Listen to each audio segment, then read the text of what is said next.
छत्तीसगढ़ की वह सीट जहां बसपा के संस्थापक काशीराम उत्तर प्रदेश से यहां आकर निर्दलीय चुनाव लड़े, जहां भाजपा से दिलीप सिंह जूदेव जैसे दिग्गज नेता 2 बार चुनाव लड़ चुके हैं। अविभाजित मध्य प्रदेश के कांग्रेस अध्यक्ष और सहकारिता पुरुष के नाम से विख्यात पंडित राम गोपाल तिवारी भी यहां से सांसद रहे हैं। वहीं 2004 में पूर्व प्रधानमंत्री अटल बिहारी वाजपेयी की भतीजी करुणा शुक्ला भी यहां से चुनाव लड़कर जीत चुकी है। इस लोकसभा में अनुसूचित जाति और अनुसूचित जनजाति के वोटरों की संख्या सबसे ज्यादा है। नमस्कार, मैं हूं नवीन और आज हम बात करेंगे अनुसूचित जाति के लिए आरक्षित सीट जांजगीर चांपा लोकसभा की।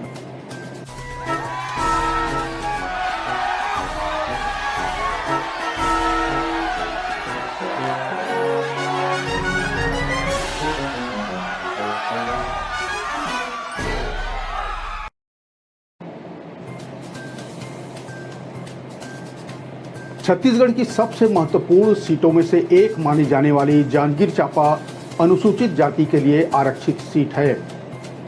अनुसूचित जाति वर्ग के 25% और अनुसूचित जनजाति वर्ग के मतदाताओं की संख्या लगभग 11.6% के करीब इस लोकसभा सीट में है। ये हर चुनाव में निर्णायक भूमिका में रहते हैं। इसका कारण यह भी है कि ये मतदाता एक तरफा वोट करते आए हैं। यहाँ पर ओबीसी वोटरों की भी 42% संख्या है। यहाँ की सभी 8 विधानसभा सीटों पर इस समय कांग्रेस के विधायक काबिज हैं। इस लिहाज से कांग्रेस यहाँ बीजेपी के मुकाबले थोड़ा ज़्यादा मजबूत दिखती है। लेकिन एक सच ये भी है कि जांजगीर लोकसभा सीट पिछले 20 सालों से बीजेपी के कब्जे में है। इस बार कांग्रेस ने पूर्व मंत्री शिव कुमार डहरिया को अपना प्रत्याशी बनाया है, तो वहीं बीजेपी ने यहां नई महिला प्रत्याशी कमलेश जांगड़े को मैदान में उतारा है। जांजगीर लोकसभा सीट में 1984 में पहली बार भाजपा ने इस पर अपना पैर जमाना शुरू किया। इससे पहले भारतीय जनसंघ के रूप में पार्टी 5 बार दूसरे स्थान पर रही। भाजपा के कद्दावर नेता दिलीप सिंह जूदेव ने पहली बार 1989 में पार्टी का यहां से खाता खोला और कांग्रेस के प्रभात मिश्रा को हरा दिया। अगली बार यानी 1991 में कांग्रेस पार्टी के भवानी लाल वर्मा ने दिलीप सिंह जूदेव को पटकनी दे दी। हालांकि 1996 में मनहर लाल पांडे और 2004 में करुणा शुक्ला ने पार्टी को जीत दिलाई। तब से लेकर अब तक लगातार यह सीट भाजपा के खाते में ही है। इस सीट में अब तक बीजेपी के ही सांसद रहे हैं, इसलिए स्थानीय मुद्दों की जगह राष्ट्रीय मुद्दों को लेकर ही बीजेपी मतदाताओं के पास फिलहाल जा रही है। आमजन की माने तो पूर्व सांसदों का कोई उल्लेखनीय कार्य भी यहां बताने के लिए नहीं है, ऐसा आम लोगों की प्रतिक्रिया है। हालांकि कांग्रेस की महालक्ष्मी योजना के वादों का पोस्टर देखने को इलाके में जरूर मिलता है, लेकिन पार्टी के वादों को घर घर तक बताने के लिए कार्यकर्ता दिखाई कहीं नहीं दे रहे हैं। जांजगीर लोकसभा क्षेत्र के कई बड़े कांग्रेसी नेता हाल फिलहाल बीजेपी में शामिल हो गए हैं। इनमें कांग्रेस के ही प्रदेश संयुक्त महासचिव इंजीनियर रवि पांडे की बात करें या कांग्रेस के पूर्व विधायक चुन्नीलाल साहू समेत कई नेता हैं जो बीजेपी में आकर अब बीजेपी के चुनाव प्रचार भी इलाके में कर रहे हैं। इसके अलावा राष्ट्रवाद, मोदी की गारंटी और वादों को लेकर बीजेपी यहां मजबूत नजर आ रही है। जांजगीर चांपा लोकसभा क्षेत्र से 1984 में बसपा के संस्थापक काशीराम उत्तर प्रदेश से आकर यहां निर्दलीय चुनाव लड़े थे। हालांकि इस चुनाव में उन्हें महज 32,135 वोट मिले और उनका वोट प्रतिशत 8.81 ही रहा। बसपा की स्थापना इसी दौर में हुई थी, मगर पार्टी को चुनाव आयोग से मान्यता नहीं मिली थी, इसलिए काशीराम को निर्दलीय चुनाव लड़ना पड़ा था। काशीराम अपना चुनाव प्रचार करने साइकिल रैली से लेकर छोटी छोटी सभाओं को संबोधित करते थे। इस दौरान उनके साथ बसपा की मायावती भी हमेशा रहती थी। इस चुनाव के बाद से जिले में बहुजन आंदोलन की जड़ें मजबूत हुई। वोट हमारा, राज तुम्हारा नहीं चलेगा और अब न 85 धोखा खाओ, देश में अपना शासन लाओ, एक वोट और एक नोट जैसे नारे उस समय खूब चले थे। इससे आने वाले समय में पामगढ़ व जैजैपुर विधानसभा में बसपा के उम्मीदवार जीतते रहे। हालांकि इस बार के विधानसभा चुनाव में बसपा को एक भी सीट नहीं मिली है और उसके वोट कांग्रेस की तरफ डाइवर्ट हो गए। जांजगीर चांपा लोकसभा से अब तक 5 बार महिला उम्मीदवार जीतकर संसद पहुंच चुकी है। इनमें 2 बार मिनी माता, 1 बार करुणा शुक्ला जो अटल बिहारी वाजपेयी जी की भतीजी हैं और 2 बार कमला देवी पाटले इस जांजगीर लोकसभा चुनाव से चुनाव जीत चुकी है। यह सीट प्रदेश की हाई प्रोफाइल सीटों में से एक माना जाता है। यहां भाजपा से दिलीप सुखदेव जैसे दिग्गज नेता 2 बार चुनाव लड़ चुके हैं। अविभाजित मध्य प्रदेश के कांग्रेस अध्यक्ष और सहकारिता पुरुष के नाम से विख्यात पंडित राम गोपाल तिवारी भी यहां से सांसद रह चुके हैं। वहीं 2004 में पूर्व प्रधानमंत्री अटल बिहारी वाजपेयी की भतीजी करुणा शुक्ला भी यहां से चुनाव लड़कर जीत चुकी है और संसद पहुंच चुकी है। भाजपा के दिलीप सिंह जूदेव को इस लोकसभा में हार जीत दोनों क्षेत्र में जीत और हार का सामना करना पड़ा। साल 1989 के चुनाव में दिलीप सिंह जूदेव ने कांग्रेस के प्रभात मिश्रा को पराजित किया था। जूदेव ने कांग्रेस उम्मीदवार को 98,893 वोटों से पराजित किया था। 1991 के मध्यावधि चुनाव में दिलीप सिंह जूदेव को हार का सामना करना पड़ा। इस चुनाव में कांग्रेस के भवानी लाल वर्मा ने दिलीप सिंह जूदेव को 29,425 वोट से पटकनी दे दी थी। पहला चुनाव जीतने के बाद जूदेव का क्षेत्र में दौरा कम होता था, इसलिए उन्हें जनता की नाराजगी झेलनी पड़ी और वो दूसरा चुनाव हार गए। जबकि पहले चुनाव में युवा मतदाता उनका रक्त तिलक लगाकर जगह जगह स्वागत करते दिखते थे। इतना ही नहीं, दिलीप सिंह जूदेव की तरह मूछ रखना उन दिनों क्रेज हो गया था। साल 2004 से यह लोकसभा सीट लगातार भाजपा के खाते में ही है। इससे पूर्व इस सीट पर कांग्रेस का कब्जा था, मगर 20 साल से इस सीट को कांग्रेस भाजपा से अब तक छीन नहीं पाई है। पिछले चुनाव में कांग्रेस ने यहां रवि परसराम भारद्वाज और भाजपा ने गुहाराम अजगले को अपना उम्मीदवार बनाया था। इसमें गुहाराम अजगले को 5,72,790 वोट मिले, जबकि रवि परसराम भारद्वाज को 4,89,735 वोट मिले थे।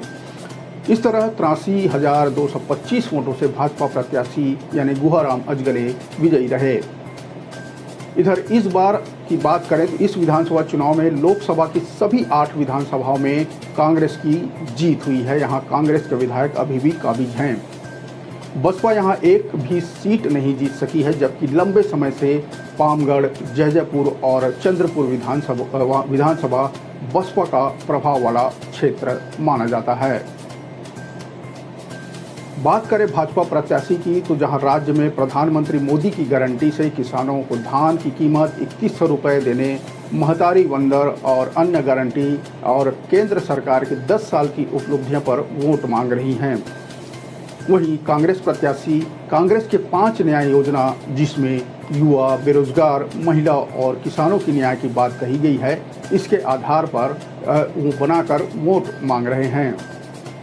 महिलाओं के खाते में प्रतिवर्ष 1 लाख रुपए देने, किसानों के लिए MSP लागू करने, फसल बीमा की राशि किसानों के खाते में सीधे भेजने और बेरोजगार को रोजगार देने की बात कांग्रेस की तरफ से कही जा रही है।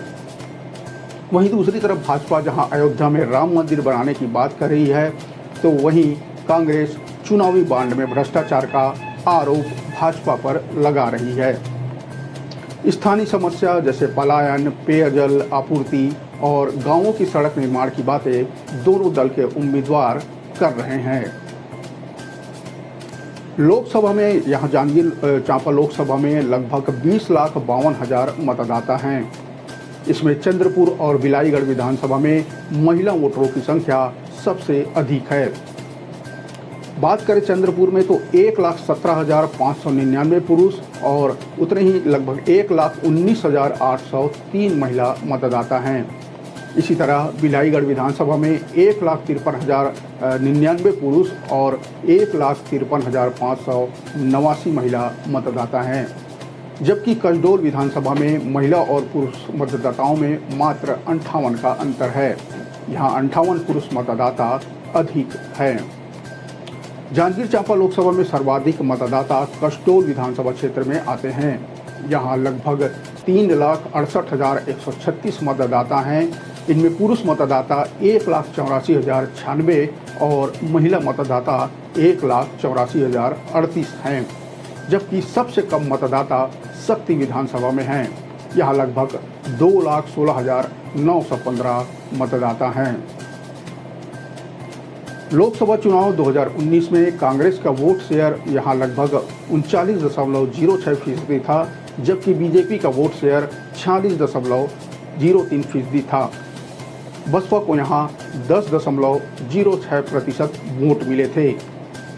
बात करें हाल ही में हुए विधानसभा चुनाव में तो कांग्रेस का वोट शेयर इस लोकसभा में 45.09% था, जबकि बीजेपी का वोट शेयर 35.06% रहा।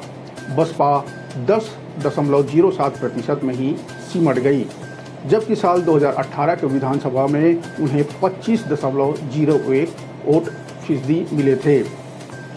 इस तरह बसपा का जनाधार विधानसभा चुनाव में पिछले विधानसभा की अपेक्षा कम हुआ। जांजगीर लोकसभा बीजेपी का गढ़ माना जाता रहा है, लिहाजा इस बार भी इस सीट पर फतह हासिल करने के लिए बीजेपी आश्वस्त दिखती है। तो दूसरी तरफ कांग्रेस इस बार कांटे का मुकाबला मानते हुए अपनी जीत का दावा करते दिख रही है। भाजपा मोदी की गारंटी के भरोसे आश्वस्त नजर आ रही है, तो कांग्रेस 5 न्याय के चमत्कार से उम्मीद लगाए बैठी है। विधानसभा चुनाव में करारी हार के बाद कांग्रेस ने शिव डहरिया को यहां से उम्मीदवार बनाया है। कांग्रेस ने डहरिया को भाजपा के गढ़ में सेंध लगाने के आस से यहां मैदान में उतारा है। इस लोकसभा में भाजपा और कांग्रेस दोनों के दिग्गजों की चुनावी सभाएं हो चुकी है। दोनों ही सभाओं में लगभग एक सी ही भीड़ हमें देखने को मिली। यह भीड़ किस करवट बैठेगी, यानी वो किसके पक्ष में अपना मत देगी, इसका फैसला मतदान के दिन ईवीएम में कैद होने वाला है और जिसका परिणाम यानी रिजल्ट हमें 4 जून को देखने को मिलेगा। आज बस इतना ही। अगले अंक में चलेंगे छत्तीसगढ़ की किसी दूसरे लोकसभा सीट की नब्ज टटोलने। तब तक मुझे दीजिए इजाज़त। नमस्कार, राम राम, जय जोहार।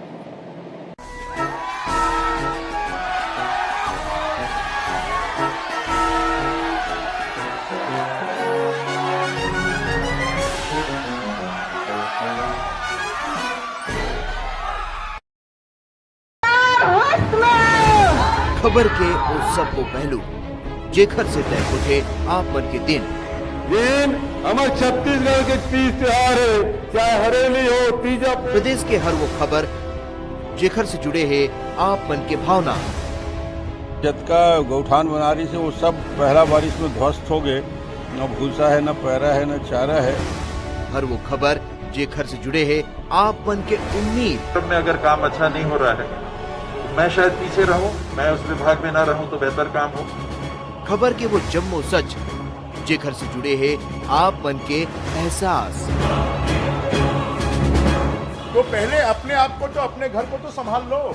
जब किसान बैठे हैं तो उनसे मिलने की, उनसे बात करने की फुर्सत नहीं है। चुनी हुई सरकारों को हटाने के लिए षड्यंत्र रची जा रही है। खबर के आगाज ले अंजाम तक के सफर। मुझे लगता है भाजपा का नैतिक अधिकार नहीं है। क्या भाजपा रंग केवल भाजपा के ही है? देखो खबर 36 आपके अपन चैनल न्यूज 36 में।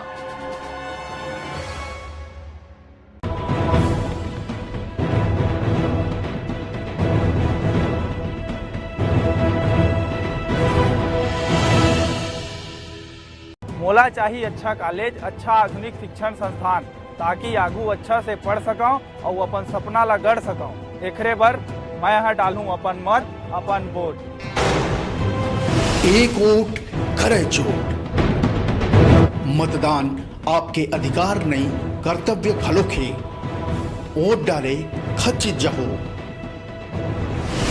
न्यूज 36 कतिले आप मन के हित में जारी। खबर के उस सब को पहलू जेखर से तय होते आप मन के दिन। हमारे छत्तीसगढ़ के तीज त्योहार है, चाहे हरेली हो, तीजा। प्रदेश के हर वो खबर जेखर से जुड़े हैं आप मन के भावना। जतका गौठान बना। इस बार बात छत्तीसगढ़ के उस लोकसभा सीट की जहां दोनों मुख्य पार्टी में महिलाओं के बीच मुकाबला है, यानी दीदी और भाभी के बीच, जिसके चलते यह Lok Sabha seat high profile seat बन चुकी है। यहां कांग्रेस को प्रदर्शन दोहराने और भाजपा को अपनी साख बचाने का पूरा दबाव है।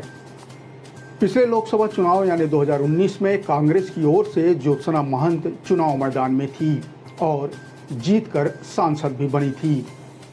वर्तमान में वे दोबारा इस सीट पर कांग्रेस की टिकट से चुनाव लड़ रही हैं, जबकि भाजपा की ओर से तेज तर्रार नेत्री सरोज पांडे चुनावी मैदान में हैं।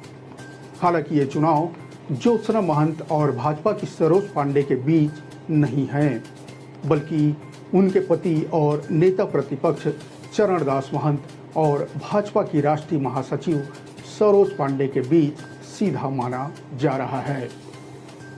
नमस्कार, मैं हूं नवीन और इस बार बात करेंगे कोरबा लोकसभा सीट की।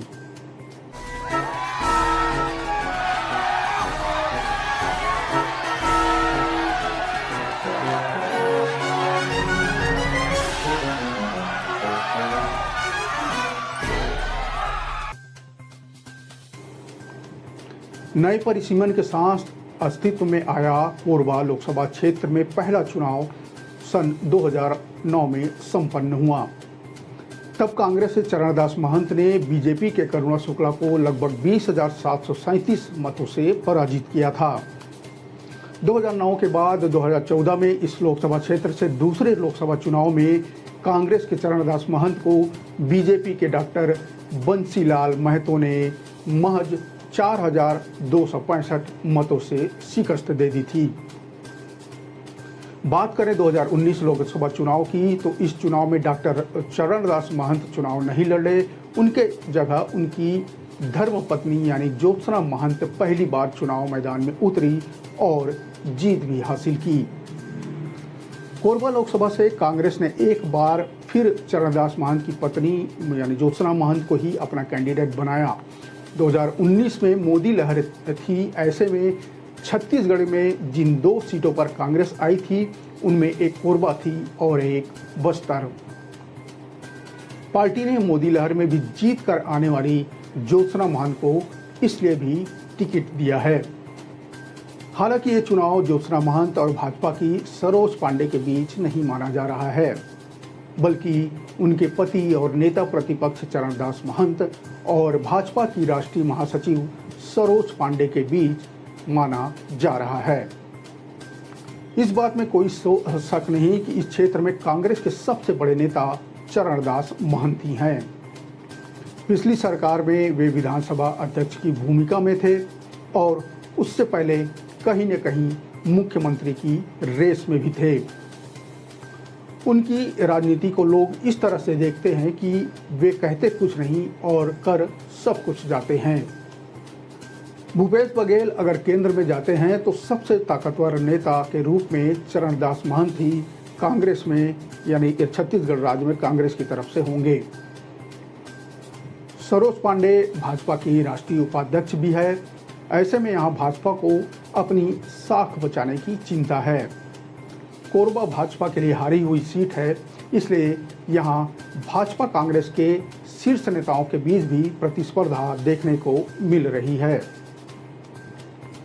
भाजपा की ओर से सरोज पांडे तीसरी बार लोकसभा चुनाव मैदान में हैं।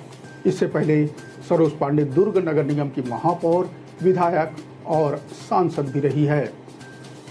भाजपा में जहां सरोज को सम्मान के साथ दीदी पुकारा जाता है, वहीं कांग्रेस के वरिष्ठ नेता व नेता प्रतिपक्ष डॉक्टर चरणदास महंत की धर्मपत्नी होने के नाते ज्योत्सना महंत को कांग्रेस के कुछ कार्यकर्ता सम्मान के रूप में उन्हें भाभी कहकर पुकारते हैं।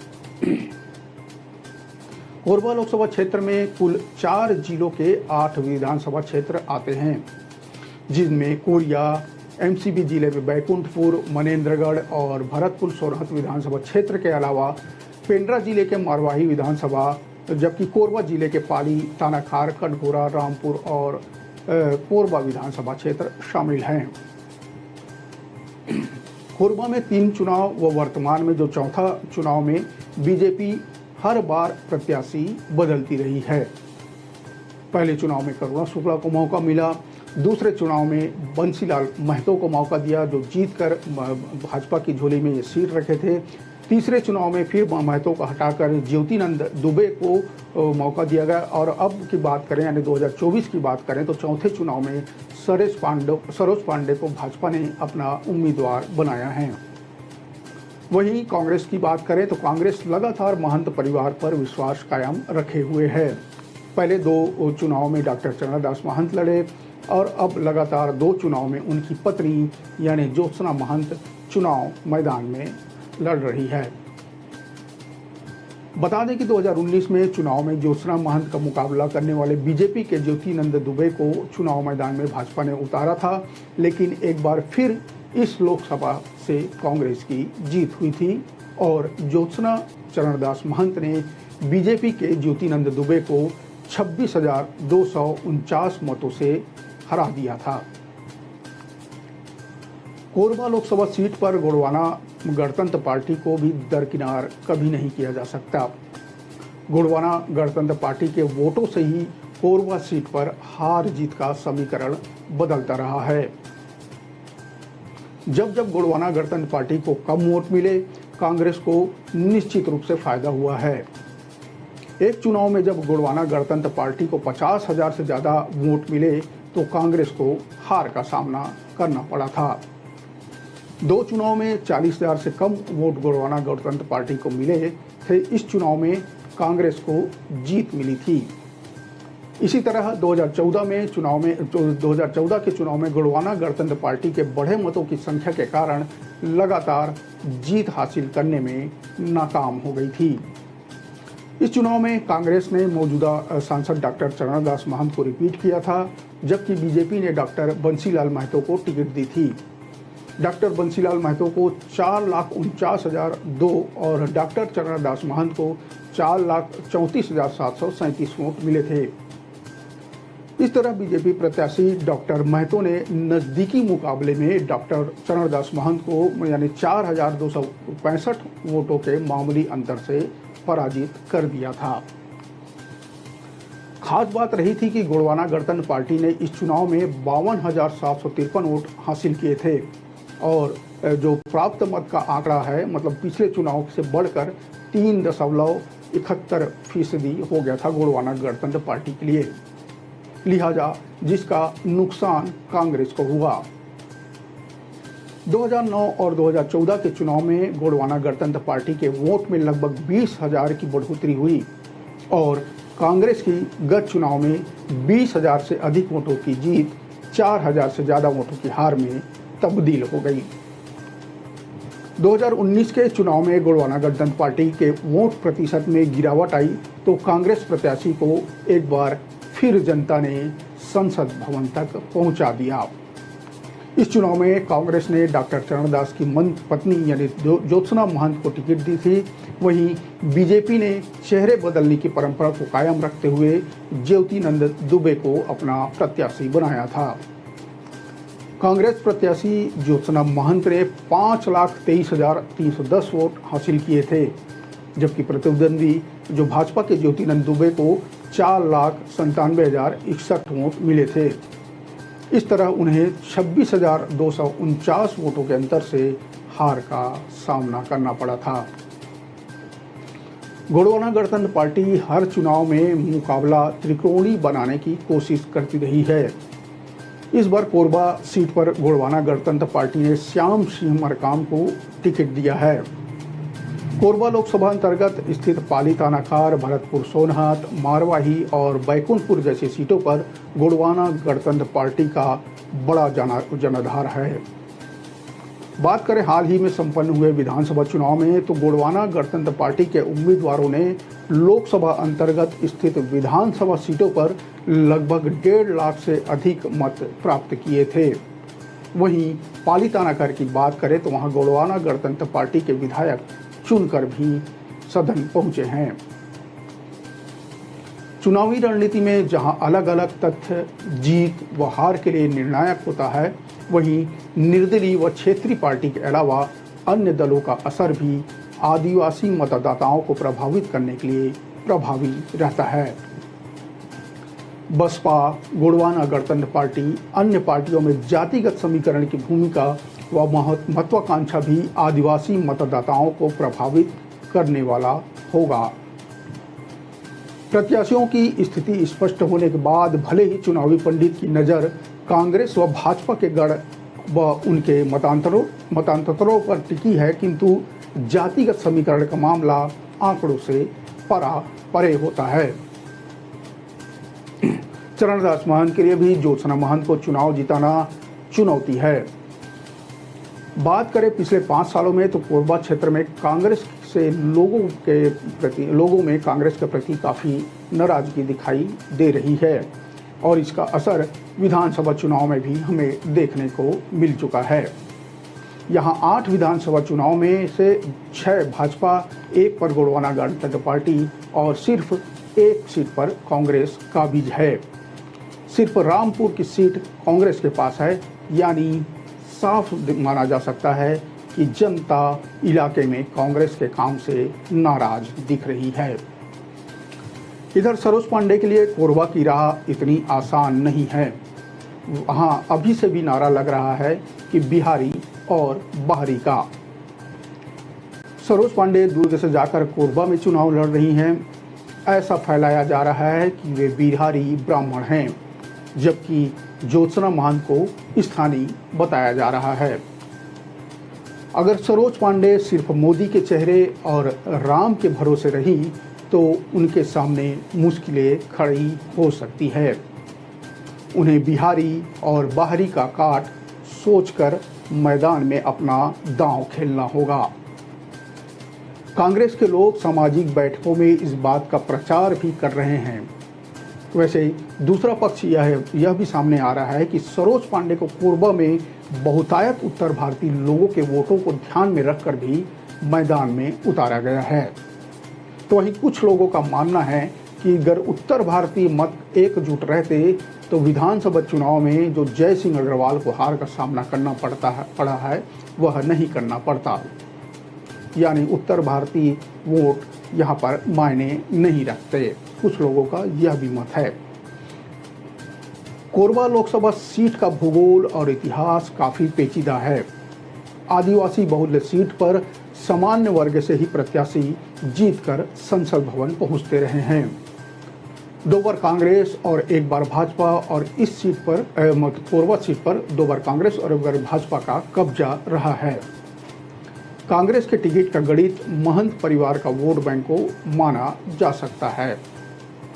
दूसरी ओर भाजपा के स्थानीय प्रत्याशियों के पूर्व के चुनाव के प्रदर्शन और राष्ट्रीय स्तर के चेहरे को माना जा रहा है। कोरबा लोकसभा सीट भले ही जातिगत वोटों के साधने प्रचार ने जोर पकड़ लिया है, लेकिन प्रमुख दल यानी भाजपा और कांग्रेस के बीच मुद्दा मोदी बनाम न्याय पत्र और लोकल बनाम बाहरी प्रत्याशी ही है। भाजपा प्रत्याशी मोदी की गारंटी पूरी होने की गारंटी के साथ वोट मांग रहे हैं, तो कांग्रेस प्रत्याशी न्याय पत्र के मुद्दों को जनता के सामने रखकर वोटों की अपील करते दिख रहे हैं। स्थानीय मुद्दों के नाम पर दोनों प्रत्याशी एक दूसरे पर तीखा हमला कर रहे हैं। एक मौजूदा सांसद है तो दूसरी लोकसभा सीट की पालक सांसद। ऐसे में दोनों ही प्रत्याशी एक दूसरे की कमियां गिनाकर जनता के सामने अपना अपना दावा मजबूती के साथ रख रहे हैं। यह सामान्य लोकसभा सीट होने के बावजूद यहां आदिवासी मतदाताओं की भूमिका निर्णायक रहती है। कोरबा जिले के रामपुर, पाली थानाखार में राठिया, कंवर, पैंतरा, मंझवार, बिंझवार जनजातियों का दबदबा है। वहीं कोरबा के सुदूर वनांचलों में कोरवा, पंडो, बिरहोर, धनुहार, गोंड, कंवर जनजाति के मतदाता चुनाव मतदान में अपनी महत्वपूर्ण भूमिका निभाते हैं। मारवाही क्षेत्र एक तरह से कांग्रेस का गढ़ माना जाता है। तीसरे फेज यानी 7 मई को यहां मतदान होना है। फिलहाल दोनों मुख्य दलों के प्रत्याशी के प्रचार प्रसार और आरोप प्रत्यारोप का सिलसिला जैसे जैसे मतदान का दिन आते जा रहा है तेज हो चला है। वहीं गोंडवाना गणतंत्र पार्टी और बसपा भी कमर कसकर तैयार है। कोरबा लोकसभा का यह चौथा चुनाव है। 2 बार कांग्रेस और 1 बार बीजेपी के सर ताज सज चुका है। कांग्रेस निश्चित रूप से चाहेगी कि इस चुनाव में भी वो बीजेपी को पछाड़ दे, जबकि बीजेपी जीतकर मामले को बराबर यानी 50-50 करने की कोशिश में जुटी हुई है। लोग कह रहे हैं कि यह लड़ाई भाभी और दीदी के बीच नहीं, बल्कि भैया यानी चरणदास महंत और दीदी यानी सरोज पांडे के बीच ही है। बिहारी और बाहरी का तमगा लगने का फायदा सरोज पांडे को मिलता है या भाभी ज्योत्सना महंत को इस मुद्दे पर, या भाभी ज्योत्सना महंत इस मुद्दे पर बाजी मार जाएंगी। इसके लिए हमें इंतजार करना होगा 4 जून का यानी मतगणना के दिन का। आज बस इतना ही। अगले कड़ी में बात होगी छत्तीसगढ़ के किसी दूसरे लोकसभा क्षेत्र की। तब तक मुझे दीजिए इजाजत। नमस्कार, राम राम, जय जोहार।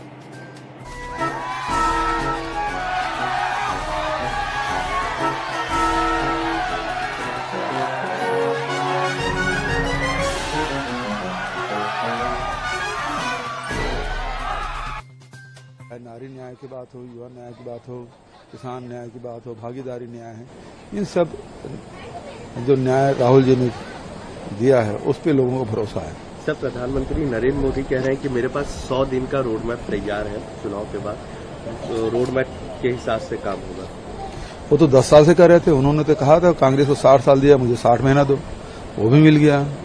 जब नोटबंदी लगाया किया तब उन्होंने कहा था 50 दिन दे दो, मुझे किसी चौराहे में खड़ा कर देना, लेकिन वो भी नहीं हुआ। आज तक कितना काला धन आया देश से ये भी पता नहीं है। फिर जब उन्होंने लॉकडाउन किया तब 21 दिन का समय मांगा था और लोग सड़कों पे इधर उधर भटक रहे थे, तभी इनके पास कोई था नहीं। अब 100 दिन किस बात का? 10 साल आपको मिला है, फिर 100 दिन किस बात के लिए?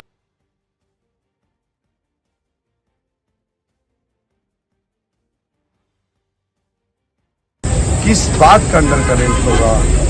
राहुल गांधी जी अंडर करेंट होगा कि देश में 10 साल मौका मिला तो घोटालों की बारात निकाल दी, उस बात का अंडर करेंट होगा कि जिस पार्टी के पास न नेता है, न संगठन है, न कोई पिछले 10 साल का ट्रैक रिकॉर्ड है, न आने वाले समय का कोई विजन है, उसको देश की जनता उसे वोट दे करके अपना वोट क्यों बर्बाद करे? एक अंतिम सवाल, लाख रुपए दे दी कांग्रेस, क्या कहना है? लाख रुपए का धोखा दे रही है। लाख रुपए किसी को दे नहीं रही है। इनको तो 6,000 रुपए प्रति वर्ष माताओं बहनों को 2018 घोषणा पत्र में इन्होंने देने की बात कही थी, तो 6,000 रुपए क्या 6 रुपए तक नहीं दिए, 1 लाख रुपए की आज बात कर रहे हैं। उनको पता है कि न छत्तीसगढ़ में सरकार है, न केंद्र में सरकार बनने वाली है। लोकसभा 7 लोकसभा सीटों पर किस तरह से देख रहे हैं? देखिए, मतदान तो तेजी से चल रहा है और किसी जगह इस प्रकार की घटना के अभी तक मुझे जानकारी नहीं है। मैं भी मतदान करने जा रहा हूं गांव पूरे परिवार के साथ। सर, क्या मुद्दे दिखते हैं, किन अहम मुद्दों को लेकर जनता वोट करेगी? देखिए, जनता है वो महंगाई और बेरोजगारी से बेहद त्रस्त है और भारतीय जनता पार्टी के पास इसके पास कोई समाधान नहीं। 10 साल में और किसानों के, मजदूरों के, महिलाओं की समस्याएं बढ़ी है, युवाओं की समस्या बढ़ी है और इसलिए लोग हैं। अब जो कांग्रेस की घोषणा पत्र है, जो न्याय पत्र है, उस पर लोगों को विश्वास बढ़ा है।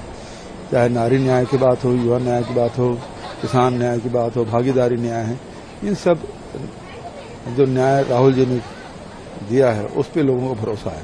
सर, प्रधानमंत्री नरेंद्र मोदी कह रहे हैं कि मेरे पास 100 दिन का रोड मैप तैयार है चुनाव के बाद, तो रोड मैप के हिसाब से काम होगा। वो तो 10 साल से कर रहे थे, उन्होंने तो कहा था कांग्रेस को 60 साल दिया, मुझे 60 महीना दो, वो भी मिल गया। जब नोटबंदी लगाया किया तब उन्होंने कहा था 50 दिन दे दो, मुझे किसी चौराहे में खड़ा कर देना, लेकिन वो भी नहीं हुआ। आज तक कितना कालाधन आया देश से ये भी पता नहीं है। फिर जब उन्होंने लॉकडाउन किया तब 21 दिन का समय मांगा था और लोग सड़कों पे इधर उधर भटक रहे थे, तभी इनके पास कोई था नहीं। अब मोला चाहिए अपन सुखर भविष्य, मोला चाहिए अपन रोजगार, एकरे खातिर कर हम अपन मत अपन वोट। एक वोट करे चोट। मतदान आपके अधिकार नहीं कर्तव्य घलोखे। वोट डाले खच्चित जाहू। न्यूज 36 कतिले आप मन के हित में जारी।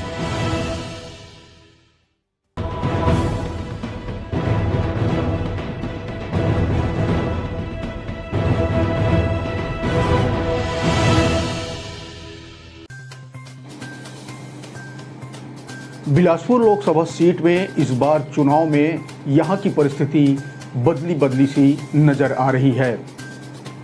यहां से भाजपा ने एक बार फिर से साहू समाज का कार्ड खेला है। भाजपा इससे पहले भी 2019 में साहू समाज यानी अरुण साव और 2014 में साहू समाज से ही यानी लखनलाल साहू के ऊपर दांव खेला था और उसमें भाजपा सफल भी रही थी। लोगों का मानना है कि इस दांव के पीछे का सबसे बड़ा कारण सामाजिक वोटर है। हालांकि कुछ लोग पिछले 2 चुनाव में मोदी लहर को भी इसका श्रेय देते आए हैं। बीजेपी इस बार फिर साहू समाज से ही उम्मीदवार को मैदान में उतारा है, तो दूसरी तरफ कांग्रेस ने भी करारा जवाब देते हुए यादव कार्ड खेल दिया है। कांग्रेस ने यहां भिलाई के विधायक एवं युवा नेता देवेंद्र यादव को मैदान में उतारा है। हालांकि दोनों उम्मीदवार के ऊपर बाहरी प्रत्याशी का तमगा लगा हुआ है। वो चुनाव में कितना असर डालेगा इस पर भी हम आगे बात करेंगे। बिलासपुर लोकसभा में जातिगत समीकरणों को ध्यान में रखकर भले ही कांग्रेस और भाजपा अपना संपर्क अभियान चला रहे हैं, भाजपा प्रत्याशी मोदी की गारंटी दे रहे हैं, तो कांग्रेस मोदी की विफलताओं और न्याय पत्र को लेकर जनता के बीच जा रहे हैं। मतलब यहां भी मुद्दा मोदी बनाम मोदी ही देखा जा रहा है। नमस्कार, मैं हूं नवीन और चुनावी चालीसा में इस बार नब्ज टटोलेंगे छत्तीसगढ़ के एक और प्रमुख सीट यानी बिलासपुर लोकसभा सीट की।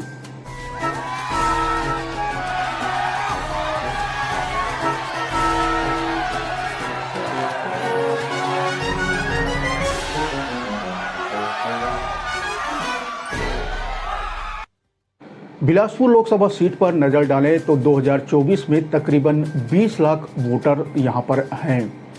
विभिन्न राजनीतिक दलों के अपने स्तर पर जो जातिगत आंकड़े प्रस्तुत किए गए हैं, अगर उसे माने तो इस लोकसभा सीट में आदिवासी वोटरों की संख्या सबसे ज्यादा है। 2,65,000 के आंकड़े के साथ ही आदिवासी वोटर पहले नंबर पर हैं। इसके बाद 2 लाख तकरीबन 2,25,000 साहू समाज के वोटरों की संख्या बिलासपुर लोकसभा सीट पे है। वहीं 1,65,000 वोटरों के साथ यादव वोटर यहां तीसरे नंबर पर और कुर्मी समाज के वोटरों की संख्या 1,35,000 के आसपास है। इसके साथ ही साथ मरार समाज, पटेल, ब्राह्मण, सूर्यवंशी, सतनामी और अन्य वोटरों की संख्या है। हालांकि यहाँ समाजों के बीच यह खींचातान बने ही रहता है कि उनके समाज से ही इस लोकसभा क्षेत्र में सबसे ज़्यादा वोटर्स आते हैं। फिलहाल बिलासपुर लोकसभा सीट ओबीसी बाहुल्य सीट है, इसलिए भाजपा और कांग्रेस की नज़र ओबीसी वोटरों पर टिकी रहेगी। बात करते हैं बिलासपुर की, तो बिलासपुर लोकसभा से लगातार तीसरी बार प्रत्याशी का चेहरा भाजपा ने बदला है, लेकिन सामाजिक ताना बाना वही पुराना देखा जा रहा है। अब बात करें 2014 चुनाव की या 2019 या अब की यानी 2024 की, तो बीजेपी ने साहू समाज पर ही भरोसा जताया है और पिछले 2 चुनाव में भी यह भरोसा 16 आने बीजेपी के लिए सच साबित हुआ। दोनों ही प्रत्याशी यानी लखन लाल साहू और अरुण साहू ने अच्छे खासे वोट से ये सीट जीती थी, यहाँ फतह हासिल की थी। लेकिन बावजूद इसके इनमें से रिपीट किसी को भाजपा ने नहीं किया। हालांकि अरुण साहू छत्तीसगढ़ बीजेपी की कमान संभालने के बाद विधानसभा में कांग्रेस को पटकनी देने में सफल रहे। वे इस विधानसभा चुनाव में तोखन साहू, जो फिलहाल बिलासपुर से लोकसभा सीट के उम्मीदवार हैं, उनकी चित परिचित सीट यानी लोरवी से चुनाव लड़े और जीत हासिल कर फिलहाल छत्तीसगढ़ में डिप्टी सीएम के पद पर काबिज हैं। कहा यह भी जा रहा है कि अरुण साहू ने विधानसभा में उनकी सीट उनसे ले ली थी, लिहाजा पूरा जोर लगाकर वे इसका एहसान चुकाते हुए आला कमान से बिलासपुर के लिए तोखन साहू का टिकट ले ही आए। हालांकि विधानसभा चुनाव में बीजेपी के शानदार जीत के बाद बिलासपुर के कद्दावर नेता यानी पूर्व मंत्री अमर अग्रवाल को साय मंत्रिमंडल में जगह नहीं मिलने पर यह कयास लगाए जा रहे थे कि उन्हें लोकसभा में बिलासपुर से टिकट दी जा सकती है।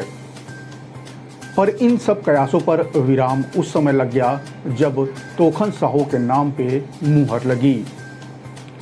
पार्टी के ही कुछ लोग दबी जुबान में इसे अरुण साहू की अंदरूनी रणनीति का जीत बताते आ रहे हैं। बहरहाल इस बार फिर साहू समाज से यानी पूर्व विधायक तोखन साहू को मैदान में उतारने से अंदरूनी तौर पर बीजेपी के लिए कुछ न कुछ संकट पैदा करने वाला जरूर साबित होगा। लगातार तीसरी बार साहू समाज को तवज्जो देने से यहाँ के कुछ समाज प्रमुख खासे नाराज भी चल रहे हैं। खासकर सबसे ज्यादा वोटरों यानी चौथे पायदान पर काबिज कुर्मी समाज के बीच जो बातें निकल कर सामने आ रही है वह बीजेपी के फेवर में कतई नहीं दिखती। हालांकि कहीं न कहीं बीजेपी से नाराज कुर्मी समाज ने यह पत्ता अभी तक नहीं खोला है कि इस चुनाव में वह किसे वोट करेंगे। बहरहाल कुर्मी समाज की इस्लामबंदी से बीजेपी के सामने संकट के बादल जरूर मंडरा सकते हैं। अब देखना यह है कि बीजेपी कुर्मी समाज को कितना समझा और संतुष्ट कर पाती है। दूसरी तरफ बात करें तो यादव वोटरों को साधने के लिए कांग्रेस ने भिलाई के युवा विधायक देवेंद्र यादव को यहां से मैदान में उतारा है। देवेंद्र यादव का नाम फाइनल होने पर कांग्रेस के ही लोग इसे कुछ दिनों तक पचा नहीं पा रहे थे। बाहरी प्रत्याशी बताकर कांग्रेस के कई नेता इसका खुलकर विरोध में भी उतर आए थे।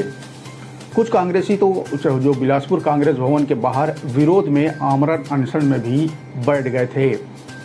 देवेंद्र यादव का नाम फाइनल होने से पहले एक और नाम बिलासपुर लोकसभा के लिए कांग्रेस की तरफ से जोरों शोरों से चल रहा था। वह नाम था विष्णु यादव का। लगभग बिलासपुर के कांग्रेसी भी इस नाम पर अंतिम मुहर लगने की उम्मीद जता चुके थे, पर दिल्ली से आई लिस्ट में देवेंद्र यादव का नाम देख पैरों तले जमीन खिसक गई, जिसके बाद खुद विष्णु यादव इसे लेकर जोर शोर से विरोध में उतर आए, पर उनकी सुनवाई कहीं नहीं हुई और वे दुखी मन से ही सही कांग्रेस को कोसते हुए बीजेपी में शामिल हो गए। बिलासपुर के खुन्नस खाए कांग्रेसियों और कोयला घोटाले की आंच देवेंद्र यादव को कितना झुलसा पाती है, यह भी देखने वाली बात है। बिलासपुर सीट पर लोकसभा चुनाव को देखते हुए भाजपा के लिए कोटा और मस्तूरी विधानसभा टेढ़ी खीर साबित हो सकती है। दोनों विधानसभा में कांग्रेस के विधायक हैं, जिसमें कोटा आदिवासी बहुल विधानसभा है और दूसरा मस्तूरी एससी बहुल क्षेत्र है। इन दोनों विधानसभाओं में दोनों जाति के मतदाता अधिक संख्या में हैं। इस समय यही दो जाति है जो भाजपा के लिए सबसे बड़ी मुसीबत खड़ी कर सकती है। ऐसा माना जा रहा है कि जितने वोट विधानसभा चुनाव में कांग्रेस को मिले हैं उतने वोट लोकसभा में मिलेंगे तो भाजपा के बराबरी पर कांग्रेस आ जाएगा। लेकिन ये दोनों विधानसभा के वोट कांग्रेस के पक्ष में आए तो कांग्रेस जीत भी सकती है। देखा जाए तो बाकी विधानसभा में कांग्रेस का वोट प्रतिशत खराब नहीं था, लेकिन इन दो विधानसभाओं में भाजपा को काफ़ी नुकसान हुआ है। यदि ऐसा हुआ तो भाजपा के लिए बिलासपुर सीट जीतना आसान कतई नहीं होने वाला है। बिलासपुर लोकसभा सीट पिछले 26 सालों से भाजपा के पाले में ही आता रहा है, लेकिन इस बार चुनावी गणित और लोकसभा क्षेत्र के बाहर के उम्मीदवार के आने पर अब दोनों ही पार्टी के बीच कांटे की टक्कर मानी जा रही है। वैसे तो इस सीट पर दोनों ही उम्मीदवार पिछड़े वर्ग के हैं, लेकिन साहू और यादव समाज से मिले दोनों उम्मीदवार को जीत और हार पर संशय बना हुआ है। बिलासपुर लोकसभा में 8 विधानसभा आते हैं, जिनमें फिलहाल 6 पर भाजपा तो 2 पर कांग्रेस काबिज है। लेकिन यह भी कहा जा रहा है कि यदि कांग्रेस 8 विधानसभा में मिले वोट और मस्तूरी और कोटा विधानसभा के आदिवासी और सतनामी समाज के मतदाताओं को अपने पक्ष में वोट करने पर राजी कर ले तो यह सीट कांग्रेस के खाते में आ सकती है।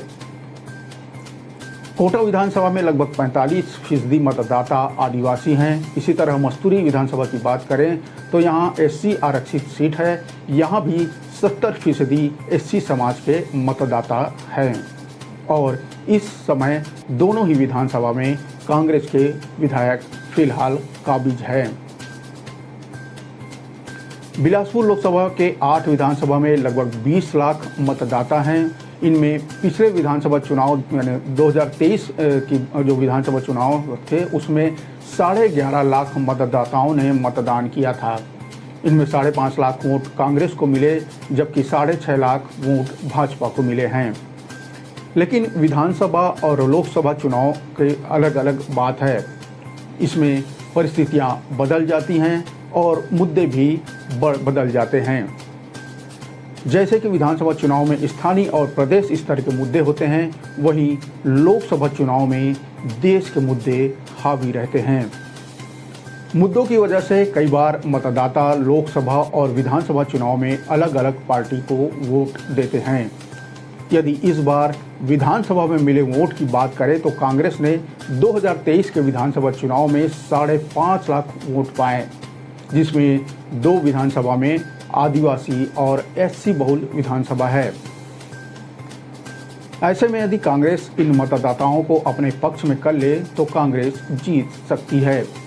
लेकिन अब तक का जो चुनावी समीकरण बन रहा है, इसमें दोनों ही पार्टी के बीच कांटे की टक्कर जरूर दिख रही है। 1951 से 2019 तक बिलासपुर लोकसभा सीट पर कुल 15 चुनावों में से 7 बार कांग्रेस और 8 बार भाजपा जीत चुकी है। यानी यदि इस बार कांग्रेस जीती तो भाजपा के साथ उसकी जीत हार का हिसाब बराबर हो जाएगा। बता दें कि 2019 में भाजपा प्रत्याशी और मौजूदा डिप्टी CM अरुण साव ने कांग्रेस के अटल श्रीवास्तव को 1,41,763 वोटों से शिकस्त दी थी। साल 2019 के चुनाव में बिलासपुर लोकसभा सीट से 25 प्रत्याशी चुनाव मैदान में थे। 16 प्रत्याशियों के हिसाब से चुनाव कराने के लिए हर एक वीवीपैट के साथ 2 बैलेट यूनिट और 1 नोटा यूनिट भी लगानी पड़ी थी। इस बार 37 प्रत्याशी बिलासपुर लोकसभा चुनाव के मैदान में हैं, इसलिए 3 बैलेट यूनिट लगानी पड़ेगी। इस तरह पोलिंग पार्टियों को थैले का बोझ और बढ़ाने वाला होगा। बैलेट यूनिट की संख्या बढ़ाने के साथ ही कमीशनिंग और रेंडमाइजेशन का काम भी बढ़ जाएगा। भले ही इस बार 37 प्रत्याशी मैदान में हैं, लेकिन बिलासपुर लोकसभा में मुख्य मुकाबला अभी भी भाजपा कि भाजपा और कांग्रेस यानी तोखन साहू और देवेंद्र यादव के बीच ही माना जा रहा है। ओबीसी बहुल्य क्षेत्र होने के कारण जातिगत समीकरणों को दोनों मुख्य पार्टियों ने बखूबी सेट कर लिया है। पर यहां साहू यादवों के बीच इस बार कुर्मी समाज के वोटरों की दशा और दिशा भी इस सीट पे निर्णायक भूमिका निभाएगी।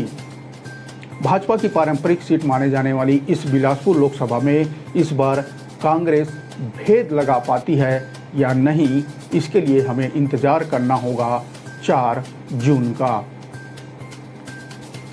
लोकतंत्र के इस महापर्व में आपका और आपके परिवार के हर मतदाताओं का एक एक मत बहुत कीमती है।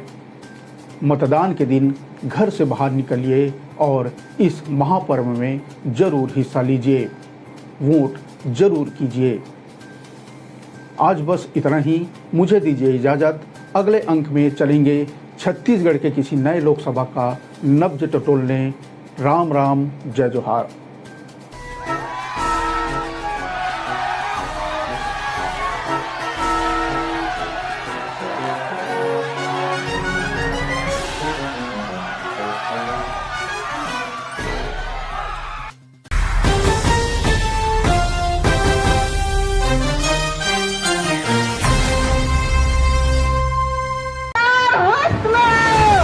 खबर के उस सब को पहलू जेखर से तय उठे आप मन के दिन हमारे छत्तीसगढ़ के तीज त्योहार है, चाहे हरेली हो, तीजा। प्रदेश के हर वो खबर जेखर से जुड़े हैं आप मन के भावना। जतका गौठान बनारी से वो सब पहला बारिश में ध्वस्त हो गए, न भूसा है, न पैरा है, न चारा है। हर वो खबर जेखर से जुड़े हैं आप मन के उम्मीद। में अगर काम अच्छा नहीं हो रहा है मैं शायद पीछे रहूं, मैं उस विभाग में ना रहूं तो बेहतर काम हो। खबर के वो जम्मो सच जेखर से जुड़े हैं आप मन के एहसास। तो पहले अपने आप को तो अपने घर को तो संभाल लो।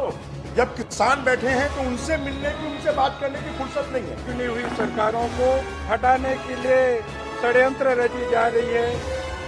खबर के आगाज ले अंजाम तक के सफर। मुझे लगता है भाजपा का नैतिक अधिकार नहीं है। क्या भाजपा रंग केवल भाजपा के ही है? देखो खबर 36 आपके अपन चैनल न्यूज 36 में। रोड में चलत बेरा ऑफिस बाजार में रहना चाहत हूँ, हवा सुरक्षित छूना चाहत हूँ आसमान, एकर पर डालूं अपन मत अपन वोट। एक वोट करे चोट। मतदान आपके अधिकार नहीं, कर्तव्य घलोखे। वोट डाले खचित जहो। न्यूज 36 कतिले आप मन के हित में जारी।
मोर चले व्यापार सही कर सकूं साफ सुथरा और सही व्यापार एकरे बर मैं डालूं अपन मत अपन वोट।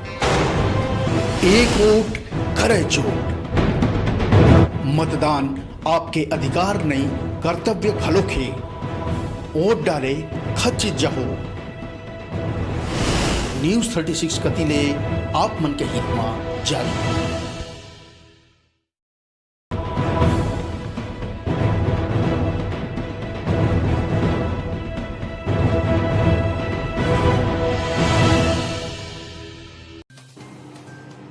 छत्तीसगढ़ की वह सीट जिस पे माना जा रहा है कि बीजेपी एक तरफा जीत फिर हासिल करेगी, वह सीट जहां बीजेपी का किला कांग्रेस भेद नहीं पाई है।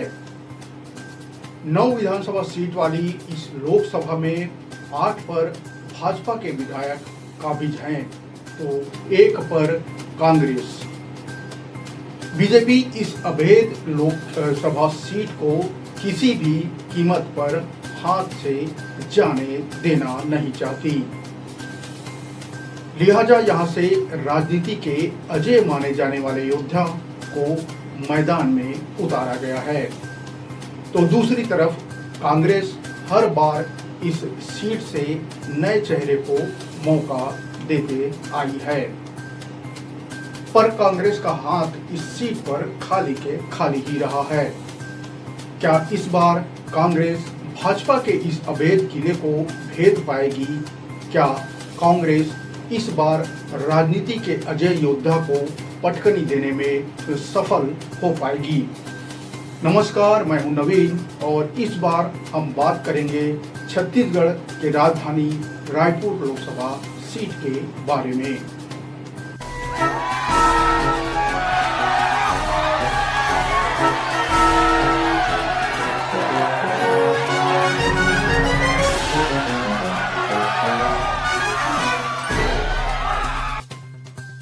रायपुर लोकसभा सीट की नब्ज टटोलने से पहले इसके इतिहास के बारे में मोटा मोटी जान लेना जरूरी है। रायपुर का इतिहास हजारों साल पुराना है। ऐसा माना जाता है कि रायपुर नगर की स्थापना 14वीं शती ईस्वी में की गई थी। ऐतिहासिक और पुरातात्विक दृष्टि से रायपुर दक्षिणी कौशल का हिस्सा था और इसे मौर्य साम्राज्य के तहत माना जाता था। खारून नदी के तट पे बसा रायपुर छत्तीसगढ़ का सबसे बड़ा शहर है। इसके साथ साथ राज्य का एक महत्वपूर्ण औद्योगिक और व्यापारिक केंद्र भी है। राजधानी रायपुर देश दुनिया के हवाई और रेल सेवाओं से जुड़ा हुआ है। रायपुर को व्यापार के लिए देश के सबसे अच्छे शहरों में से एक माना जाता है। छत्तीसगढ़ के विभाजन के पूर्व रायपुर मध्य प्रदेश राज्य का अंग था। रायपुर खनिज संपदा से भरपूर है। यह देश के स्टील एवं लोहे के बड़े बाजारों में से एक है। अगर पर्यटन स्थलों की बात करें तो यहाँ बूढ़ा तालाब, माता कौशल्या मंदिर, भगवान राम का करीब 500 साल पुराना मंदिर यानी दूधाधारी मठ, जिसे दूधाधारी मंदिर भी कहा जाता है, वो रायपुर में ही स्थित है। छत्तीसगढ़ की रायपुर लोकसभा सीट काफी महत्वपूर्ण सीट मानी जाती है। रायपुर छत्तीसगढ़ की राजधानी है। खारून नदी के तट पर बसा रायपुर छत्तीसगढ़ का सबसे बड़ा शहर है। रायपुर लोकसभा सीट 1952 में पहली बार अस्तित्व में आई थी। यहाँ से मौजूदा सांसद भारतीय जनता पार्टी के सुनील कुमार सोनी हैं। वहीं इस बार भी बीजेपी ने बृजमोहन अग्रवाल को यहां से प्रत्याशी बनाया है। उधर कांग्रेस ने इस सीट पर विकास उपाध्याय को टिकट दिया है। करीब 3 दशक से इस सीट पर बीजेपी का कब्जा है। बता दें कि 1952 से 1971 तक इस सीट पर कांग्रेस का कब्जा रहा था। इसके बाद बाकी के कुछ साल को छोड़कर फिर यह बीजेपी की गढ़ माने जाने लगी। 1996 से लेकर 2019 तक इस सीट पर लगातार बीजेपी का कब्जा रहा। रमेश बैस लगातार जीतते रहे।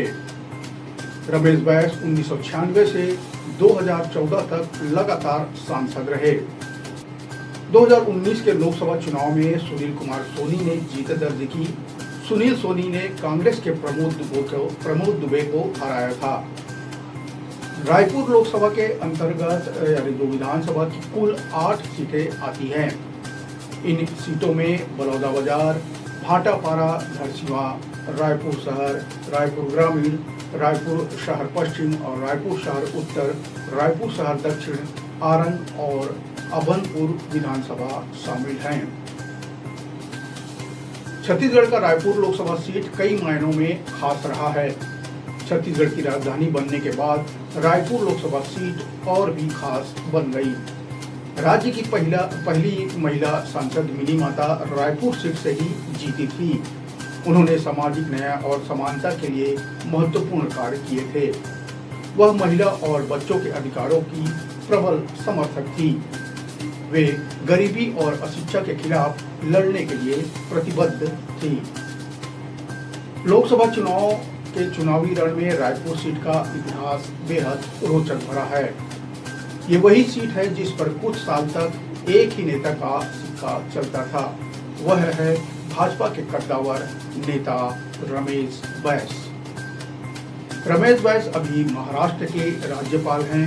उन्होंने रायपुर लोकसभा सीट पर 7 बार सांसद बनकर इतिहास रच दिया। इस सीट पर भाजपा ने इस बार शिक्षा मंत्री बृजमोहन अग्रवाल को मैदान में उतारा है। बृजमोहन अग्रवाल राजनीति के अजय योद्धा और संकट मोचन माने जाते हैं। रायपुर दक्षिण विधानसभा सीट से वह लगातार 8 बार के विधायक हैं। उनके सामने में चुनाव जीतने से ज्यादा लीड को लेकर जीत की चुनौती है।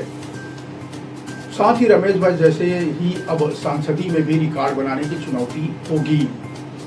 रायपुर के जनता के बीच कुछ इसी तरह की चर्चा गर्म है कि बृजमोहन इस सीट को जीतने और बड़ी लीड पाने की मशक्कत कर रहे हैं।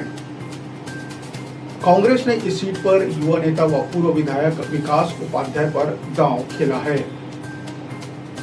वहीं कांग्रेस की सीट पर चुनाव लड़ रहे विकास उपाध्याय पहली बार रायपुर लोकसभा सीट से कांग्रेस प्रत्याशी के रूप में अपनी किस्मत आजमा रहे हैं। वे कांग्रेस के 5 न्याय और 25 गारंटी को लेकर जनता के बीच पहुंच रहे हैं। साल 2018 में विकास पहली बार रायपुर पश्चिम से विधायक बने। 3 बार के बीजेपी विधायक रहे राजेश मूणत को करारी शिकस्त दी थी।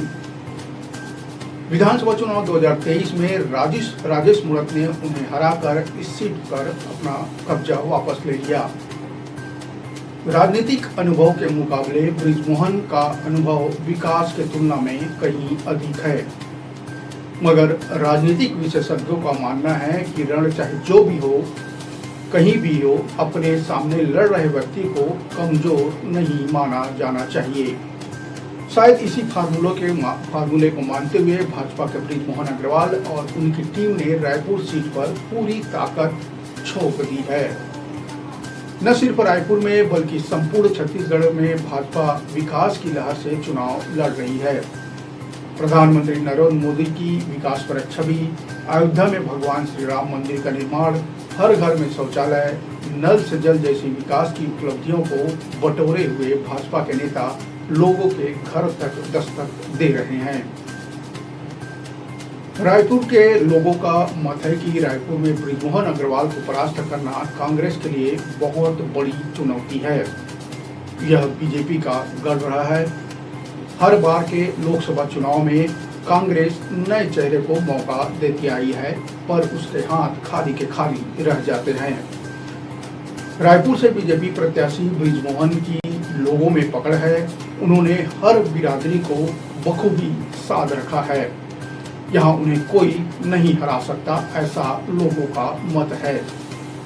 हर जगह गली मोहल्ले, चौक चौराहों, गुमटी, ठेलों पर कांग्रेस छोड़ बृजमोहन के ही नाम की चर्चा देखी और सुनी गई है। ऐसे में कांग्रेस प्रत्याशी विकास उपाध्याय चुनावी मैदान में खाली खाली से नजर आ रहे हैं। राजधानी में कांग्रेस के बैनर पोस्टर नहीं दिख रहे हैं। कांग्रेसी प्रचार प्रसार से लगभग गायब ही हैं। सभी चौक चौराहों पर बीजेपी का ही प्रसार ज्यादा नजर आ रहा है। वहीं कांग्रेस के कुछ कार्यकर्ता दबी जुबान में कहते दिखे हैं कि प्रत्याशियों के पास पैसे नहीं हैं। चुनाव लड़ने के लिए इसलिए वो तन से तो लड़ रहे हैं पर मन से हार मान चुके हैं, क्योंकि कांग्रेस के अकाउंट फ्रीज हो चुके हैं। इतिहासकार बताते हैं कि 1967 से के लोकसभा चुनाव में रायपुर की सीट से कांग्रेस के राष्ट्रीय अध्यक्ष रहे आचार्य JB कृपलानी भी चुनाव हार चुके हैं। 1947 में जब भारत को आज़ादी मिली, उस समय कांग्रेस के राष्ट्रीय अध्यक्ष आचार्य कृपलानी ही थे। उन्होंने पंडित जवाहरलाल नेहरू से अपने मतभेद के चलते कांग्रेस छोड़ दी थी। रायपुर से 1967 का लोकसभा चुनाव भी उन्होंने कांग्रेस के अधिकृत प्रत्याशी KN गुप्ता से लड़ा और हार गए। रायपुर सीट पर 1952 से अब तक 17 लोकसभा चुनाव हो चुके हैं। इसमें 8 बार कांग्रेस और 8 बार भाजपा ने जीत दर्ज की है। एक बार भारतीय लोक दल के प्रत्याशी पुरुषोत्तम लाल कौशिक ने यहां से जीत हासिल की थी। राज्य निर्माण से पहले यह सीट कांग्रेस का गढ़ रही है, मगर राज्य निर्माण के बाद यह भाजपा मजबूत हुई।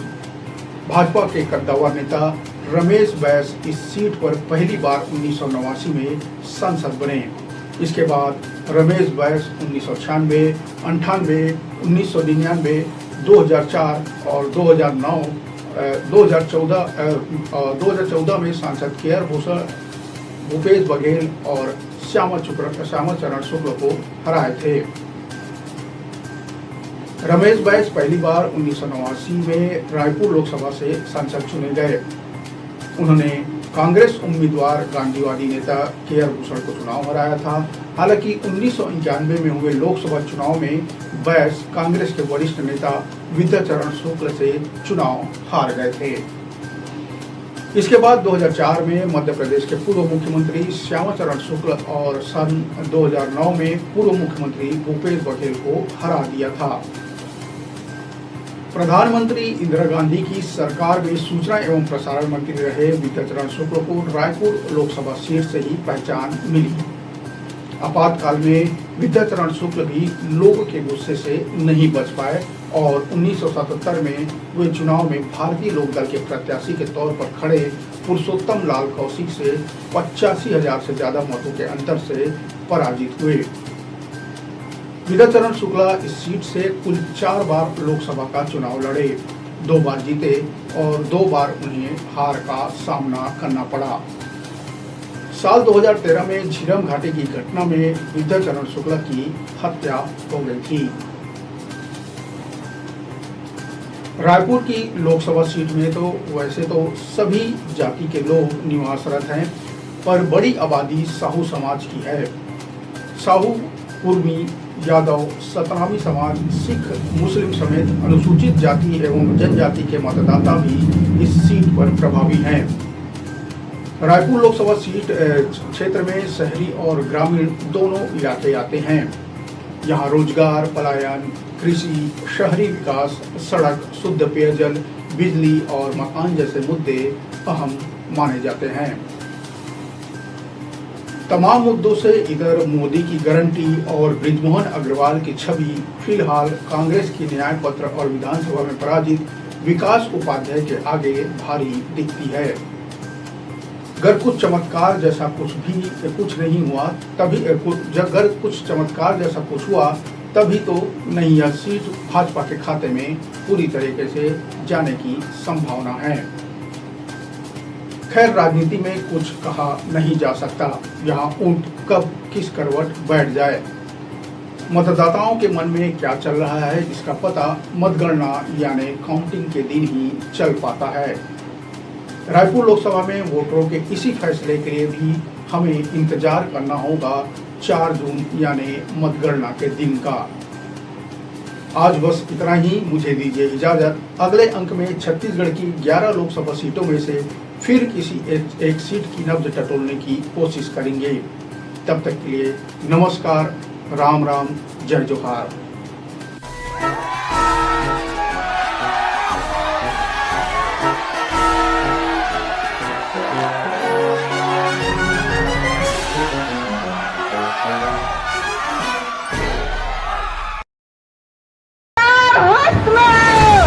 खबर के उस सब पहलू जेखर से तय उठे आप मन के दिन। हमारे छत्तीसगढ़ के तीज त्योहार है, चाहे हरेली हो, तीजा। प्रदेश के हर वो खबर जेखर से जुड़े है आप मन के भावना। जतका गौठान बनारी से वो सब पहला बारिश में ध्वस्त हो गए, न भूसा है, न पैरा है, न चारा है। हर वो खबर जेखर से जुड़े है आप मन के उम्मीद। में अगर काम अच्छा नहीं हो रहा है तो मैं शायद पीछे रहूं, मैं उस विभाग में ना रहूं तो बेहतर काम हो। खबर के वो जम्मो सच जेखर से जुड़े है आप मन के एहसास। तो पहले अपने आप को तो अपने घर को तो संभाल लो। जब किसान बैठे हैं तो उनसे मिलने की, उनसे बात करने की फुर्सत नहीं है। चुनी हुई सरकारों को हटाने के लिए षड्यंत्र रची जा रही है। खबर के आगाज ले अंजाम तक के सफर। मुझे लगता है भाजपा का नैतिक अधिकार नहीं है। क्या भाजपा राम केवल भाजपा के ही है? देखो खबर 36 आपके अपन चैनल न्यूज 36 में।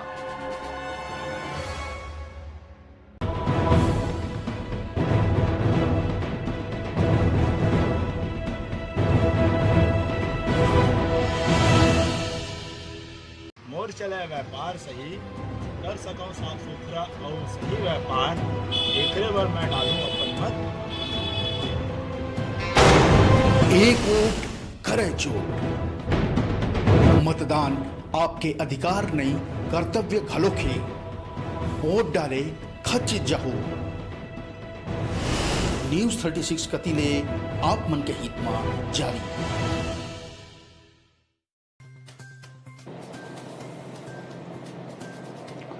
जहां के रामगिरी पर्वत पर महाकवि कालिदास ने अपने महाकाव्य मेघदूतम की रचना की थी, जहां विश्व की प्राचीनतम शैल्य नाट्यशाला भी यहां स्थित है। इस इलाके में भगवान श्री राम ने यहां वनवास के महत्वपूर्ण समय बिताए। इसी इलाके के विशाल हसदेव अरण्य से तो अब पूरी दुनिया परिचित हो चुकी है। जी हाँ, हम बात कर रहे हैं छत्तीसगढ़ के सरगुजा की, जहाँ की सरगुजिया बोली की अपनी अलग मिठास है। एक समय कांग्रेस का गढ़ माना जाने वाला सरगुजा इलाका 2023 के विधानसभा चुनाव में पूरी तरह ढह गया और सभी के सभी सीटों पर बीजेपी ने सेंध लगा दी। नमस्कार, मैं हूं नवीन और आज बात इसी सरगुजा लोकसभा सीट की।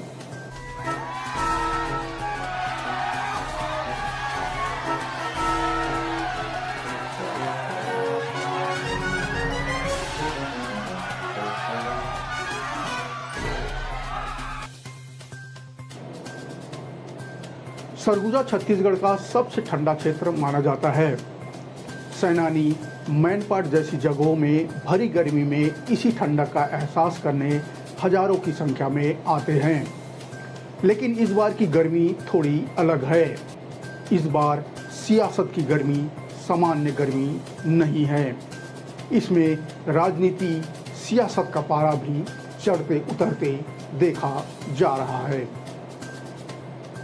सरगुजा लोकसभा का चुनावी इतिहास बताता है कि यह छत्तीसगढ़ राज्य बनने के पूर्व तक कांग्रेस का सबसे मजबूत गढ़ रहा है।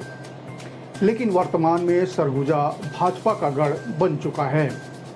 सरगुजा में कमल लगातार खिलता जा रहा है और पंजे की पकड़ हर लोकसभा चुनाव में कमजोर होती चली गई है। सरगुजा की सियासत में राज परिवार का दखल और वर्चस्व पहले आम चुनाव से ही रहा है। वर्तमान में सरगुजा की सियासत में रियासत के महाराजा यानी THC देव ही हैं। हालांकि 2023 के विधानसभा चुनाव में खुद के संग समूचे क्षेत्र में कांग्रेस की करारी हार के बाद सियासी पिक्चर से एक तरफ सिंहदेव गायब से हैं। बावजूद इसके इलाके में कांग्रेस की राजनीति बाबा साहब के इर्द गिर्द ही घूमती है। वहीं भाजपा अब यहां पूर्व अध्यक्ष स्वर्गीय शिव प्रताप सिंह के बाद किसी एक चेहरे पर केंद्रित नहीं है। भाजपा के पास यहां मंत्री रामविचार नेताम, पूर्व केंद्रीय मंत्री रेणुका सिंह, पूर्व प्रदेश अध्यक्ष राम सेवक पैकरा जैसे कई आदिवासी चेहरे हैं। भाजपा ने इस सीट से संत गहिरा गुरु के बेटे चिंतामणि महाराज को टिकट दिया है। चिंतामणि महाराज का कुछ दिनों पहले ही कांग्रेस से मोह भंग हो गया था और उन्होंने बीजेपी का दामन थाम लिया था। चिंतामणि महाराज कंवर जाति से हैं। गुरु परिवार से होने के नाते सामाजिक रूप से क्षेत्र में मजबूत पकड़ रखते हैं। राजनीतिक रूप से भी अपनी पैठ अंचल में बना चुके हैं। राजनीति जीवन की शुरुआत उन्होंने भी भाजपा से ही की थी, लेकिन 2013 विधानसभा चुनाव से पहले भाजपा छोड़ कांग्रेस में शामिल हो गए थे। कांग्रेस के टिकट पर 2 बार अलग अलग विधानसभा क्षेत्रों से विधायक भी रहे हैं। बात करें 2013 में तो लुंडरा से और 2018 में सामरी से विधायक रहे हैं, लेकिन 2023 के चुनाव में टिकट कटने के बाद भाजपा में वापस चले गए और नतीजा ये रहा कि सरगुजा की सभी सीटें कांग्रेस बुरी तरीके से हार गई। माना जाता है कि कांग्रेस की हार और भाजपा की जीत में चिंतामणि महाराज का भी बहुत बड़ा योगदान रहा है। सरगुजा की ऐतिहासिक जीत के नायक भले ही कई रहे हों, लेकिन इसका प्रतिफल चिंतामणि महाराज को भाजपा की लोकसभा टिकट के साथ मिला है। पार्टी ने उन्हें जातिगत समीकरणों से इतर नए प्रयोग के साथ टिकट दी है। दूसरी ओर कांग्रेस ने भी इस बार प्रयोग किया है। कांग्रेस ने वरिष्ठ नेता की जगह से युवा चेहरे पर दांव लगाया। कांग्रेस ने युवा कांग्रेस की राष्ट्रीय पदाधिकारी शशि सिंह को प्रत्याशी बनाया। शशि सिंह मजबूत राजनीतिक परिवार से आती हैं। शशि सिंह पूर्व मंत्री स्वर्गीय तुलेश्वर सिंह की बेटी हैं। शशि सिंह को राजनीति विरासत में मिली हुई है। सूरतपुर जिले में वे जिला पंचायत सदस्य हैं। उनके पिता स्वर्गीय तुलेश्वर सिंह जोगी सरकार में मंत्री रह चुके हैं। जातिगत समीकरण और महिला आरक्षण का भी कांग्रेस ने बखूबी ध्यान रखा है। कांग्रेस शशि सिंह गोंड जाति से है। इसके साथ राहुल गांधी के युवा सदस्यों की जो टीम है उसमें शशि सिंह शामिल हैं। सरगुजा महाराजा और पूर्व उप मुख्यमंत्री टीएस सिंहदेव का समर्थन भी शशि सिंह के साथ दिखता है। माना जाता है कि छत्तीसगढ़ की सत्ता की चाबी सरगुजा और बस्तर संभाग के विधानसभा सीटों से ही आती है। विधानसभा में यहाँ सभी सीटों पर फिलहाल कमल खिला हुआ है। अब लोकसभा में यह सीट लोगों की निगाहों में है। सरगुजा लोकसभा सीट आज़ादी के बाद यानी 1952 में अस्तित्व में आई। जानकारों का मानना है कि सरगुजा लोकसभा में 2019 की तरह मोदी लहर तो नहीं, लेकिन मोदी मैजिक भी बरकरार है। यहाँ स्थानीय मुद्दों के साथ राष्ट्रवाद का मुद्दा भी मतदाताओं के मन में है। इसके साथ ही विधानसभा चुनाव 2023 में मिली कांग्रेस को करारी हार के बाद से कांग्रेस में बिखराव की स्थिति भी है। दूसरी ओर भाजपा में 23 की ऐतिहासिक जीत और आदिवासी मुख्यमंत्री बनने के साथ उत्साह भी दिखता है।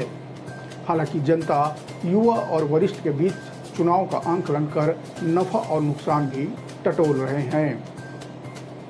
प्रचार अभियान में अगर देखा जाए सरगुजा लोकसभा क्षेत्र में, तो प्रचार अभियान में भाजपा बहुत आगे रही है। मुख्यमंत्री शाह सहित भाजपा के राष्ट्रीय नेताओं ने कई सभाएं कर जनता को रिझाने में कोई कमी नहीं छोड़ी है। बात करें महतारी वंदन योजना और महालक्ष्मी जैसी योजनाओं की चर्चा इस इलाके में है, जिसका असर वोटिंग में जरूर देखने को मिल सकता है। क्षेत्रवार समीकरण के आधार पर फिलहाल तो भाजपा का पलड़ा इस लोकसभा में ज़्यादा दिख रहा है। बात सन 1952 के पहले चुनाव में तो सरगुजा लोकसभा में 2 सांसद चुने गए थे, एक सामान्य वर्ग से, एक आदिवासी वर्ग से। पहला और दूसरा चुनाव इसी तरह से बड़ी सीटों पर हुआ था। 1952 में बाबूलाल सिंह आदिवासी वर्ग से कांग्रेस के टिकट पर चुनाव जीते थे, जबकि सामान्य वर्ग से सरगुजा महाराजा रहे चंडिकेश्वर शरण सिंह जुदेव निर्दलीय चुनाव जीते थे। 1957 के चुनाव में दोनों ही दूसरी बार संसद बने, लेकिन कांग्रेस के टिकट पर 1962 में यह सीट पूरी तरह आदिवासी वर्ग के लिए आरक्षित हो गई थी। और अब एक ही सांसद यहां चुने जाने की शुरुआत हो गई थी। आदिवासी आरक्षित सीट पर कांग्रेस नेता बाबूनाथ सिंह का विजयी अभियान लगातार जारी रहा और 52 के पहले चुनाव से लेकर 71 तक लगातार वे 5 बार चुनाव जीतकर संसद पहुंचे थे। 1975 में आपातकाल के बाद कांग्रेस विरोधी लहर सरगुजा में भी चली। 77 के चुनाव में इसका असर भी देखा गया।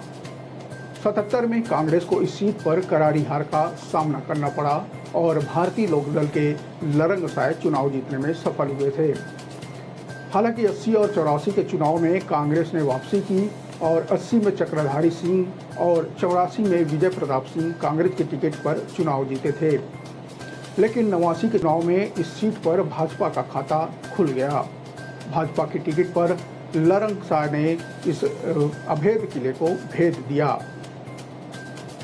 1989 में सरगुजा में भाजपा का कमल खिला ही था कि 2 साल बाद यानी 1991 में चुनाव में कमल फिर मुरझा गया। 91 के चुनाव में कांग्रेस फिर से शानदार वापसी की। कांग्रेस ने चेहरा बदला और खेल साय सिंह जीतकर संसद पहुंचे। बात 1996 के चुनाव की तो खेल साय सिंह के साथ कांग्रेस को फिर जीत मिली। हालांकि 98 के चुनाव में लरंगसाय के सहारे फिर कमल खिल गया। लेकिन 99 के चुनाव में भाजपा की हार और खेल साय के संग कांग्रेस की एक और जीत हुई। बात सन 2000 की तो मध्य प्रदेश से अलग होकर छत्तीसगढ़ अलग राज्य बना।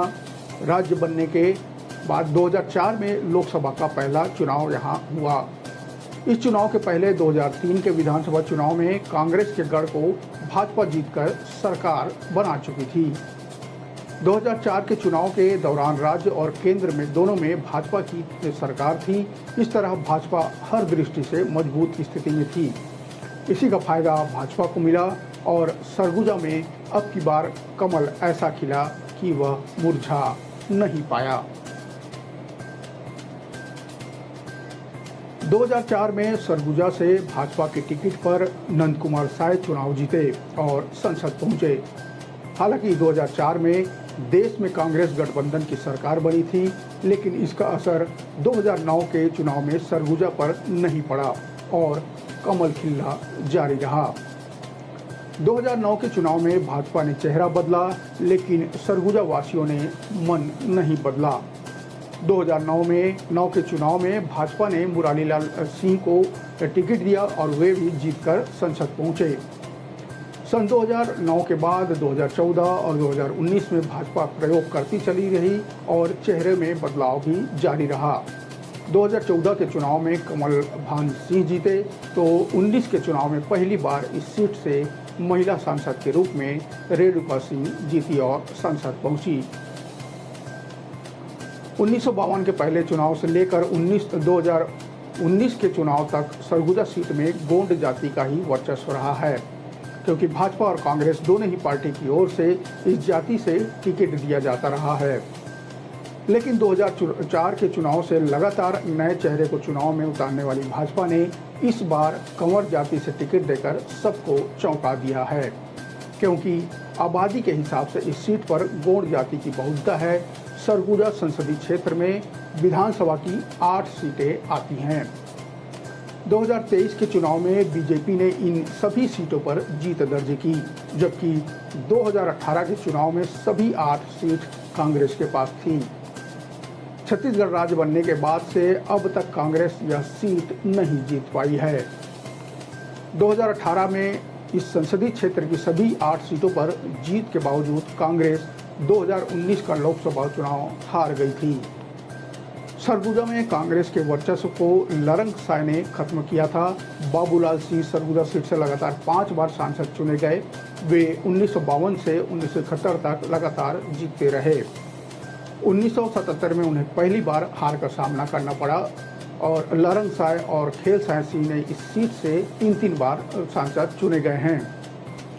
खेल साय सिंह लगातार 2 चुनाव जीते थे, जबकि लरंगसाय लगातार वो भी 2 चुनाव नहीं जीते थे। सरगुजा सीट पर शुरू से ही कांग्रेस का वर्चस्व रहा है। बाबूलाल सिंह कांग्रेस की टिकट पर लगातार जीत रहे थे। 1977 में पहली बार लरंग साय ने उन्हें चुनौती दी। साय 1977 में भारतीय लोकदल की टिकट पर चुनाव लड़े और बाबूनाथ सिंह को पटकनी दे दी। इसके बाद 1980 में लरंग साय हार गए। लरंग साय 1989 और 1998 में बीजेपी के टिकट पर सांसद चुने गए थे। कांग्रेस के खेल साय सिंह ने 1991, 96 और 98 में इस सीट का प्रतिनिधित्व किया था। बाद 2019 में तो भाजपा प्रत्याशी रही रेणुका सिंह जीती थी।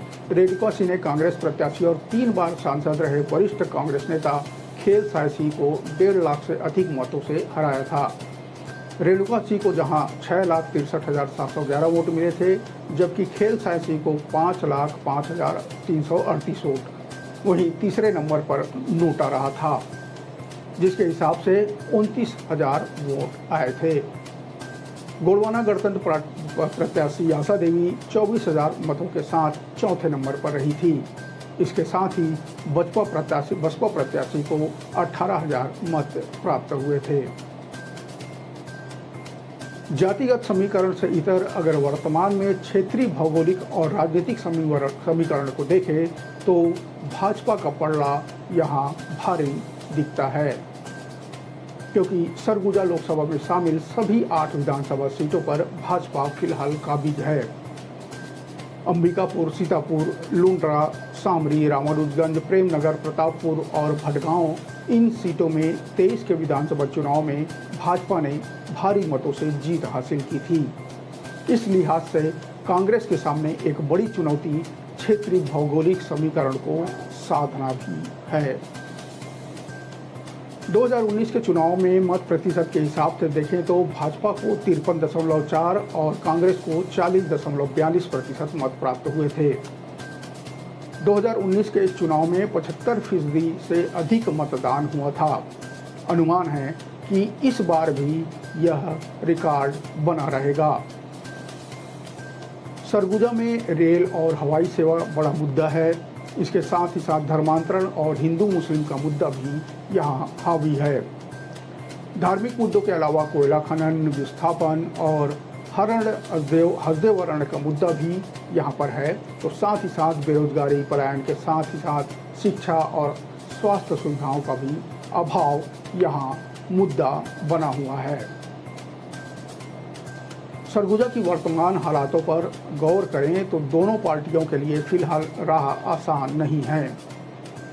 कांग्रेस में रहने के बाद भी चिंतामणि महाराज को भाजपा से बड़ी उम्मीदों के साथ प्रत्याशी बनाया है।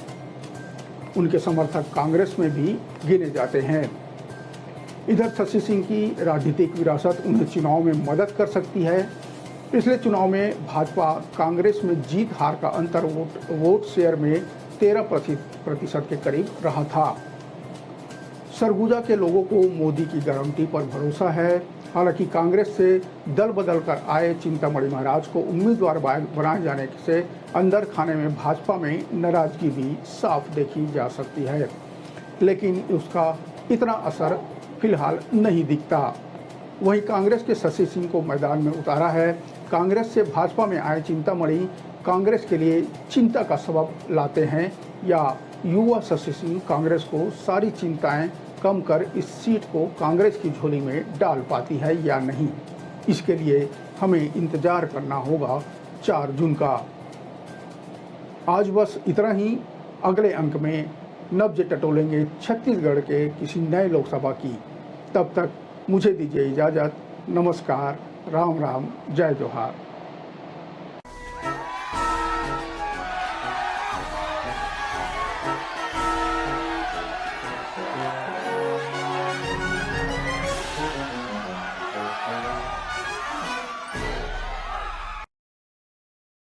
मोला चाहिए मोर सुघर भविष्य, मोला चाहिए रोजगार, एकर बर डालूं अपन मत, अपन वोट। एक वोट करे चोट। मतदान आपके अधिकार नहीं, कर्तव्य घलो खे। वोट डाले खचित जहो। न्यूज 36 कतिले आप मन के हित में जारी।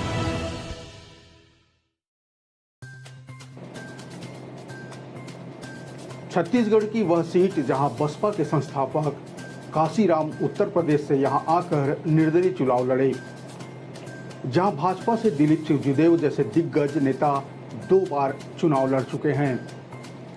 अविभाजित मध्य प्रदेश के कांग्रेस अध्यक्ष और सहकारिता पुरुष के नाम से विख्यात पंडित राम गोपाल तिवारी भी यहां से सांसद रहे हैं।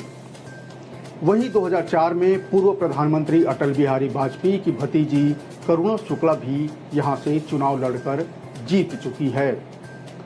इस लोकसभा में अनुसूचित जाति और अनुसूचित जनजाति के वोटरों की संख्या सबसे ज्यादा है। नमस्कार, मैं हूं नवीन और आज हम बात करेंगे अनुसूचित जाति के लिए आरक्षित सीट जांजगीर चांपा लोकसभा की।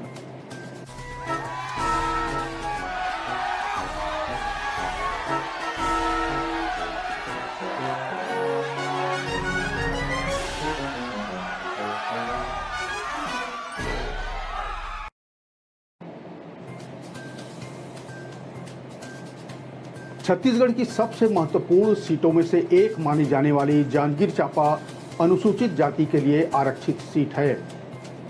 अनुसूचित जाति वर्ग के 25% और अनुसूचित जनजाति वर्ग के मतदाताओं की संख्या लगभग 11.6% के करीब इस लोकसभा सीट में है। ये हर चुनाव में निर्णायक भूमिका में रहते हैं। इसका कारण यह भी है कि ये मतदाता एक तरफा वोट करते आए हैं। यहाँ पर ओबीसी वोटरों की भी 42% संख्या है। यहाँ की सभी 8 विधानसभा के विधायक काबिज हैं। इस लिहाज से कांग्रेस यहाँ बीजेपी के मुकाबले थोड़ा ज़्यादा मजबूत दिखती है। लेकिन एक सच ये भी है कि जांजगीर लोकसभा सीट पिछले 20 सालों से बीजेपी के कब्जे में है। इस बार कांग्रेस ने पूर्व मंत्री शिव कुमार डहरिया को अपना प्रत्याशी बनाया है, तो वहीं बीजेपी ने यहां नई महिला प्रत्याशी कमलेश जांगड़े को मैदान में उतारा है। जांजगीर लोकसभा सीट में 1984 में पहली बार भाजपा ने इस पर अपना पैर जमाना शुरू किया। इससे पहले भारतीय जनसंघ के रूप में पार्टी 5 बार दूसरे स्थान पर रही। भाजपा के कद्दावर नेता दिलीप सिंह ने पहली बार 1989 में पार्टी का यहां से खाता खोला और कांग्रेस के प्रभात मिश्रा को हरा दिया। अगली बार यानी 1991 में कांग्रेस पार्टी के भवानी लाल वर्मा ने दिलीप सिंह को पटकनी दे दी। हालांकि 1996 में मनहर लाल पांडे और 2004 में करुणा शुक्ला ने पार्टी को जीत दिलाई। तब से लेकर अब तक लगातार यह सीट भाजपा के खाते में ही है। इस सीट में अब तक बीजेपी के ही सांसद रहे हैं, इसलिए स्थानीय मुद्दों की जगह राष्ट्रीय मुद्दों को लेकर ही बीजेपी मतदाताओं के पास फिलहाल जा रही है। आमजन की माने तो पूर्व सांसदों का कोई उल्लेखनीय कार्य भी यहां बताने के लिए नहीं है, ऐसा आम लोगों की प्रतिक्रिया है। हालांकि कांग्रेस की महालक्ष्मी योजना के वादों का पोस्टर देखने को इलाके में जरूर मिलता है, लेकिन पार्टी के वादों को घर घर तक बताने के लिए कार्यकर्ता दिखाई कहीं नहीं दे रहे हैं।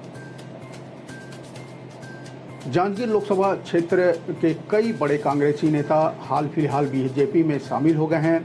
इनमें कांग्रेस के ही प्रदेश संयुक्त महासचिव इंजीनियर रवि पांडे की बात करें या कांग्रेस के पूर्व विधायक चुन्नीलाल साहू समेत कई नेता हैं जो बीजेपी में आकर अब बीजेपी के चुनाव प्रचार भी इलाके में कर रहे हैं।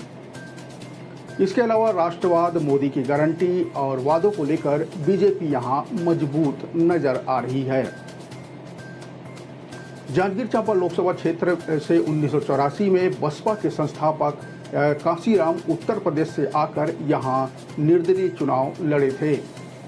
हालांकि इस चुनाव में उन्हें महज 32,135 वोट मिले और उनका वोट प्रतिशत 8.81 ही रहा। बसपा की स्थापना इसी दौर में हुई थी, मगर पार्टी को चुनाव आयोग से मान्यता नहीं मिली थी, इसलिए काशीराम को निर्दलीय चुनाव लड़ना पड़ा था। काशीराम अपना चुनाव प्रचार करने साइकिल रैली से लेकर छोटी छोटी सभाओं को संबोधित करते थे इस दौरान उनके साथ बसपा की मायावती भी हमेशा रहती थी। इस चुनाव के बाद से जिले में बहुजन आंदोलन की जड़ें मजबूत हुई। वोट हमारा, राज तुम्हारा नहीं चलेगा और अब न 85 धोखा खाओ, देश में अपना शासन लाओ, एक वोट और एक नोट जैसे नारे उस समय खूब चले थे। इससे आने वाले समय में पामगढ़ व जैजैपुर विधानसभा में बसपा के उम्मीदवार जीतते रहे। हालांकि इस बार के विधानसभा चुनाव में बसपा को एक भी सीट नहीं मिली है और उसके वोट कांग्रेस की तरफ डाइवर्ट हो गए। जांजगीर चांपा लोकसभा से अब तक 5 बार महिला उम्मीदवार जीतकर संसद पहुंच चुकी है। इनमें 2 बार मिनी माता, 1 बार करुणा शुक्ला जो अटल बिहारी वाजपेयी जी की भतीजी हैं और 2 बार कमला देवी पाटले इस जांजगीर लोकसभा चुनाव से चुनाव जीत चुकी है। यह सीट प्रदेश की हाई प्रोफाइल सीटों में से एक माना जाता है। यहाँ भाजपा से दिलीप सुखदेव जैसे दिग्गज नेता 2 बार चुनाव लड़ चुके हैं। अविभाजित मध्य प्रदेश के कांग्रेस अध्यक्ष और सहकारिता पुरुष के नाम से विख्यात पंडित राम गोपाल तिवारी भी यहाँ से सांसद रह चुके हैं। वहीं 2004 में पूर्व प्रधानमंत्री अटल बिहारी वाजपेयी की भतीजी करुणा शुक्ला भी यहां से चुनाव लड़कर जीत चुकी है और संसद पहुंच चुकी है। भाजपा के दिलीप सिंह जूदेव को इस लोकसभा में हार जीत दोनों क्षेत्र में जीत और हार का सामना करना पड़ा। साल 1989 के चुनाव में दिलीप सिंह जूदेव ने कांग्रेस के प्रभात मिश्रा को पराजित किया था। जूदेव ने कांग्रेस उम्मीदवार को 98,893 वोटों से पराजित किया था। 1991 के मध्यावधि चुनाव में दिलीप सिंह जूदेव को हार का सामना करना पड़ा। इस चुनाव में कांग्रेस के भवानी लाल वर्मा ने दिलीप सिंह जूदेव को 29,425 वोट से पटकनी दे दी थी। पहला चुनाव जीतने के बाद जूदेव का क्षेत्र में दौरा कम होता था, इसलिए उन्हें जनता की नाराजगी झेलनी पड़ी और वो दूसरा चुनाव हार गए। जबकि पहले चुनाव में युवा मतदाता उनका रक्त तिलक लगाकर जगह जगह स्वागत करते दिखते थे। इतना ही नहीं, दिलीप सिंह जूदेव की तरह मूछ रखना उन दिनों क्रेज हो गया था। साल 2004 से यह लोकसभा सीट लगातार भाजपा के खाते में ही है। इससे पूर्व इस सीट पर कांग्रेस का कब्जा था, मगर 20 साल से इस सीट को कांग्रेस भाजपा से अब तक छीन नहीं पाई है। पिछले चुनाव में कांग्रेस ने यहां रवि परसराम भारद्वाज और भाजपा ने गुहाराम अजगले को अपना उम्मीदवार बनाया था।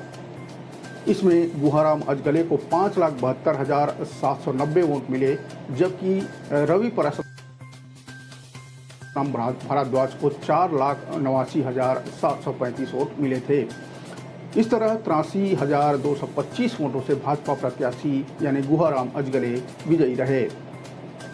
इधर इस बार की बात करें तो इस विधानसभा चुनाव में लोकसभा की सभी 8 विधानसभाओं में कांग्रेस की जीत हुई है। यहां कांग्रेस के विधायक अभी भी काबिज हैं। बसपा यहां एक भी सीट नहीं जीत सकी है, जबकि लंबे समय से पामगढ़, जैजैपुर और चंद्रपुर विधानसभा बसपा का प्रभाव वाला क्षेत्र माना जाता है। बात करें भाजपा प्रत्याशी की तो जहां राज्य में प्रधानमंत्री मोदी की गारंटी से किसानों को धान की कीमत 3100 रुपये देने, महतारी बंदर और अन्य गारंटी और केंद्र सरकार की 10 साल की उपलब्धियों पर वोट मांग रही हैं, वहीं कांग्रेस प्रत्याशी कांग्रेस के 5 न्याय योजना जिसमें युवा, बेरोजगार, महिला और किसानों की न्याय की बात कही गई है, इसके आधार पर वो बनाकर वोट मांग रहे हैं। महिलाओं के खाते में प्रतिवर्ष 1 लाख रुपए देने, किसानों के लिए MSP लागू करने, फसल बीमा की राशि किसानों के खाते में सीधे भेजने और बेरोजगार को रोजगार देने की बात कांग्रेस की तरफ से कही जा रही है। वहीं दूसरी तरफ भाजपा जहां अयोध्या में राम मंदिर बनाने की बात कर रही है, तो वहीं कांग्रेस चुनावी बांड में भ्रष्टाचार का आरोप भाजपा पर लगा रही है। स्थानीय समस्या जैसे पलायन, पेयजल आपूर्ति और गांवों की सड़क निर्माण की बातें दोनों दल के उम्मीदवार कर रहे हैं। लोकसभा में यहां जांजगीर चांपा लोकसभा में लगभग 20,52,000 मतदाता हैं। इसमें चंद्रपुर और बिलाईगढ़ विधानसभा में महिला वोटरों की संख्या सबसे अधिक है। बात करें चंद्रपुर में तो 1,17,599 पुरुष और उतने ही लगभग 1,19,803 महिला मतदाता हैं। इसी तरह बिलाईगढ़ विधानसभा में 1,53,099 पुरुष और 1,53,589 महिला मतदाता हैं, जबकि कसडोल विधानसभा में महिला और पुरुष मतदाताओं में मात्र 58 का अंतर है। यहाँ 58 पुरुष मतदाता अधिक हैं। जांजगीर चांपा लोकसभा में सर्वाधिक मतदाता कसडोल विधानसभा क्षेत्र में आते हैं। यहाँ लगभग 3,68,136 मतदाता हैं। इनमें पुरुष मतदाता 1,84,096 और महिला मतदाता 1,84,038 हैं, जबकि सबसे कम मतदाता शक्ति विधानसभा में हैं। यहाँ लगभग 2,16,915 मतदाता हैं। लोकसभा चुनाव 2019 में कांग्रेस का वोट शेयर यहाँ लगभग 39.06% था, जबकि बीजेपी का वोट शेयर 46.03% था।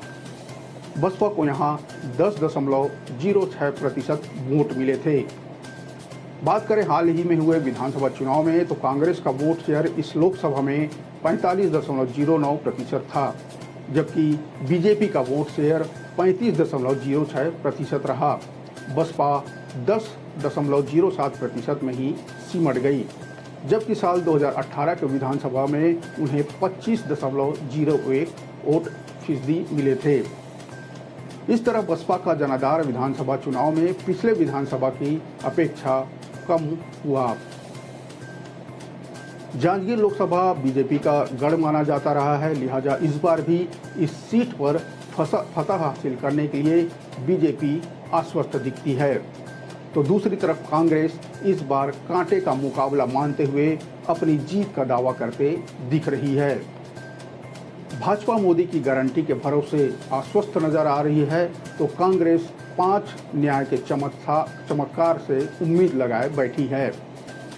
विधानसभा चुनाव में करारी हार के बाद कांग्रेस ने शिव डहरिया को यहां से उम्मीदवार बनाया है। कांग्रेस ने डहरिया को भाजपा के गढ़ में सेंध लगाने के आस से यहां मैदान में उतारा है। इस लोकसभा में भाजपा और कांग्रेस दोनों के दिग्गजों की चुनावी सभाएं हो चुकी है। दोनों ही सभाओं में लगभग एक सी ही भीड़ हमें देखने को मिली।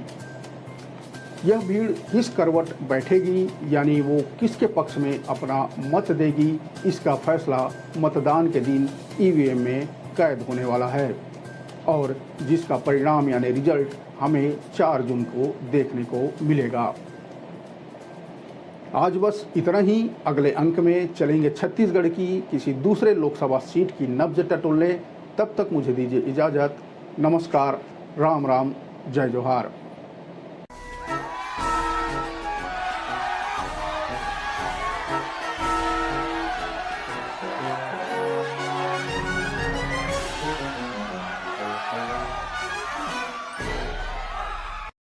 तो वो सिर्फ इसीलिए क्योंकि छत्तीसगढ़ में मोदी जी की गारंटी की सरकार है, जिसके संरक्षण में मैं आज यहां पहुंच पाई।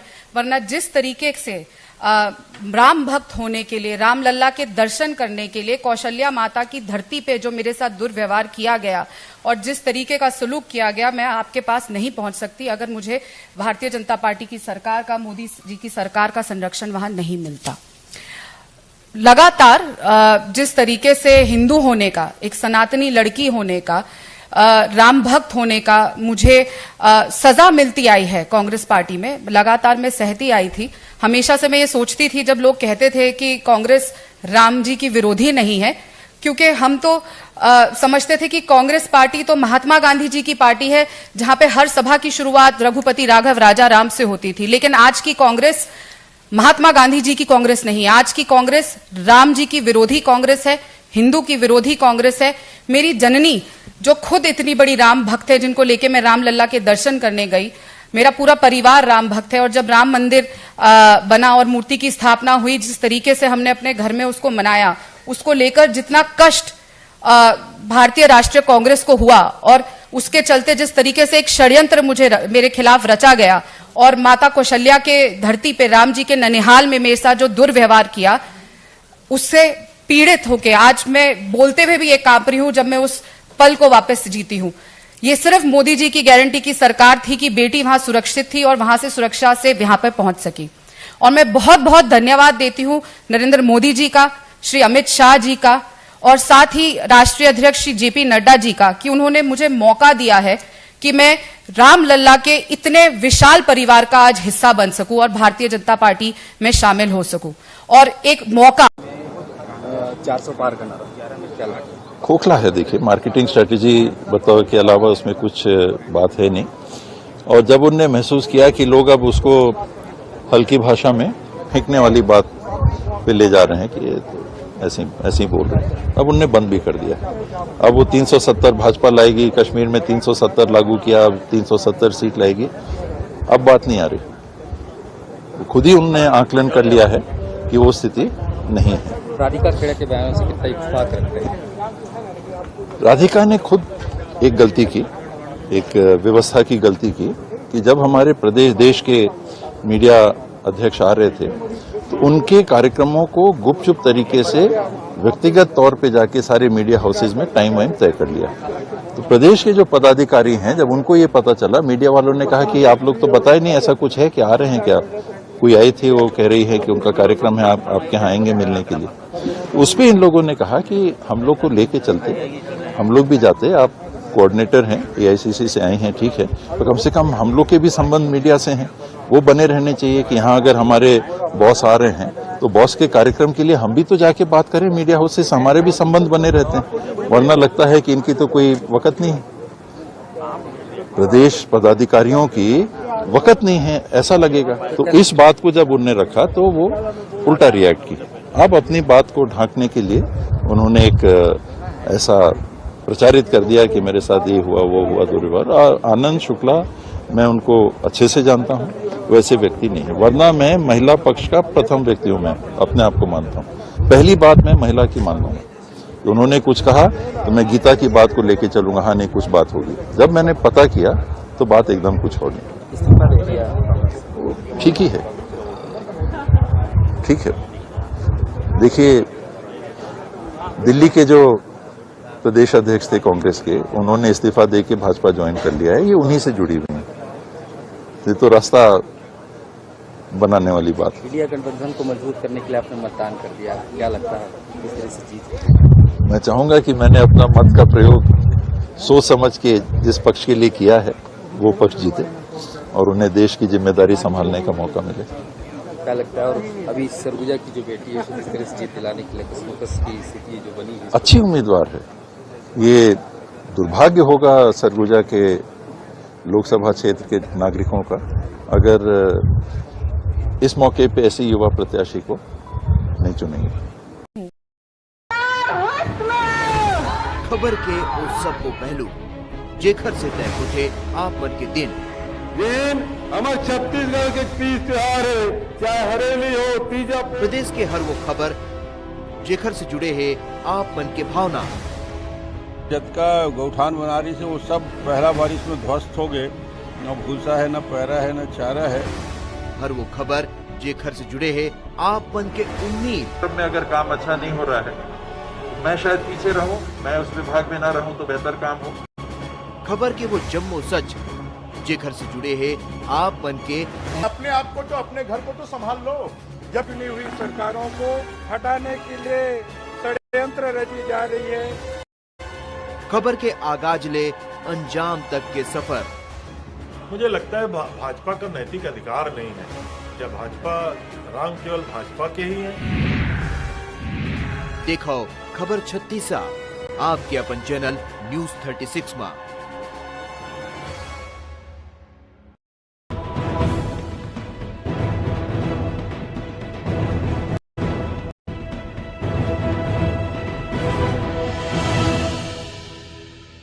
मोला चाहिए अच्छा कॉलेज, अच्छा आधुनिक शिक्षण संस्थान ताकि आगू अच्छा से पढ़ सकूं और अपन सपना ला गढ़ सकूं। एकरे बर मैं यहाँ डालूं अपन मत, अपन वोट। एक वोट करे चोट। मतदान आपके अधिकार नहीं, कर्तव्य घलो खे। न्यूज जारी।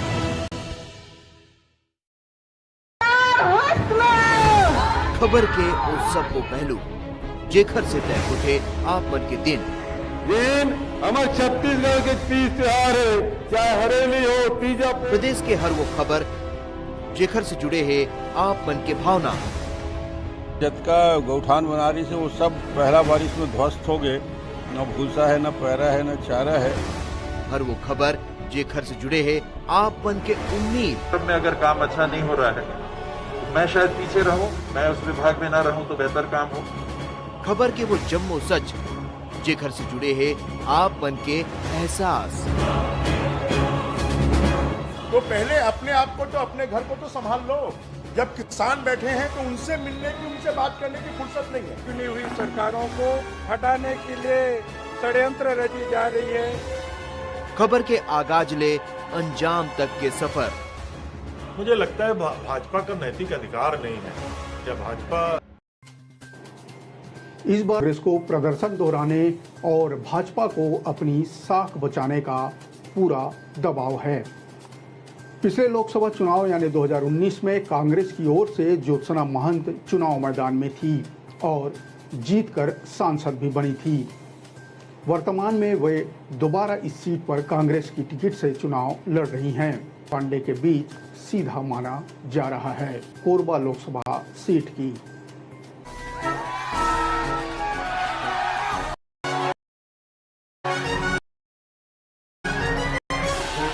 नए परिसीमन के साथ अस्तित्व में आया कोरबा लोकसभा क्षेत्र में पहला चुनाव सन 32 मतों से पराजित किया था। 2009 के बाद 2014 में इस लोकसभा क्षेत्र से दूसरे लोकसभा चुनाव में कांग्रेस के चरणदास महंत को बीजेपी के डॉक्टर बंसीलाल महतो ने महज 4,265 मतों से शिकस्त दे दी थी। बात करें 2019 लोकसभा चुनाव की तो इस चुनाव में डॉक्टर धर्मपत्नी यानी ज्योत्सना महंत पहली बार चुनाव मैदान में उतरी और जीत भी हासिल की। कोरबा लोकसभा से कांग्रेस ने एक बार फिर चरणदास महंत की पत्नी यानी ज्योत्सना महंत को ही अपना कैंडिडेट बनाया। 2019 में इन 2 सीटों पर कांग्रेस आई थी, उनमें एक कोरबा थी और एक बस्तर। पार्टी ने मोदी लहर में भी जीत कर आने वाली ज्योत्सना महंत को इसलिए भी टिकट दिया है। हालांकि ये चुनाव ज्योत्सना महंत और भाजपा की सरोज पांडे के बीच नहीं माना जा रहा है, बल्कि उनके पति और नेता प्रतिपक्ष चरणदास महंत और भाजपा की राष्ट्रीय महासचिव सरोज पांडे के बीच माना जा रहा है। इस बात में कोई शक नहीं कि इस क्षेत्र में कांग्रेस के सबसे बड़े नेता चरणदास महंत ही हैं। पिछली सरकार में वे विधानसभा में थे और उससे पहले कहीं न कहीं मुख्यमंत्री की रेस में भी थे। उनकी राजनीति को लोग इस तरह से देखते हैं कि वे कहते कुछ नहीं और कर सब कुछ जाते हैं। भूपेश बघेल अगर केंद्र में जाते हैं तो सबसे ताकतवर नेता के रूप में चरणदास महंत ही कांग्रेस में यानी छत्तीसगढ़ राज्य में कांग्रेस की तरफ से होंगे। सरोज पांडे भाजपा की राष्ट्रीय उपाध्यक्ष भी है। ऐसे में यहाँ भाजपा को अपनी साख बचाने की चिंता है। कोरबा भाजपा के लिए हारी हुई सीट है, इसलिए यहाँ भाजपा कांग्रेस के शीर्ष नेताओं के बीच भी प्रतिस्पर्धा देखने को मिल रही है। भाजपा की ओर से सरोज पांडे तीसरी बार लोकसभा चुनाव मैदान में हैं। इससे पहले सरोज पांडे दुर्ग नगर निगम की महापौर, विधायक और सांसद भी रही है। भाजपा में जहां सरोज को सम्मान के साथ दीदी पुकारा जाता है, वहीं कांग्रेस के वरिष्ठ नेता व नेता प्रतिपक्ष डॉक्टर चरणदास महंत की धर्मपत्नी होने के नाते ज्योत्सना महंत को कांग्रेस के कुछ कार्यकर्ता सम्मान के रूप में उन्हें भाभी कहकर पुकारते हैं। कोरबा लोकसभा क्षेत्र में कुल 4 जिलों के 8 विधानसभा क्षेत्र आते हैं, जिनमें कोरिया, एमसीबी जिले में बैकुंठपुर, मनेन्द्रगढ़ और भरतपुर सोरहत विधानसभा क्षेत्र के अलावा पेंड्रा जिले के मारवाही विधानसभा, जबकि कोरबा जिले के पाली, तानाखार, कटघोरा, रामपुर और कोरबा विधानसभा क्षेत्र शामिल हैं। कोरबा में 3 चुनाव व वर्तमान में जो चौथा चुनाव में बीजेपी हर बार प्रत्याशी बदलती रही है। पहले चुनाव में करुणा शुक्ला को मौका मिला, दूसरे चुनाव में बंसीलाल महतो को मौका दिया जो जीतकर भाजपा की झोली में ये सीट रखे थे। तीसरे चुनाव में फिर महतो को हटाकर ज्योतिनंद दुबे को मौका दिया गया और अब की बात करें यानी 2024 की बात करें तो चौथे चुनाव में सरोज पांडे को भाजपा ने अपना उम्मीदवार बनाया है। वहीं कांग्रेस की बात करें तो कांग्रेस लगातार महंत परिवार पर विश्वास कायम रखे हुए है।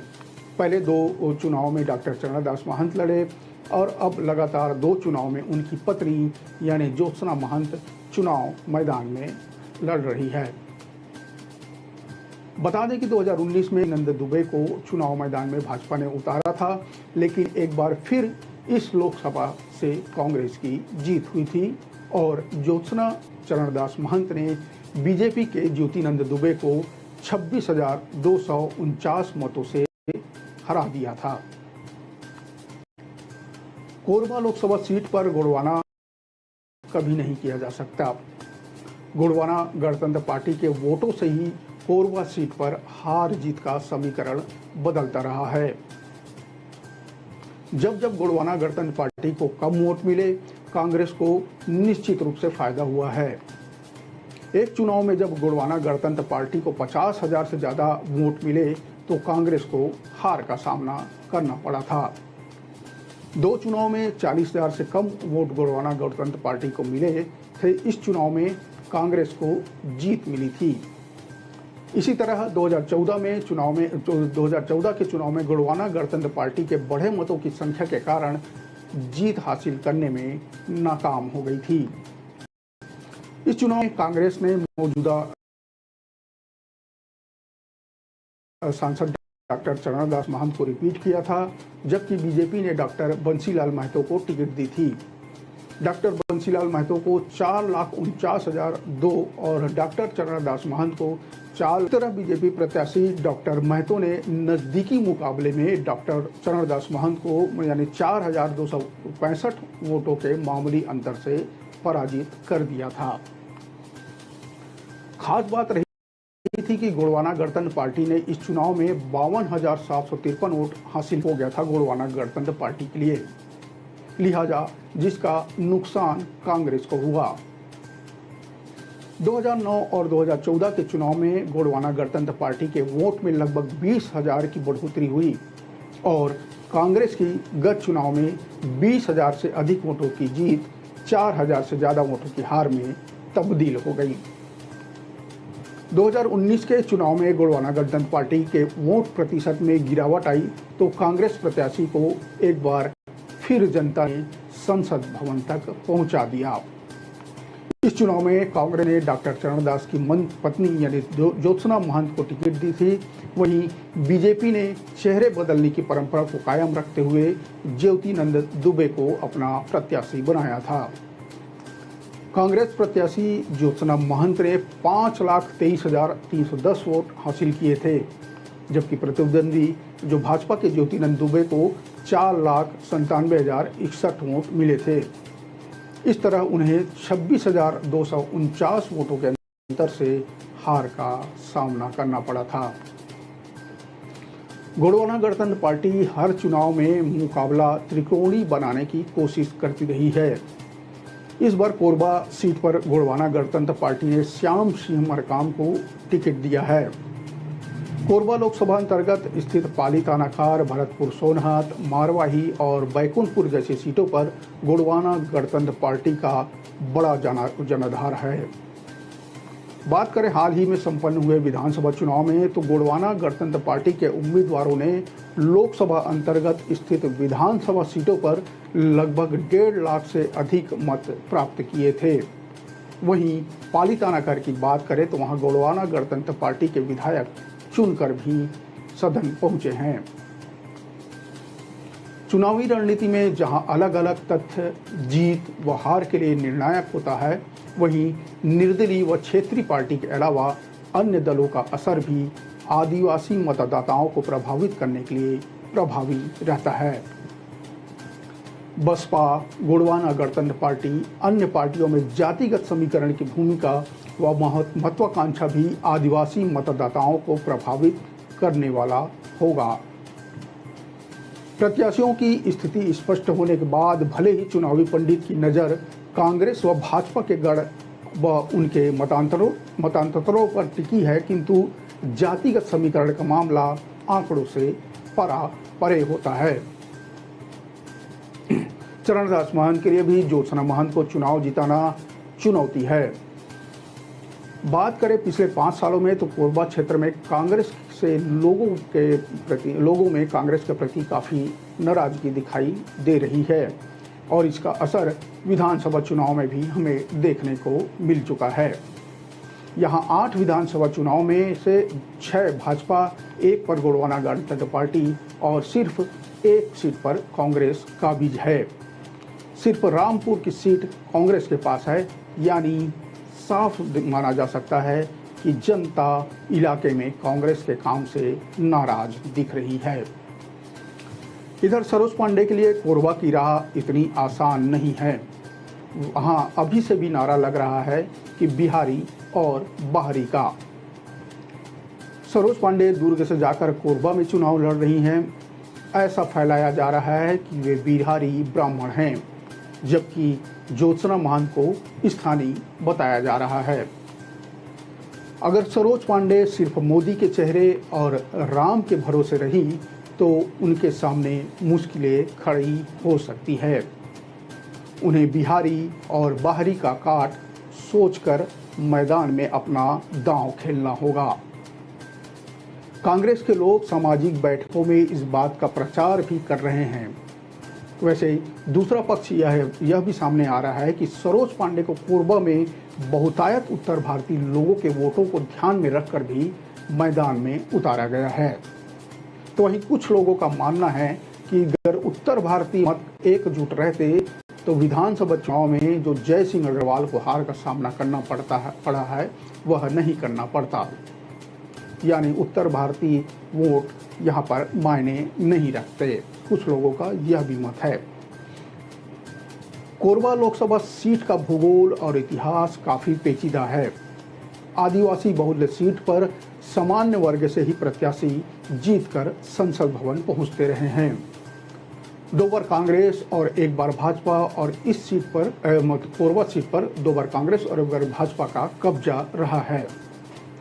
कांग्रेस के टिकट का गणित महंत परिवार का वोट बैंक को माना जा सकता है। दूसरी ओर भाजपा के स्थानीय प्रत्याशियों के पूर्व के चुनाव के प्रदर्शन और राष्ट्रीय स्तर के चेहरे को माना जा रहा है।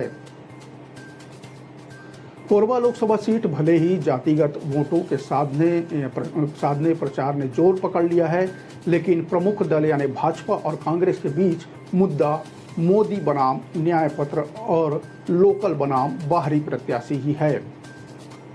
भाजपा प्रत्याशी मोदी की गारंटी पूरी होने की गारंटी के साथ वोट मांग रहे हैं, तो कांग्रेस प्रत्याशी न्याय पत्र के मुद्दों को जनता के सामने रखकर वोटों की अपील करते दिख रहे हैं। स्थानीय मुद्दों के नाम पर दोनों प्रत्याशी एक दूसरे पर तीखा हमला कर रहे हैं। एक मौजूदा सांसद है तो दूसरी लोकसभा सीट की पालक सांसद। ऐसे में दोनों ही प्रत्याशी एक दूसरे की कमियां गिनाकर जनता के सामने अपना अपना दावा मजबूती के साथ रख रहे हैं। यह सामान्य लोकसभा सीट होने के बावजूद यहां आदिवासी मतदाताओं की भूमिका निर्णायक रहती है। कोरबा जिले के रामपुर, पाली थानाखार में राठिया, कंवर, पैंकरा, मंझवार, बिंझवार जनजातियों का दबदबा है। वहीं कोरबा के सुदूर वनांचलों में कोरवा, पंडू, बिरहोर, धनुहार, गोंड, कंवर जनजाति के मतदाता चुनाव मतदान में अपनी महत्वपूर्ण भूमिका निभाते हैं। मारवाही क्षेत्र एक तरह से कांग्रेस का गढ़ माना जाता है। तीसरे फेज यानी 7 मई को यहाँ मतदान होना है। फिलहाल दोनों मुख्य दलों के प्रत्याशी के प्रचार प्रसार और आरोप प्रत्यारोप का सिलसिला जैसे जैसे मतदान का दिन आते जा रहा है तेज हो चला है। वहीं गोंडवाना गणतंत्र पार्टी और बसपा भी कमर कसकर तैयार है। कोरबा लोकसभा का यह चौथा चुनाव है। 2 बार कांग्रेस और 1 बार बीजेपी के सर ताज सज चुका है। कांग्रेस निश्चित रूप से चाहेगी कि इस चुनाव में भी वो बीजेपी को पछाड़ दे, जबकि बीजेपी जीतकर मामले को बराबर यानी 50-50 करने की कोशिश में जुटी हुई है। लोग कह रहे हैं कि यह लड़ाई भाभी और दीदी के बीच नहीं, बल्कि भैया यानी चरणदास महंत और दीदी यानी सरोज पांडे के बीच ही है। बिहारी और बाहरी का तमगा लगने का फायदा सरोज पांडे को मिलता है या भाभी ज्योत्सना महंत को इस मुद्दे पर बाजी मार जाएंगी। इसके लिए हमें इंतजार करना होगा 4 जून का यानी मतगणना के दिन का। आज बस इतना ही। अगले कड़ी में बात होगी छत्तीसगढ़ के किसी दूसरे लोकसभा क्षेत्र की। तब तक मुझे दीजिए इजाजत। नमस्कार, राम राम, जय जोहार।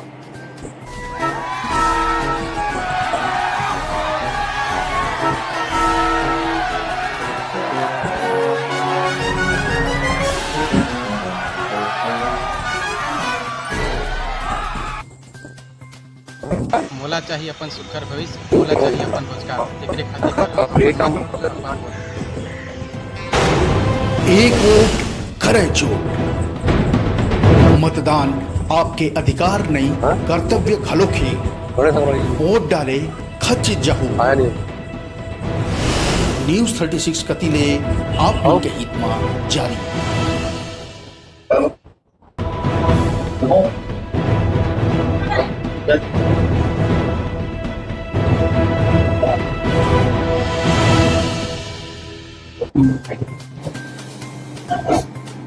बिलासपुर लोकसभा सीट में इस बार चुनाव में यहाँ की परिस्थिति बदली सी नजर आ रही है। यहाँ से भाजपा ने एक बार फिर से साहू समाज का कार्ड खेला है। भाजपा इससे पहले भी 2019 में साहू समाज यानी अरुण साव और 2014 में साहू समाज से ही यानी लखनलाल साहू के ऊपर दांव खेला था और उसमें भाजपा सफल भी रही थी। लोगों का मानना है कि इस दांव के पीछे का सबसे बड़ा कारण सामाजिक वोटर है। हालांकि कुछ लोग पिछले 2 चुनाव में मोदी लहर को भी इसका श्रेय देते आए हैं। बीजेपी इस बार फिर साहू समाज से ही उम्मीदवार को मैदान में उतारा है, तो दूसरी तरफ कांग्रेस ने भी करारा जवाब देते हुए यादव कार्ड खेल दिया है। कांग्रेस ने यहां भिलाई के विधायक एवं युवा नेता देवेंद्र यादव को मैदान में उतारा है। हालांकि दोनों उम्मीदवार के ऊपर बाहरी प्रत्याशी का तमगा लगा हुआ है।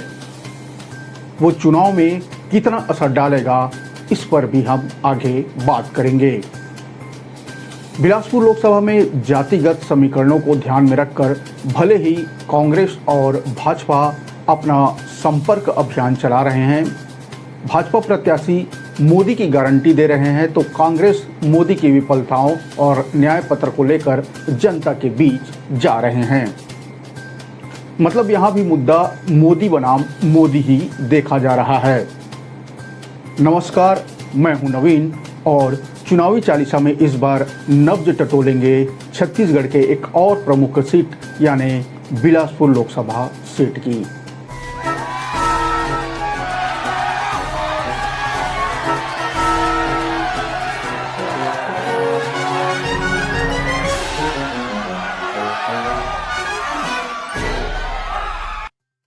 बिलासपुर लोकसभा सीट पर नजर डालें तो 2024 में तकरीबन 20 लाख वोटर यहां पर हैं।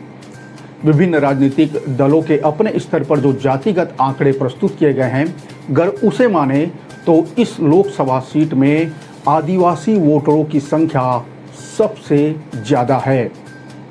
2,65,000 के आंकड़े के साथ ही आदिवासी वोटर पहले नंबर पर हैं। इसके बाद 2,25,000 साहू समाज के वोटरों की संख्या बिलासपुर लोकसभा सीट पे है।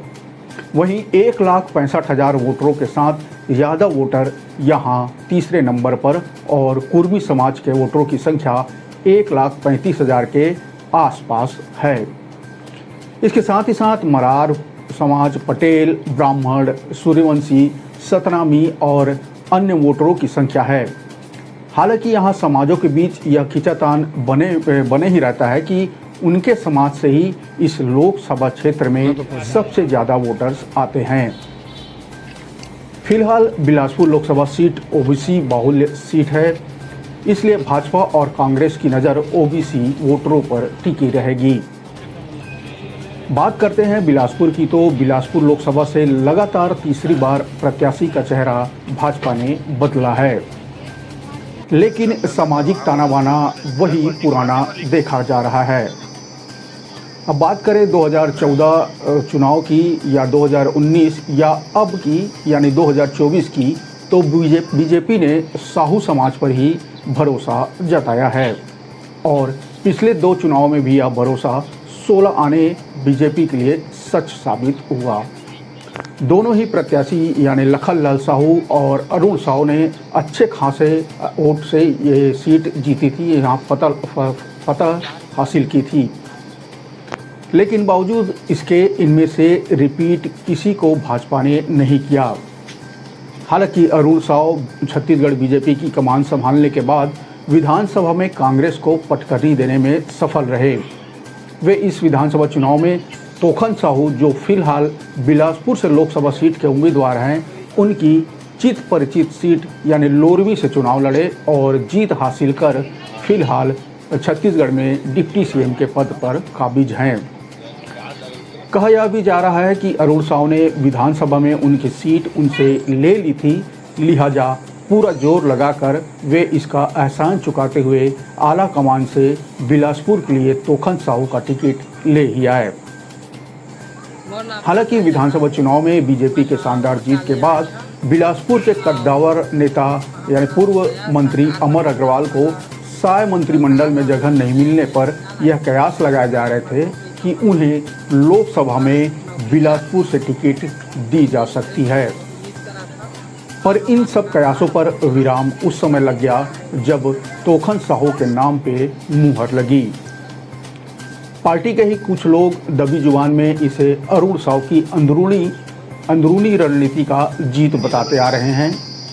बहरहाल इस बार फिर साहू समाज से यानी पूर्व विधायक तोखन साहू को मैदान में उतारने से अंदरूनी तौर पर बीजेपी के लिए कुछ न कुछ संकट पैदा करने वाला जरूर साबित होगा।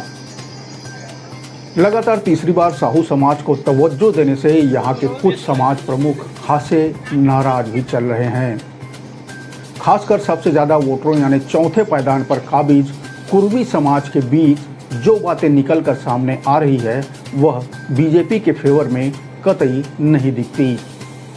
हालांकि कहीं न कहीं बीजेपी से नाराज कुर्मी समाज ने यह पत्ता अभी तक नहीं खोला है कि इस चुनाव में वह किसे वोट करेंगे।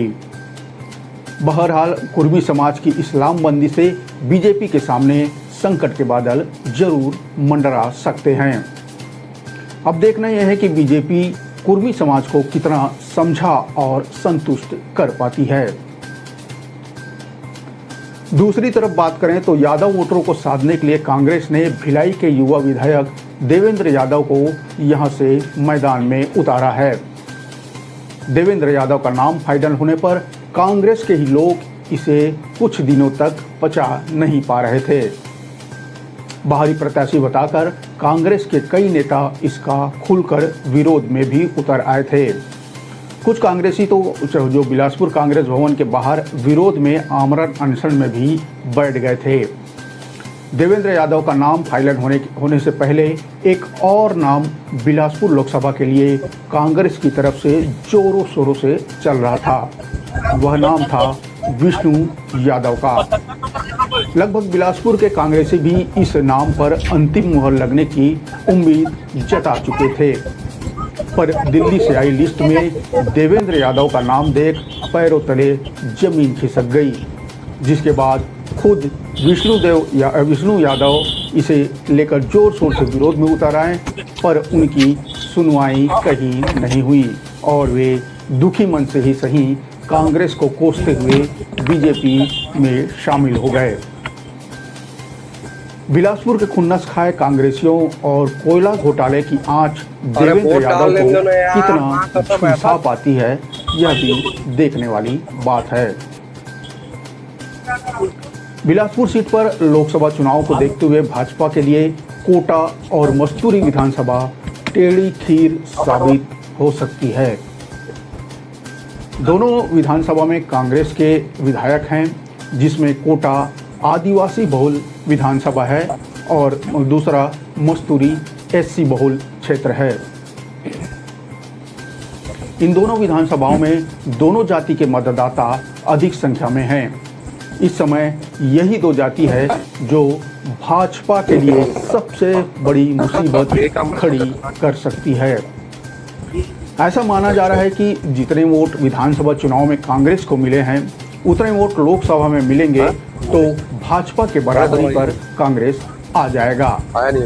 लेकिन ये दोनों विधानसभा के वोट कांग्रेस के पक्ष में आए तो कांग्रेस जीत भी सकती है।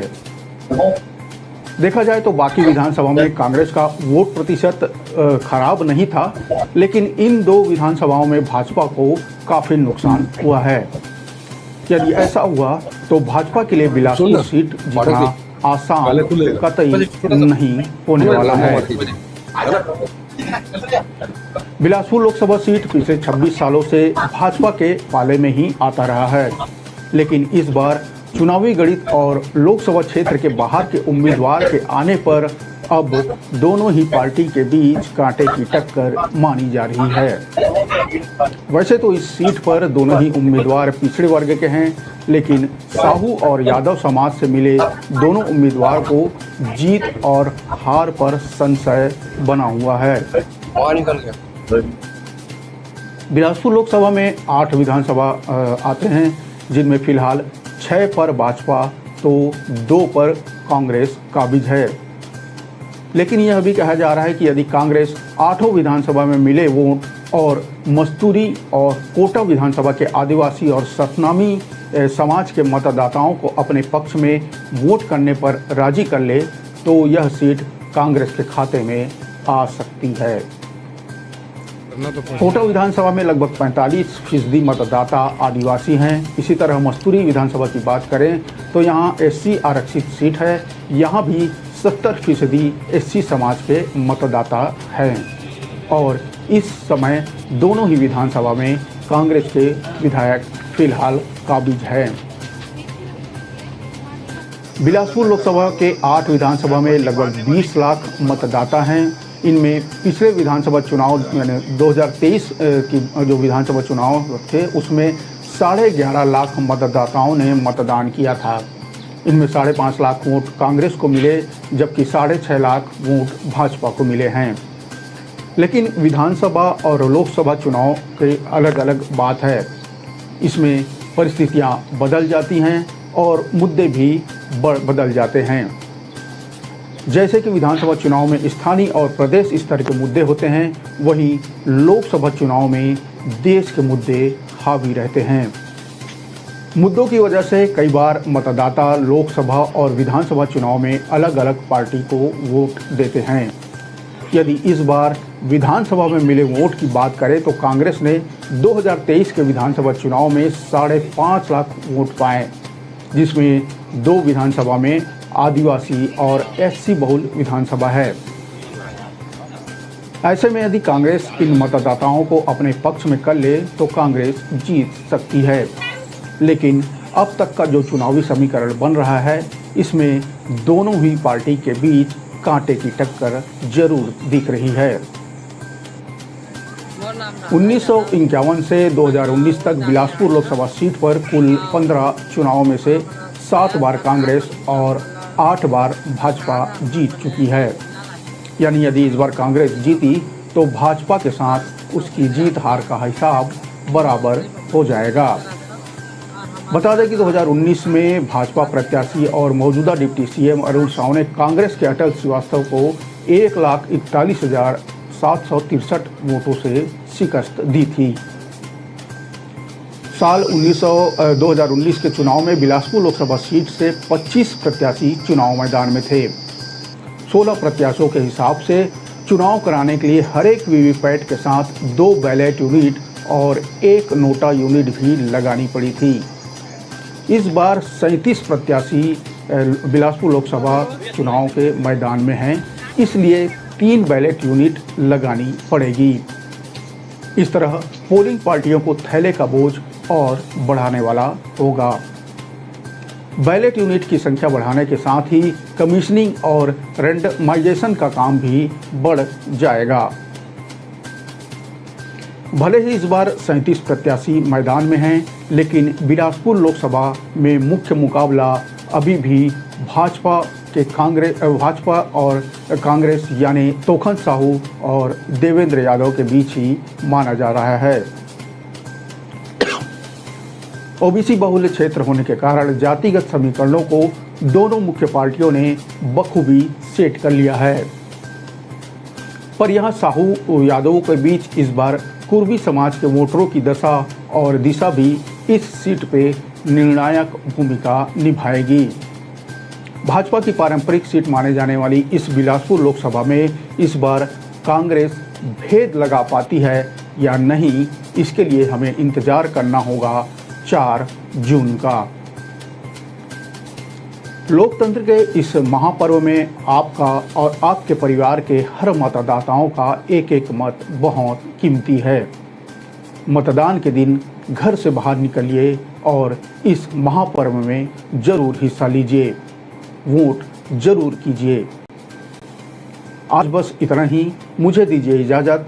अगले अंक में चलेंगे छत्तीसगढ़ के किसी नए लोकसभा का नब्ज टटोलने।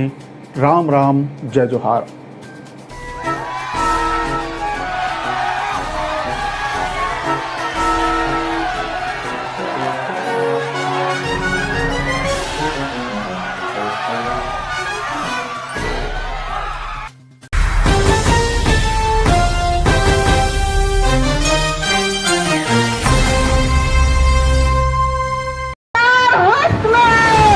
खबर के उस सब को पहलू जेखर से तय उठे आप मन के दिन हमारे छत्तीसगढ़ के 30 त्योहार है, चाहे हरेली हो, तीजा। प्रदेश के हर वो खबर जेखर से जुड़े है आप मन के भावना।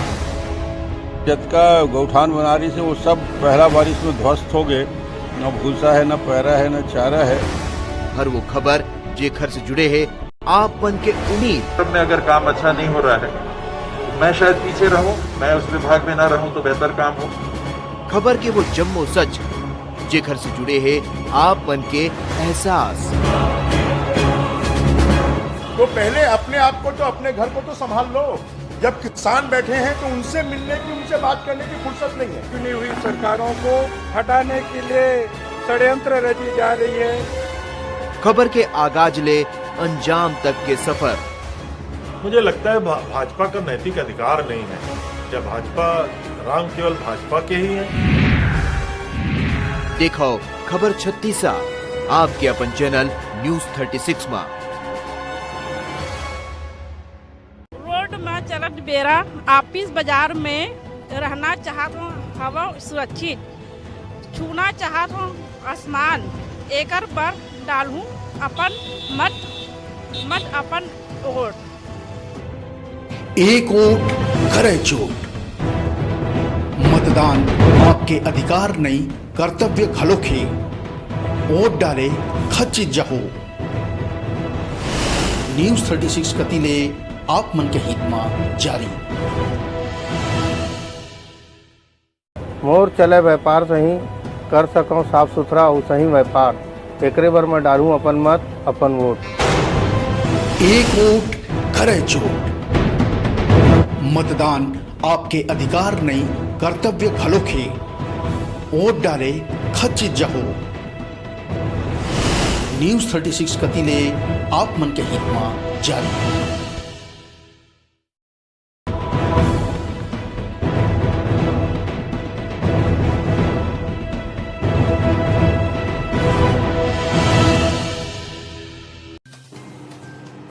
छत्तीसगढ़ की वह सीट जिस पे माना जा रहा है कि बीजेपी एक तरफा जीत फिर हासिल करेगी, वह सीट जहां बीजेपी का किला कांग्रेस भेद नहीं पाई है।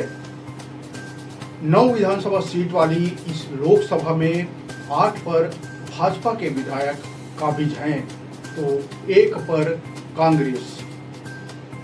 बीजेपी इस अवैध लोकसभा सीट को किसी भी कीमत पर हाथ से जाने देना नहीं चाहती, लिहाजा यहां से राजनीति के अजय माने जाने वाले योद्धा को मैदान में उतारा गया है। तो दूसरी तरफ कांग्रेस हर बार इस सीट से नए चेहरे को मौका देते आई है, पर कांग्रेस का हाथ इस सीट पर खाली के खाली ही रहा है। क्या इस बार कांग्रेस भाजपा के इस अवैध किले को भेद पाएगी? क्या कांग्रेस इस बार राजनीति के अजय योद्धा को पटकनी देने में सफल हो पाएगी? नमस्कार, मैं हूं नवीन और इस बार हम बात करेंगे छत्तीसगढ़ के राजधानी रायपुर लोकसभा सीट के बारे में।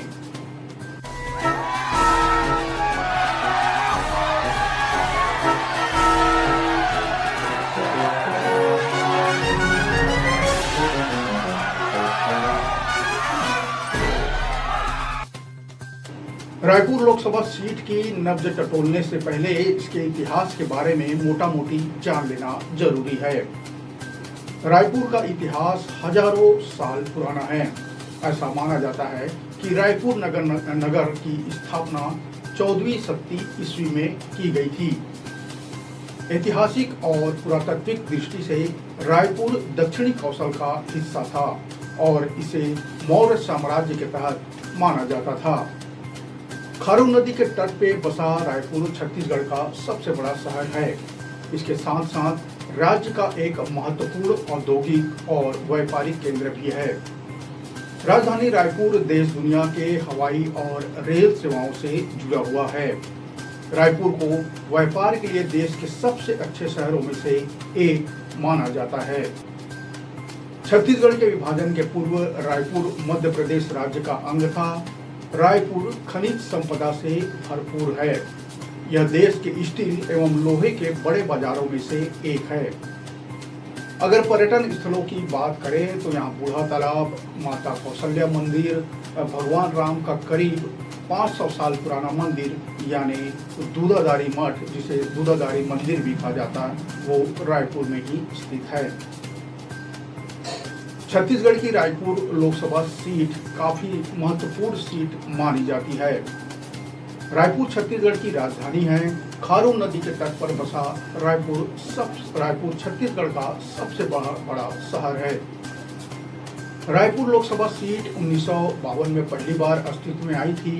यहाँ से मौजूदा सांसद भारतीय जनता पार्टी के सुनील कुमार सोनी हैं।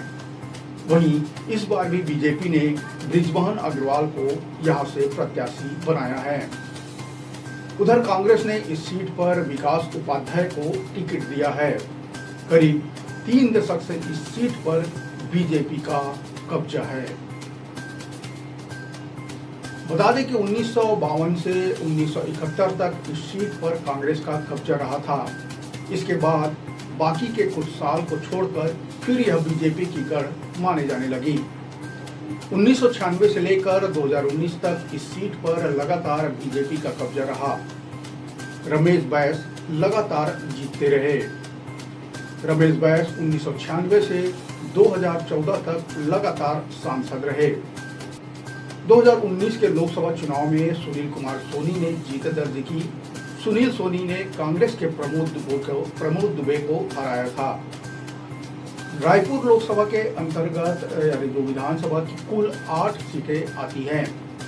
इन सीटों में बलौदा बाजार, भाटापारा, धरसीवा, रायपुर शहर, रायपुर ग्रामीण, रायपुर शहर पश्चिम और रायपुर शहर उत्तर, रायपुर शहर दक्षिण, आरंग और अभनपुर विधानसभा शामिल हैं।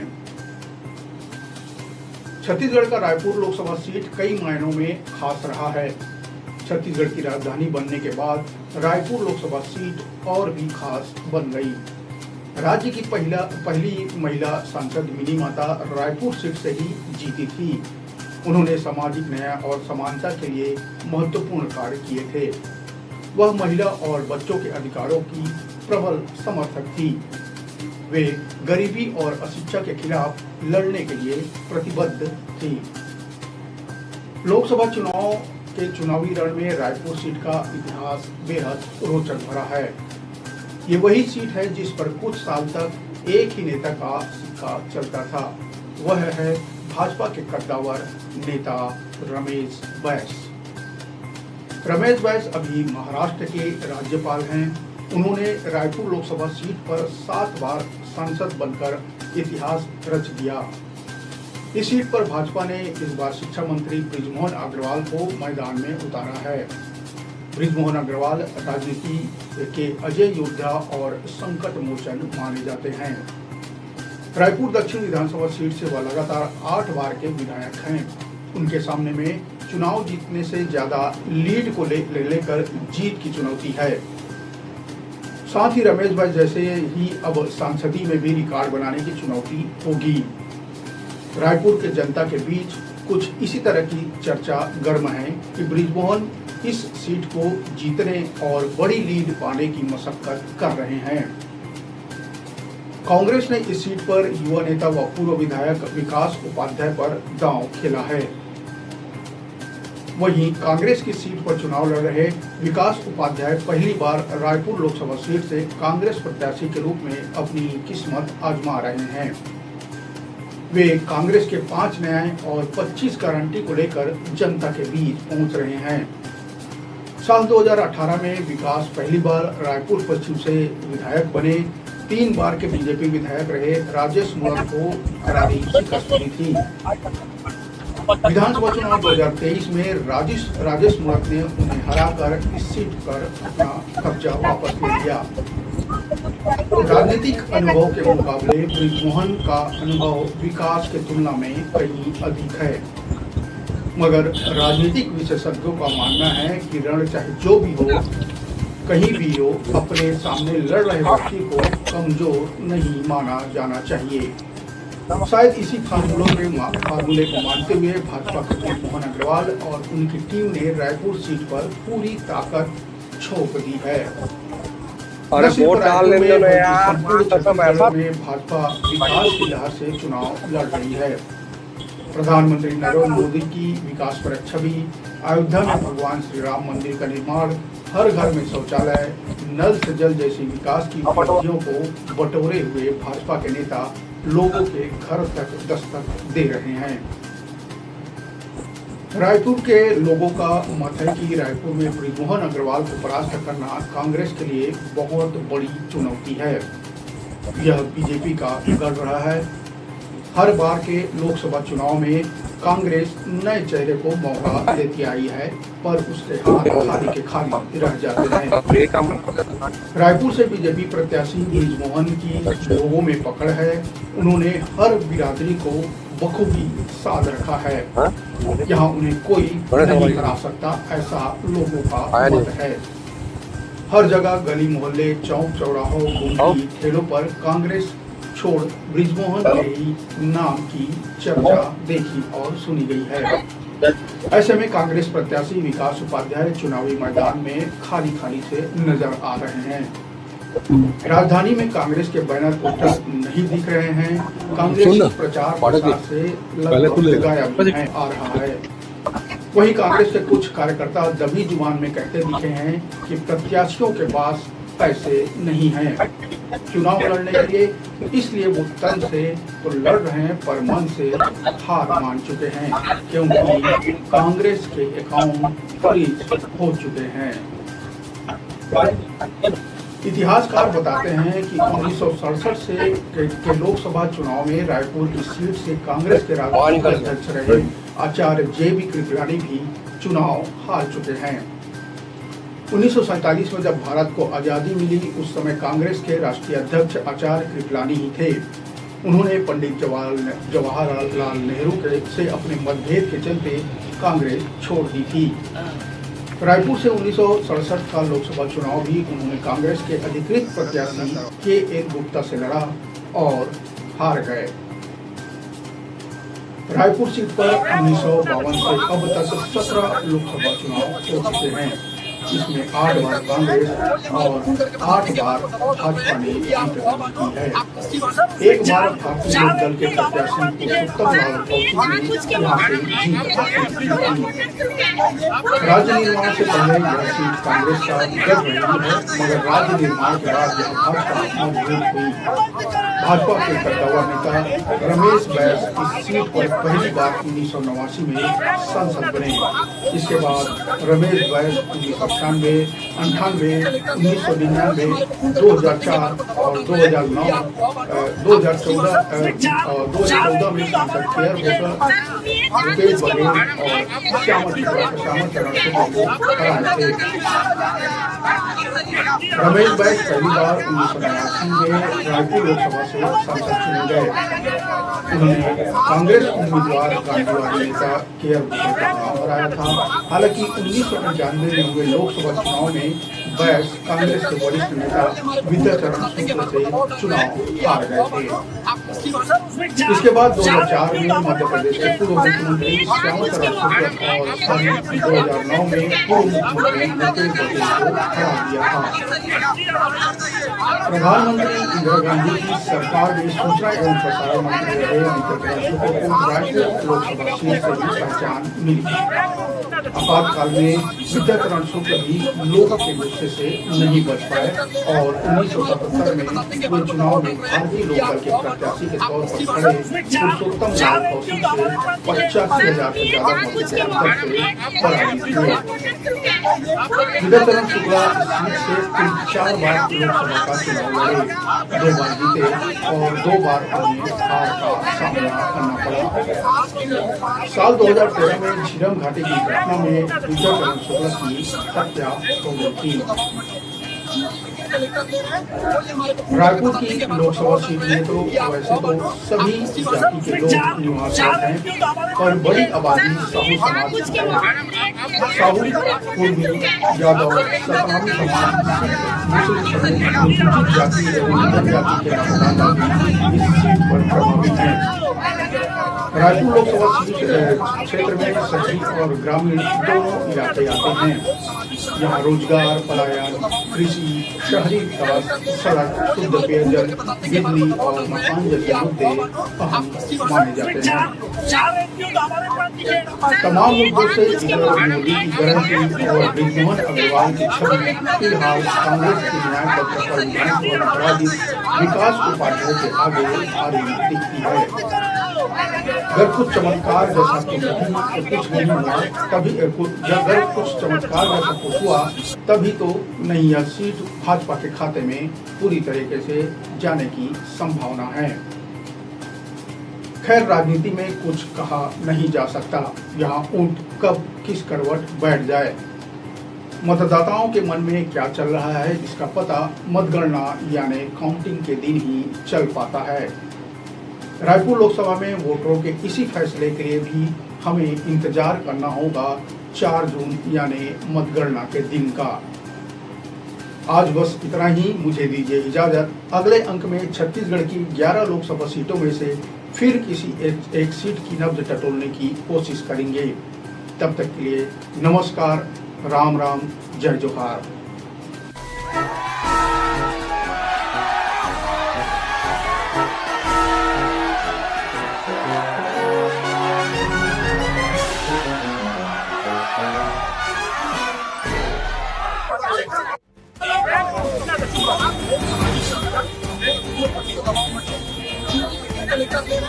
हमारे को फोन करके बताते हैं कि हमारे को दबाव डाल रहे हैं कि आप गोवा बांटो, आप लस्सी बांटो। सर, उसमें 4 एमपी तो हमारे पास दिखे। सर, सुनिए, जानबूझ के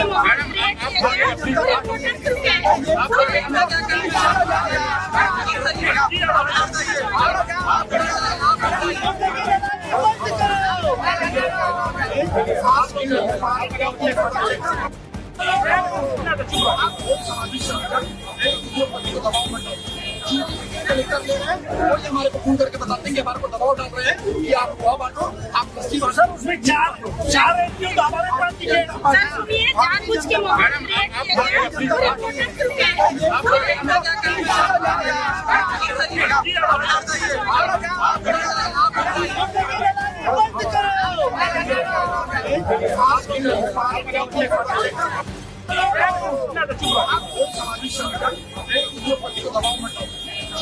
कलेक्टर ले रहे हैं वो ये हमारे को फोन करके बताते हैं कि हमारे को दबाव डाल रहे हैं कि आप गोवा बांटो, आप लस्सी बांटो। सर उसमें चार एनजीओ हमारे पार्टी के जानबूझ के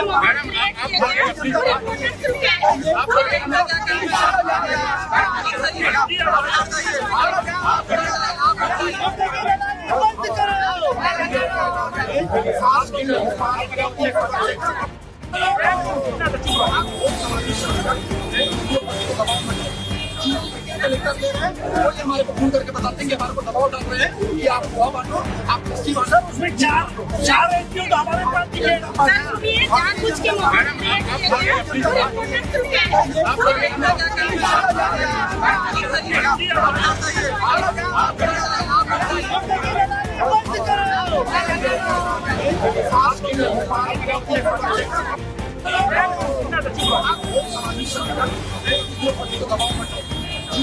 कलेक्टर ले रहे हैं वो ये हमारे को फोन करके बताते हैं कि हमारे को दबाव डाल रहे हैं कि आप गोवा बांटो, आप लस्सी बांटो। सर उसमें चार एनजीओ हमारे पार्टी के जानबूझ के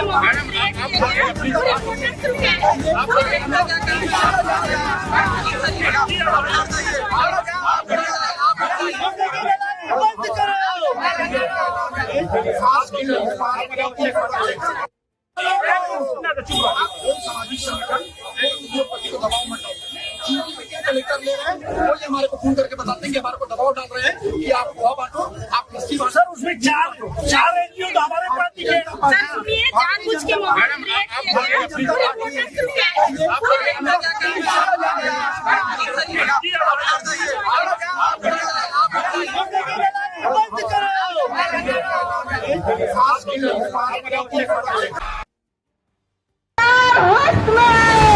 खबर के उस सब को पहलू जेखर से तय उठे आप मन के दिन हमारे छत्तीसगढ़ के तीज त्योहार है, चाहे हरेली हो तीजा। प्रदेश के हर वो खबर जेखर से जुड़े है आप मन के भावना। जतका गौठान बनारी से वो सब पहला बारिश में ध्वस्त हो गए, न भूसा है, न पैरा है, न चारा है।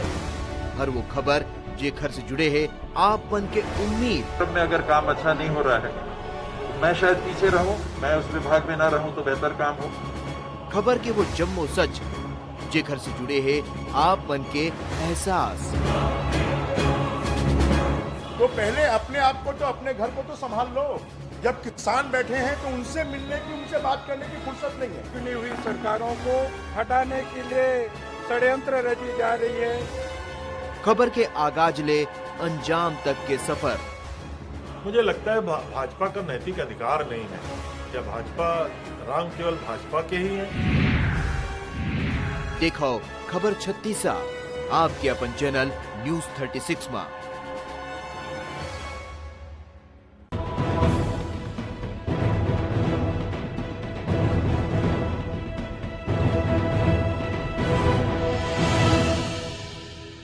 मोर चले व्यापार सही कर सकूं साफ सुथरा और सही व्यापार, एकरे बर मैं डालूं अपन मत। एक वोट करे चोट। मतदान आपके अधिकार नहीं कर्तव्य घलोखे। वोट डाले खचित जाहू। न्यूज 36 कतिले आप मन के हित में जारी।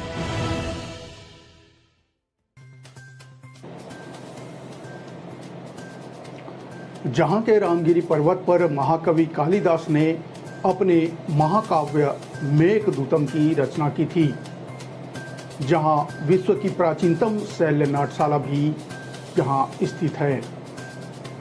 इस इलाके में भगवान श्री राम ने यहां वनवास के महत्वपूर्ण समय बिताए। इसी इलाके के विशाल हसदेव अरण्य से तो अब पूरी दुनिया परिचित हो चुकी है। जी हाँ, हम बात कर रहे हैं छत्तीसगढ़ के सरगुजा की, जहाँ की सरगुजिया बोली की अपनी अलग मिठास है। एक समय कांग्रेस का गढ़ माना जाने वाला सरगुजा इलाका 2023 के विधानसभा चुनाव में पूरी तरह ढह गया और सभी के सभी सीटों पर बीजेपी ने सेंध लगा दी। नमस्कार, मैं हूं नवीन और आज बात इसी सरगुजा लोकसभा सीट की।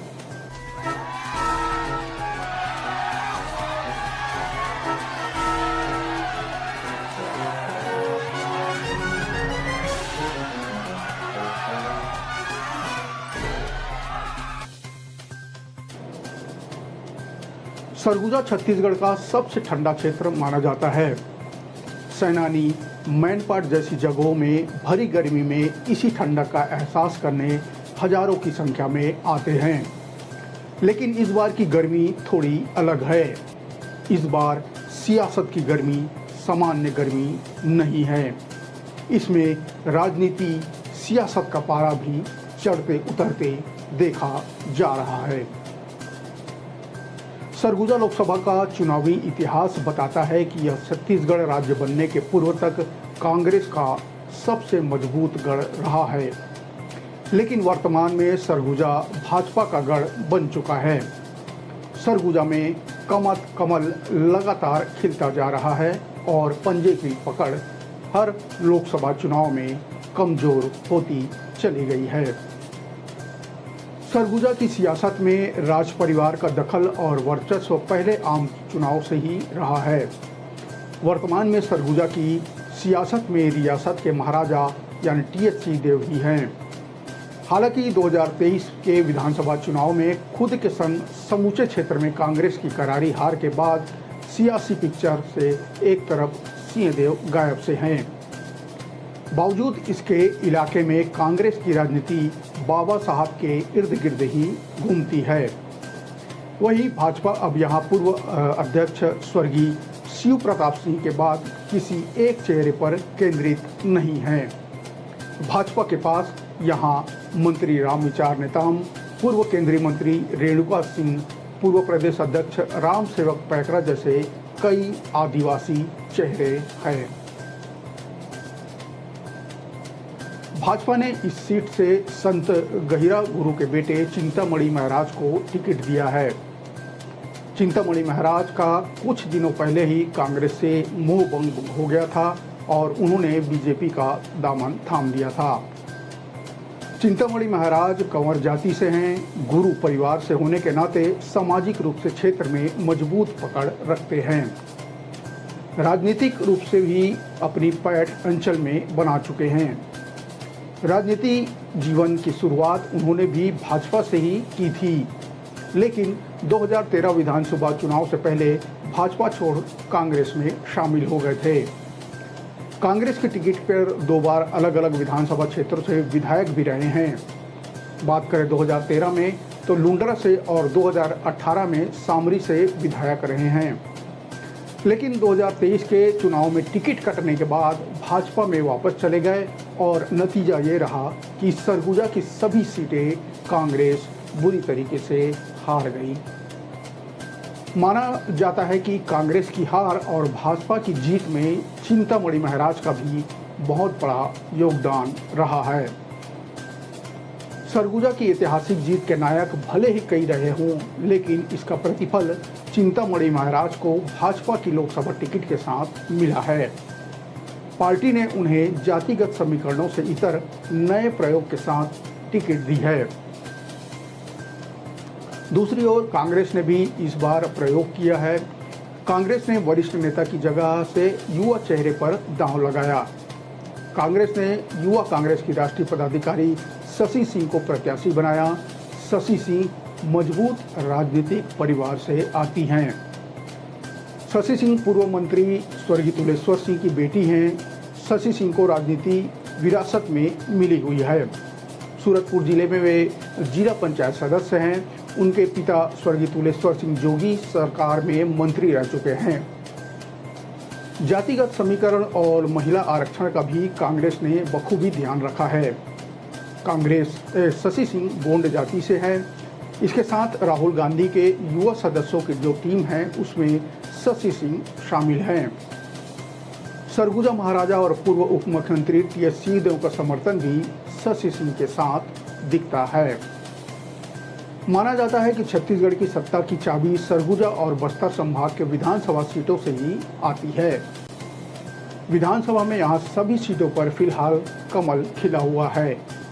अब लोकसभा में यह सीट लोगों की निगाहों में है। सरगुजा लोकसभा सीट आज़ादी के बाद यानी 1952 में अस्तित्व में आई। जानकारों का मानना है कि सरगुजा लोकसभा में 2019 की तरह मोदी लहर तो नहीं, लेकिन मोदी मैजिक भी बरकरार है। यहाँ स्थानीय मुद्दों के साथ राष्ट्रवाद का मुद्दा भी मतदाताओं के मन में है। इसके साथ ही विधानसभा चुनाव 2023 में मिली कांग्रेस को करारी हार के बाद से कांग्रेस में बिखराव की स्थिति भी है।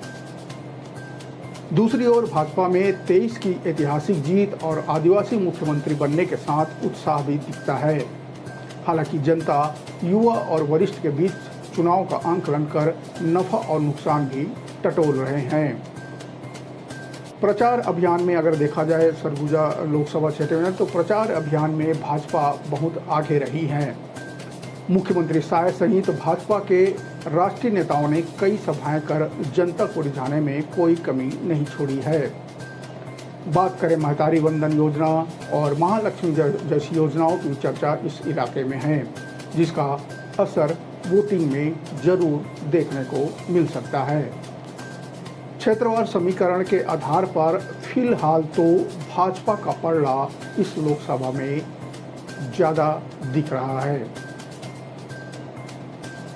बात सन 1952 के पहले चुनाव में तो सरगुजा लोकसभा में 2 सांसद चुने गए थे, एक सामान्य वर्ग से, एक आदिवासी वर्ग से। पहला और दूसरा चुनाव इसी तरह से बड़ी सीटों पर हुआ था। 1952 में बाबूलाल सिंह आदिवासी वर्ग से कांग्रेस के टिकट पर चुनाव जीते थे, जबकि सामान्य वर्ग से सरगुजा महाराजा रहे चंडिकेश्वर शरण सिंह जुदेव निर्दलीय चुनाव जीते थे। 1957 के चुनाव में दोनों ही दूसरी बार संसद बने, लेकिन कांग्रेस के टिकट पर 1962 में यह सीट पूरी तरह आदिवासी वर्ग के लिए आरक्षित हो गई थी और अब एक ही सांसद यहां चुने जाने की शुरुआत हो गई थी। आदिवासी आरक्षित सीट पर कांग्रेस नेता बाबूनाथ सिंह का विजयी अभियान लगातार जारी रहा और 52 के पहले चुनाव से लेकर 71 तक लगातार वे 5 बार चुनाव जीतकर संसद पहुंचे थे। 1975 में आपातकाल के बाद कांग्रेस विरोधी लहर सरगुजा में भी चली। 77 के चुनाव में इसका असर भी देखा गया। 77 में कांग्रेस को इस सीट पर करारी हार का सामना करना पड़ा और भारतीय लोकदल के लरंगसाय चुनाव जीतने में सफल हुए थे। हालांकि 80 और 84 के चुनाव में कांग्रेस ने वापसी की और 80 में चक्रधारी सिंह और 84 में विजय प्रताप सिंह कांग्रेस के टिकट पर चुनाव जीते थे। लेकिन 89 के चुनाव में इस सीट पर भाजपा का खाता खुल गया। भाजपा की टिकट पर लरंगसाय ने इस अभेद किले को भेद दिया। 1989 में सरगुजा में भाजपा का कमल खिला ही था कि 2 साल बाद यानी 1991 में चुनाव में कमल फिर मुरझा गया। 91 के चुनाव में कांग्रेस फिर से शानदार वापसी की। कांग्रेस ने चेहरा बदला और खेल साय सिंह जीतकर संसद पहुंचे। बात 1996 के चुनाव की तो खेल साय सिंह के साथ कांग्रेस को फिर जीत मिली। हालांकि 98 के चुनाव में लरंगसाय के सहारे फिर कमल खिल गया, लेकिन 99 के चुनाव में भाजपा की हार और खेल साय के संग कांग्रेस की एक और जीत हुई। बात सन 2000 की तो मध्य प्रदेश से अलग होकर छत्तीसगढ़ अलग राज्य बनने के बाद 2004 में लोकसभा का पहला चुनाव यहां हुआ। इस चुनाव के पहले 2003 के विधानसभा चुनाव में कांग्रेस के गढ़ को भाजपा जीतकर सरकार बना चुकी थी।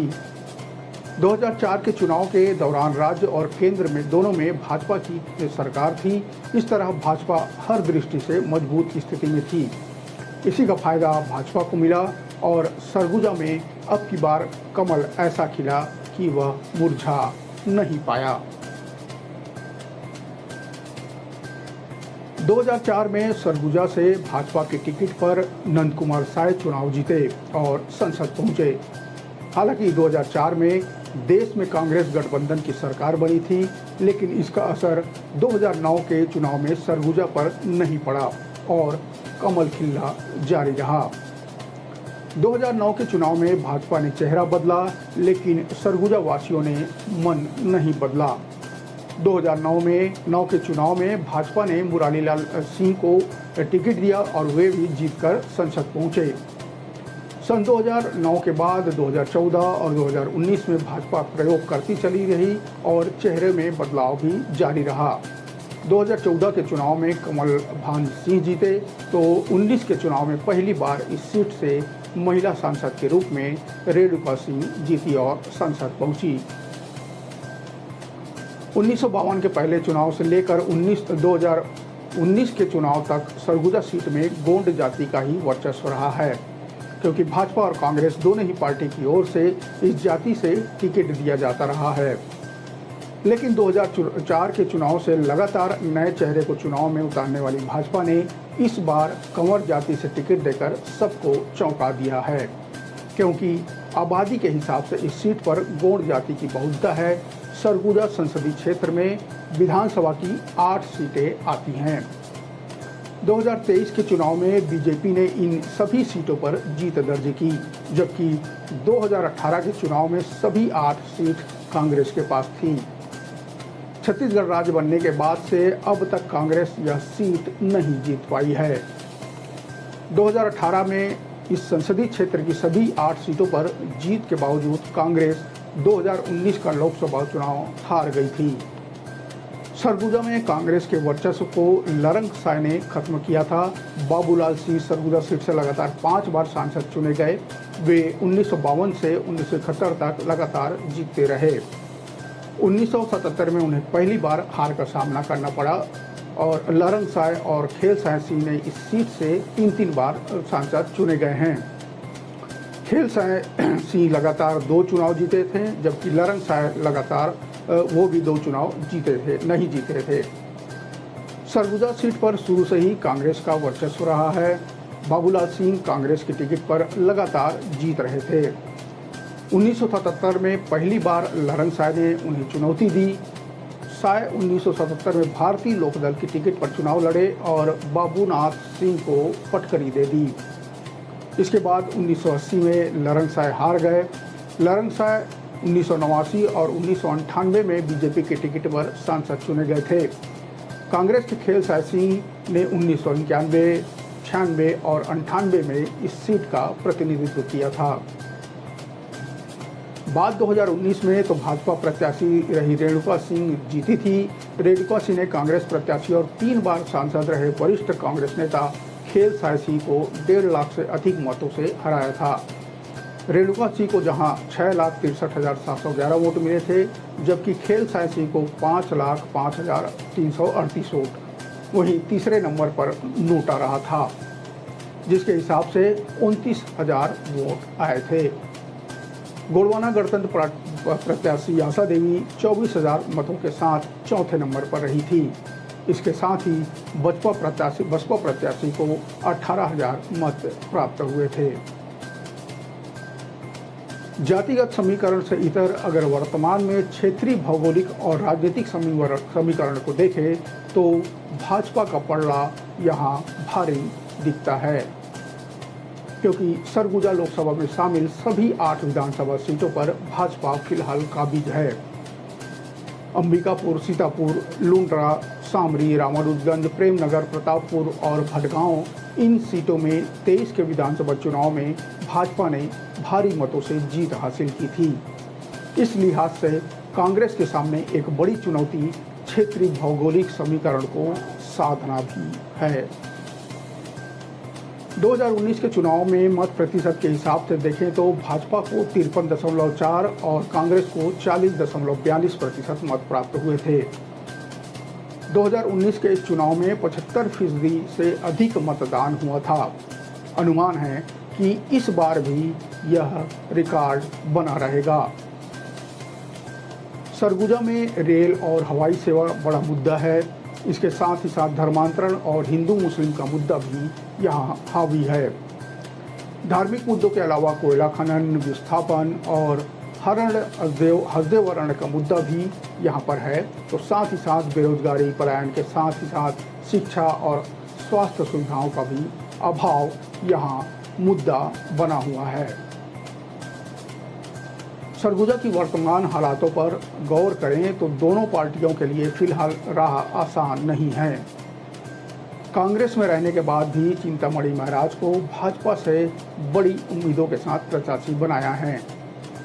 उनके समर्थक कांग्रेस में भी गिने जाते हैं। इधर शशि सिंह की राजनीतिक विरासत उन्हें चुनाव में मदद कर सकती है। पिछले चुनाव में भाजपा कांग्रेस में जीत हार का अंतर वोट शेयर में 13% के करीब रहा था। सरगुजा के लोगों को मोदी की गारंटी पर भरोसा है। हालांकि कांग्रेस से दल बदल कर आए चिंतामणि महाराज को उम्मीदवार बनाए जाने से अंदर खाने में भाजपा में नाराजगी भी साफ देखी जा सकती है, लेकिन उसका इतना असर फिलहाल नहीं दिखता। वहीं कांग्रेस के शशि सिंह को मैदान में उतारा है। कांग्रेस से भाजपा में आए चिंतामणि कांग्रेस के लिए चिंता का सबब लाते हैं या युवा शशि सिंह कांग्रेस को सारी चिंताएं कम कर इस सीट को कांग्रेस की झोली में डाल पाती है या नहीं, इसके लिए हमें इंतजार करना होगा 4 जून का। आज बस इतना ही। अगले अंक में नब्ज टटोलेंगे छत्तीसगढ़ के किसी नए लोकसभा की। तब तक मुझे दीजिए इजाज़त। नमस्कार, राम राम, जय जोहार।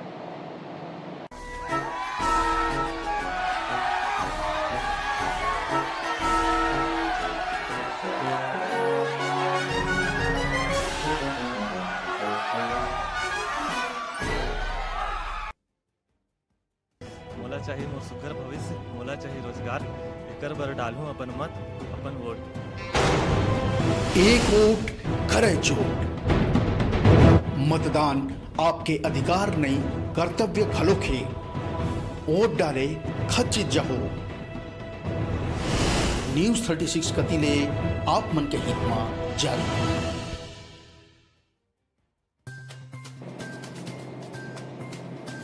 छत्तीसगढ़ की वह सीट जहां बसपा के संस्थापक काशीराम उत्तर प्रदेश से यहां आकर निर्दलीय चुनाव लड़े, जहां भाजपा से दिलीप सिंह जैसे दिग्गज नेता 2 बार चुनाव लड़ चुके हैं। अविभाजित मध्य प्रदेश के कांग्रेस अध्यक्ष और सहकारिता पुरुष के नाम से विख्यात पंडित राम गोपाल तिवारी भी यहां से सांसद रहे हैं। वहीं 2004 में पूर्व प्रधानमंत्री अटल बिहारी वाजपेयी की भतीजी करुणा शुक्ला भी यहां से चुनाव लड़कर जीत चुकी है। इस लोकसभा में अनुसूचित जाति और अनुसूचित जनजाति के वोटरों की संख्या सबसे ज्यादा है। नमस्कार, मैं हूं नवीन और आज हम बात करेंगे अनुसूचित जाति के लिए आरक्षित सीट जांजगीर चांपा लोकसभा की।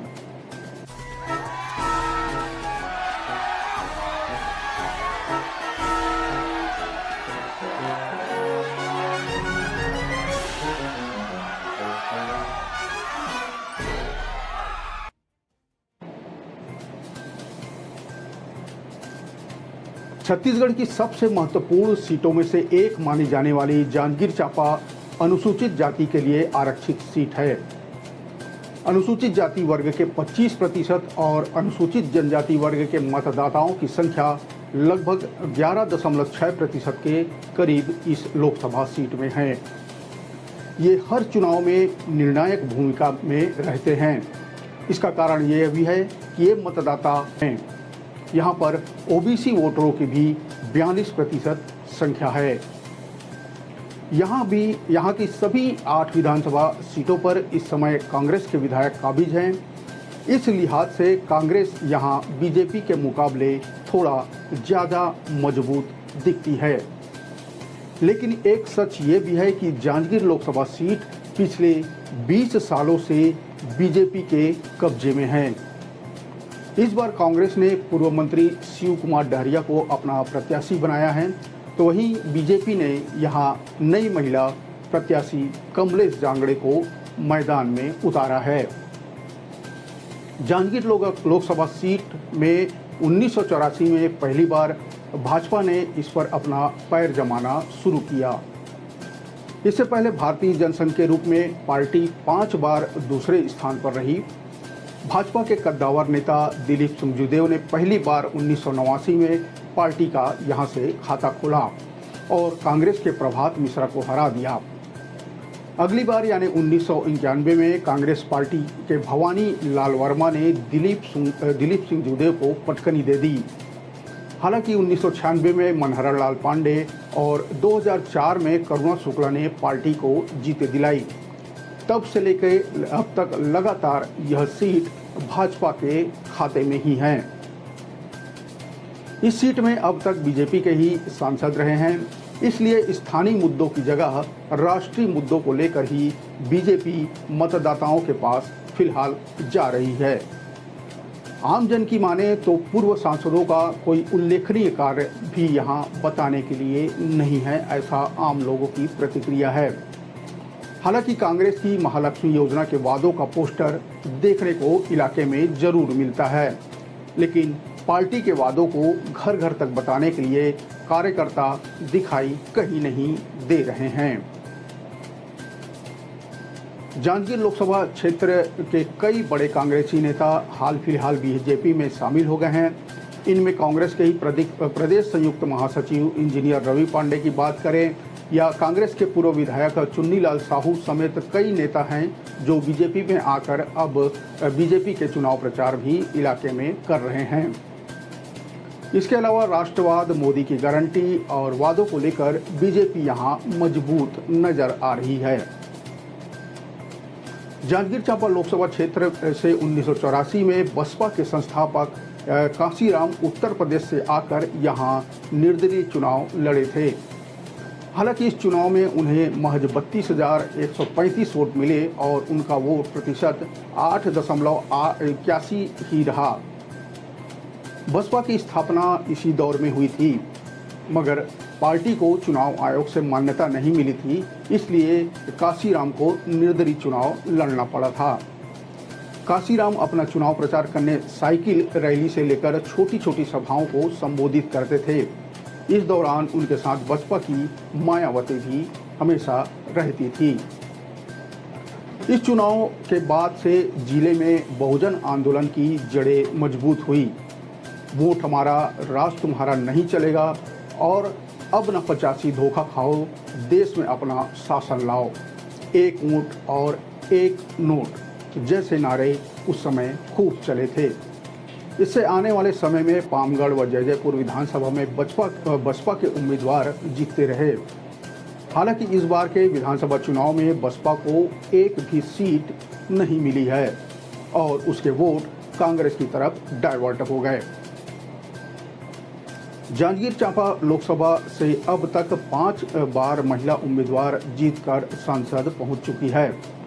इनमें 2 बार मिनी माता, 1 बार करुणा शुक्ला जो अटल बिहारी वाजपेयी जी की भतीजी हैं और 2 बार कमला देवी पाटले इस जांजगीर लोकसभा चुनाव से चुनाव जीत चुकी है। यह सीट प्रदेश की हाई प्रोफाइल सीटों में से एक माना जाता है। यहां भाजपा से दिलीप सुखदेव जैसे दिग्गज नेता 2 बार चुनाव लड़ चुके हैं। अविभाजित मध्य प्रदेश के कांग्रेस अध्यक्ष और सहकारिता पुरुष के नाम से विख्यात पंडित राम गोपाल तिवारी भी यहां से सांसद रह चुके हैं।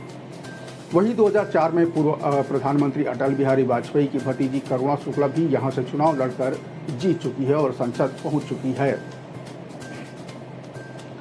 भाजपा के दिलीप सुखदेव को इस लोकसभा में हार जीत दोनों क्षेत्र में जीत और हार का सामना करना पड़ा। साल 1989 के चुनाव में दिलीप सिंह जूदेव ने कांग्रेस के प्रभात मिश्रा को पराजित किया था।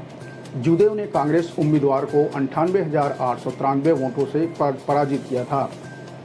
1991 के मध्यावधि चुनाव में दिलीप सिंह जूदेव को हार का सामना करना पड़ा। इस चुनाव में कांग्रेस के भवानी लाल वर्मा ने दिलीप सिंह जूदेव को 29,425 वोट से पटकनी दे दी थी। पहला चुनाव जीतने के बाद जूदेव का क्षेत्र में दौरा कम होता था, इसलिए उन्हें जनता की नाराजगी झेलनी पड़ी और वो दूसरा चुनाव हार गए। जबकि पहले चुनाव में युवा मतदाता उनका रक्त तिलक लगाकर जगह जगह स्वागत करते दिखते थे। इतना ही नहीं, दिलीप सिंह जूदेव की तरह मूछ रखना उन दिनों क्रेज हो गया था। साल 2004 से यह लोकसभा सीट लगातार भाजपा के खाते में ही है। इससे पूर्व इस सीट पर कांग्रेस का कब्जा था, मगर 20 साल से इस सीट को कांग्रेस भाजपा से अब तक छीन नहीं पाई है। पिछले चुनाव में कांग्रेस ने यहां रवि परसराम भारद्वाज और भाजपा ने गुहाराम अजगले को अपना उम्मीदवार बनाया था। इसमें गुहाराम अजगले को 5,72,790 वोट मिले, जबकि रवि परसराम भारद्वाज को 4,89,735 वोट मिले थे। इस तरह 83,225 वोटों से भाजपा प्रत्याशी यानी गुहाराम अजगले विजयी रहे। इधर इस बार की बात करें तो इस विधानसभा चुनाव में लोकसभा की सभी 8 विधानसभाओं में कांग्रेस की जीत हुई है। यहां कांग्रेस के विधायक अभी भी काबिज हैं। बसपा यहां एक भी सीट नहीं जीत सकी है, जबकि लंबे समय से पामगढ़, जैजैपुर और चंद्रपुर विधानसभा बसपा का प्रभाव वाला क्षेत्र माना जाता है। बात करें भाजपा प्रत्याशी की तो जहां राज्य में प्रधानमंत्री मोदी की गारंटी से किसानों को धान की कीमत 2100 रुपये देने, महतारी बंदर और अन्य गारंटी और केंद्र सरकार की 10 साल की उपलब्धियों पर वोट मांग रही हैं, वहीं कांग्रेस प्रत्याशी कांग्रेस के 5 न्याय योजना जिसमें युवा, बेरोजगार, महिला और किसानों की न्याय की बात कही गई है, इसके आधार पर वो बनाकर वोट मांग रहे हैं। महिलाओं के खाते में प्रतिवर्ष 1 लाख रुपए देने, किसानों के लिए MSP लागू करने, फसल बीमा की राशि किसानों के खाते में सीधे भेजने और बेरोजगार को रोजगार देने की बात कांग्रेस की तरफ से कही जा रही है। वहीं दूसरी तरफ भाजपा जहां अयोध्या में राम मंदिर बनाने की बात कर रही है, तो वहीं कांग्रेस चुनावी बांड में भ्रष्टाचार का आरोप भाजपा पर लगा रही है। स्थानीय समस्या जैसे पलायन, पेयजल आपूर्ति और गांवों की सड़क निर्माण की बातें दोनों दल के उम्मीदवार कर रहे हैं। लोकसभा में यहां जांजगीर चांपा लोकसभा में लगभग 20,52,000 मतदाता हैं। इसमें चंद्रपुर और बिलाईगढ़ विधानसभा में महिला वोटरों की संख्या सबसे अधिक है। बात करें चंद्रपुर में तो 1,17,599 पुरुष और उतने ही लगभग 1,19,803 महिला मतदाता हैं। इसी तरह बिलाईगढ़ विधानसभा में 1,53,099 पुरुष और 1,53,589 महिला मतदाता हैं, जबकि कसडोल विधानसभा में महिला और पुरुष मतदाताओं में मात्र 58 का अंतर है। यहाँ 58 पुरुष मतदाता अधिक हैं। जांजगीर चांपा लोकसभा में सर्वाधिक मतदाता कसडोल विधानसभा क्षेत्र में आते हैं। यहाँ लगभग 3,68,136 मतदाता हैं। इनमें पुरुष मतदाता 1,84,096 और महिला मतदाता 1,84,038 हैं, जबकि सबसे कम मतदाता शक्ति विधानसभा में हैं। यहाँ लगभग 2,16,915 मतदाता हैं। लोकसभा चुनाव 2019 में कांग्रेस का वोट शेयर यहाँ लगभग 39.06% था, जबकि बीजेपी का वोट शेयर 46.03% था। बसपा को यहाँ 10.06% वोट मिले थे। बात करें हाल ही में हुए विधानसभा चुनाव में तो कांग्रेस का वोट शेयर इस लोकसभा में 45.09% था, जबकि बीजेपी का वोट शेयर 35.06% रहा। बसपा 10.07% में ही सिमट गई, जबकि साल 2018 के विधानसभा में उन्हें 25.01% मिले थे। इस तरह बसपा का जनाधार विधानसभा चुनाव में पिछले विधानसभा की अपेक्षा कम हुआ। जांजगीर लोकसभा बीजेपी का गढ़ माना जाता रहा है, लिहाजा इस बार भी इस सीट पर फतह हासिल करने के लिए बीजेपी आश्वस्त दिखती है। तो दूसरी तरफ कांग्रेस इस बार कांटे का मुकाबला मानते हुए अपनी जीत का दावा करते दिख रही है। भाजपा मोदी की गारंटी के भरोसे आश्वस्त नजर आ रही है, तो कांग्रेस 5 न्याय के चमत्कार से उम्मीद लगाए बैठी है। विधानसभा चुनाव में करारी हार के बाद कांग्रेस ने शिव डहरिया को यहां से उम्मीदवार बनाया है। कांग्रेस ने डहरिया को भाजपा के गढ़ में सेंध लगाने के आस से यहां मैदान में उतारा है। इस लोकसभा में भाजपा और कांग्रेस दोनों के दिग्गजों की चुनावी सभाएं हो चुकी है। दोनों ही सभाओं में लगभग एक सी ही भीड़ हमें देखने को मिली। यह भीड़ किस करवट बैठेगी, यानी वो किसके पक्ष में अपना मत देगी, इसका फैसला मतदान के दिन ईवीएम में कैद होने वाला है और जिसका परिणाम यानी रिजल्ट हमें 4 जून को देखने को मिलेगा। आज बस इतना ही। अगले अंक में चलेंगे छत्तीसगढ़ की किसी दूसरे लोकसभा सीट की नब्ज टटोलने। तब तक मुझे दीजिए इजाज़त। नमस्कार, राम राम, जय जोहार।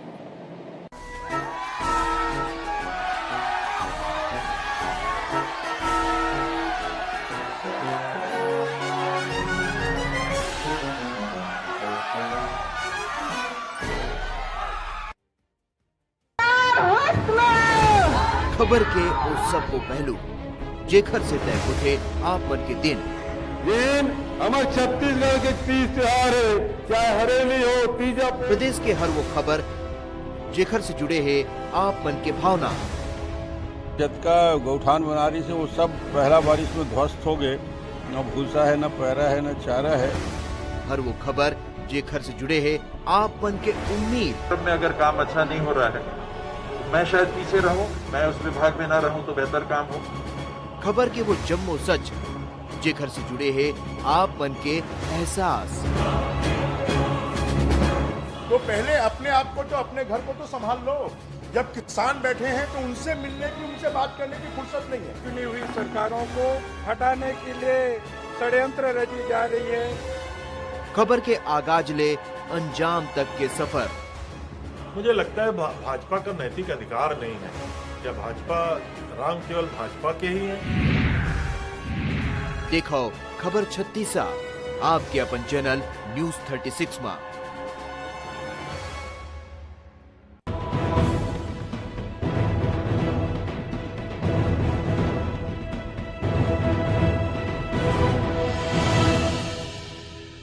मोला चाहिए अच्छा कॉलेज, अच्छा आधुनिक शिक्षण संस्थान, ताकि आगू अच्छा से पढ़ सकूं और अपन सपना ला गढ़ सकूं। एकरे बर मैं यहाँ डालूं अपन मत, अपन वोट।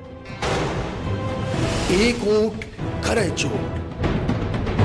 मतदान आपके अधिकार नहीं, कर्तव्य घलो खे।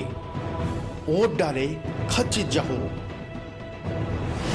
न्यूज 36 कतिले आप मन के हित में जारी। खबर के उस सब को पहलू जेखर से तय उठे आप मन के दिन हमारे छत्तीसगढ़ के तीज त्योहार है, चाहे हरेली हो तीजा। प्रदेश के हर वो खबर जेखर से जुड़े हैं आप मन के भावना। जतका गौठान बनारी से वो सब पहला बारिश में ध्वस्त हो गए। न भूसा है, न पैरा है, न चारा है। हर वो खबर जेखर से जुड़े हैं आप मन के उम्मीद। में अगर काम अच्छा नहीं हो रहा है, मैं शायद पीछे रहूं, मैं उस विभाग में ना रहूं तो बेहतर काम हो। खबर के वो जम्मो सच जेखर से जुड़े हैं आप मन के एहसास। तो पहले अपने आप को तो अपने घर को तो संभाल लो। जब किसान बैठे हैं तो उनसे मिलने की, उनसे बात करने की फुर्सत नहीं है। चुनी हुई सरकारों को हटाने के लिए षड्यंत्र रची जा रही है। खबर के आगाज ले अंजाम तक के सफर। मुझे लगता है भाजपा का नैतिक अधिकार नहीं है। क्या भाजपा राम केवल भाजपा के ही है? देखो खबर 36 आपके अपन चैनल न्यूज 36 में। इस बार बात छत्तीसगढ़ के उस लोकसभा सीट की जहां दोनों मुख्य पार्टी में महिलाओं के बीच मुकाबला है, यानी दीदी और भाभी के बीच, जिसके चलते यह Lok Sabha seat high profile seat बन चुकी है। यहां कांग्रेस को प्रदर्शन दोहराने और भाजपा को अपनी साख बचाने का पूरा दबाव है। पिछले लोकसभा चुनाव यानी 2019 में कांग्रेस की ओर से ज्योत्सना महंत चुनाव मैदान में थी और जीतकर सांसद भी बनी थी। वर्तमान में वे दोबारा इस सीट पर कांग्रेस की टिकट से चुनाव लड़ रही हैं, जबकि भाजपा की ओर से तेज तर्रार नेत्री सरोज पांडे चुनावी मैदान में हैं। हालांकि ये चुनाव ज्योत्सना महंत और भाजपा की सरोज पांडे के बीच नहीं है, बल्कि उनके पति और नेता प्रतिपक्ष चरणदास महंत और भाजपा की राष्ट्रीय महासचिव सरोज पांडे के बीच सीधा माना जा रहा है। नमस्कार, मैं हूं नवीन और इस बार बात करेंगे कोरबा लोकसभा सीट की।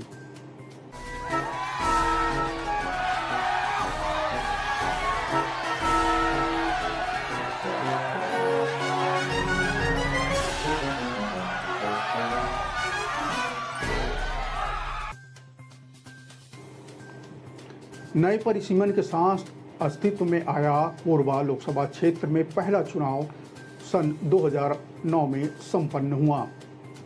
तब कांग्रेस से चरणदास महंत ने बीजेपी के करुणा शुक्ला को लगभग 20,737 मतों से पराजित किया था। 2009 के बाद 2014 में इस लोकसभा क्षेत्र से दूसरे लोकसभा चुनाव में कांग्रेस के चरणदास महंत को बीजेपी के डॉक्टर बंसीलाल महतो ने महज 4,265 मतों से शिकस्त दे दी थी। बात करें 2019 लोकसभा चुनाव की, तो इस चुनाव में डॉक्टर चरणदास महंत चुनाव नहीं लड़े। उनके जगह उनकी धर्मपत्नी यानी ज्योत्सना महंत पहली बार चुनाव मैदान में उतरी और जीत भी हासिल की। कोरबा लोकसभा से कांग्रेस ने एक बार फिर चरणदास महंत की पत्नी यानी ज्योत्सना महंत को ही अपना कैंडिडेट बनाया। 2019 में मोदी लहर थी, ऐसे में छत्तीसगढ़ में जिन 2 सीटों पर कांग्रेस आई थी उनमें एक कोरबा थी और एक बस्तर। पार्टी ने मोदी लहर में भी जीत कर आने वाली ज्योत्सना महंत को इसलिए भी टिकट दिया है। हालांकि ये चुनाव ज्योत्सना महंत और भाजपा की सरोज पांडे के बीच नहीं माना जा रहा है, बल्कि उनके पति और नेता प्रतिपक्ष चरणदास महंत और भाजपा की राष्ट्रीय महासचिव सरोज पांडे के बीच माना जा रहा है। इस बात में कोई शक नहीं कि इस क्षेत्र में कांग्रेस के सबसे बड़े नेता चरणदास महंत ही हैं। पिछली सरकार में वे विधानसभा अध्यक्ष की भूमिका में थे और उससे पहले कहीं न कहीं मुख्यमंत्री की रेस में भी थे। उनकी राजनीति को लोग इस तरह से देखते हैं कि वे कहते कुछ नहीं और कर सब कुछ जाते हैं। भूपेश बघेल अगर केंद्र में जाते हैं तो सबसे ताकतवर नेता के रूप में चरणदास महंत ही कांग्रेस में यानी छत्तीसगढ़ राज्य में कांग्रेस की तरफ से होंगे। सरोज पांडे भाजपा की राष्ट्रीय उपाध्यक्ष भी है। ऐसे में यहाँ भाजपा को अपनी साख बचाने की चिंता है। कोरबा भाजपा के लिए हारी हुई सीट है, इसलिए यहाँ भाजपा कांग्रेस के शीर्ष नेताओं के बीच भी प्रतिस्पर्धा देखने को मिल रही है।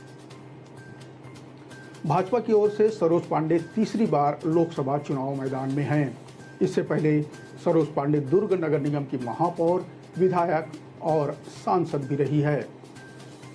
भाजपा में जहां सरोज को सम्मान के साथ दीदी पुकारा जाता है, वहीं कांग्रेस के वरिष्ठ नेता व नेता प्रतिपक्ष डॉक्टर चरणदास महंत की धर्मपत्नी होने के नाते ज्योत्सना महंत को कांग्रेस के कुछ कार्यकर्ता सम्मान के रूप में उन्हें भाभी कहकर पुकारते हैं।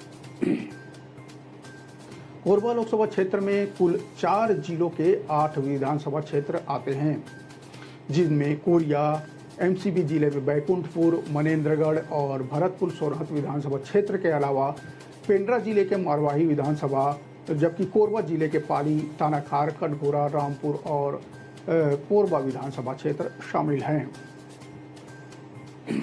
कोरबा में 3 चुनाव व वर्तमान में जो चौथा चुनाव में बीजेपी हर बार प्रत्याशी बदलती रही है। पहले चुनाव में करुणा शुक्ला को मौका मिला, दूसरे चुनाव में बंसीलाल महतो को मौका दिया जो जीतकर भाजपा की झोली में ये सीट रखे थे। तीसरे चुनाव में फिर महतो को हटाकर ज्योतिनंद दुबे को मौका दिया गया और अब की बात करें यानी 2024 की बात करें तो चौथे चुनाव में सरोज पांडे को भाजपा ने अपना उम्मीदवार बनाया है। वहीं कांग्रेस की बात करें तो कांग्रेस लगातार महंत परिवार पर विश्वास कायम रखे हुए है। पहले 2 चुनाव में डॉक्टर चरणदास महंत लड़े और अब लगातार 2 चुनाव में उनकी पत्नी यानी ज्योत्सना महंत चुनाव मैदान में लड़ रही है। बता दें कि 2019 में चुनाव में ज्योत्सना महंत का मुकाबला करने वाले बीजेपी के ज्योतिनंद दुबे को चुनाव मैदान में भाजपा ने उतारा था, लेकिन एक बार फिर इस लोकसभा से कांग्रेस की जीत हुई थी और ज्योत्सना चरणदास महंत ने बीजेपी के ज्योतिनंद दुबे को 26,249 मतों से हरा दिया था। कोरबा लोकसभा सीट पर गोंडवाना गणतंत्र पार्टी को भी दरकिनार कभी नहीं किया जा सकता। गोंडवाना गणतंत्र पार्टी के वोटों से ही कोरबा सीट पर हार जीत का समीकरण बदलता रहा है। जब जब गोंडवाना गणतंत्र पार्टी को कम वोट मिले, कांग्रेस को निश्चित रूप से फायदा हुआ है। एक चुनाव में जब गोंडवाना गणतंत्र पार्टी को 50,000 से ज़्यादा वोट मिले तो कांग्रेस को हार का सामना करना पड़ा था। 2 चुनाव में 40,000 से कम वोट गोंडवाना गणतंत्र पार्टी को मिले थे। इस चुनाव में कांग्रेस को जीत मिली थी। इसी तरह 2014 के चुनाव में गोंडवाना गणतंत्र पार्टी के बढ़े मतों की संख्या के कारण लगातार जीत हासिल करने में नाकाम हो गई थी।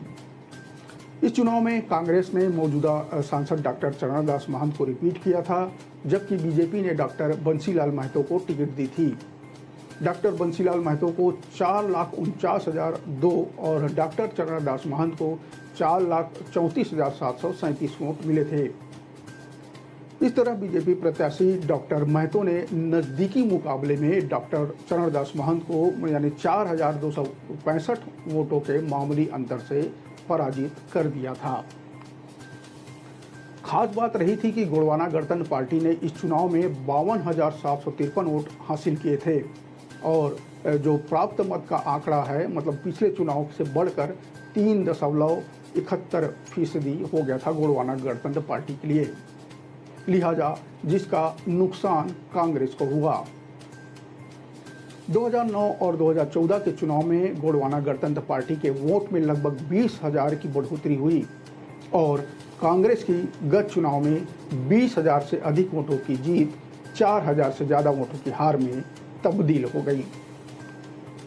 2019 के चुनाव में गोंडवाना गणतंत्र पार्टी के वोट प्रतिशत में गिरावट आई तो कांग्रेस प्रत्याशी को एक बार फिर जनता ने संसद भवन तक पहुंचा दिया। इस चुनाव में कांग्रेस ने डॉक्टर चरणदास की पत्नी यानी ज्योत्सना महंत को टिकट दी थी। वहीं बीजेपी ने चेहरे बदलने की परंपरा को कायम रखते हुए ज्योतिनंद दुबे को अपना प्रत्याशी बनाया था। कांग्रेस प्रत्याशी ज्योत्सना महंत ने 5,23,310 वोट हासिल किए थे, जबकि प्रतिद्वंदी जो भाजपा के ज्योतिनंद दुबे को 4,97,061 वोट मिले थे। इस तरह उन्हें 26,249 वोटों के अंतर से हार का सामना करना पड़ा था। गोंडवाना गणतंत्र पार्टी हर चुनाव में मुकाबला त्रिकोणीय बनाने की कोशिश करती रही है। इस बार कोरबा सीट पर गोंडवाना गणतंत्र पार्टी ने श्याम सिंह मरकाम को टिकट दिया है। कोरबा लोकसभा अंतर्गत स्थित पाली तानाखार, भरतपुर सोनहत, मारवाही और बैकुंठपुर जैसी सीटों पर गोंडवाना गणतंत्र पार्टी का बड़ा जनाधार है। बात करें हाल ही में संपन्न हुए विधानसभा चुनाव में तो गोंडवाना गणतंत्र पार्टी के उम्मीदवारों ने लोकसभा अंतर्गत स्थित विधानसभा सीटों पर लगभग 1.5 लाख से अधिक मत प्राप्त किए थे। वहीं पाली तानाखार की बात करें तो वहां गोंडवाना गणतंत्र पार्टी के विधायक चुनकर भी सदन पहुंचे हैं। चुनावी रणनीति में जहां अलग अलग तथ्य जीत व हार के लिए निर्णायक होता है, वहीं निर्दलीय व क्षेत्रीय पार्टी के अलावा अन्य दलों का असर भी आदिवासी मतदाताओं को प्रभावित करने के लिए प्रभावी रहता है। बसपा, गोंडवाना गणतंत्र पार्टी, अन्य पार्टियों में जातिगत समीकरण की भूमिका व महत्वाकांक्षा भी आदिवासी मतदाताओं को प्रभावित करने वाला होगा। प्रत्याशियों की स्थिति स्पष्ट होने के बाद भले ही चुनावी पंडित की नज़र कांग्रेस व भाजपा के गढ़ व उनके मतांतरों पर टिकी है, किंतु जातिगत समीकरण का मामला आंकड़ों से परे होता है। चरणदास महंत के लिए भी ज्योत्सना महंत को चुनाव जिताना चुनौती है।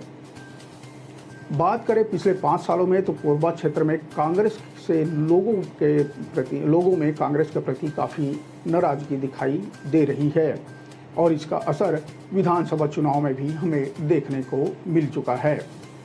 यहाँ 8 विधानसभा चुनाव में से 6 भाजपा, 1 पर गोंडवाना गणतंत्र पार्टी और सिर्फ 1 सीट पर कांग्रेस काबिज है।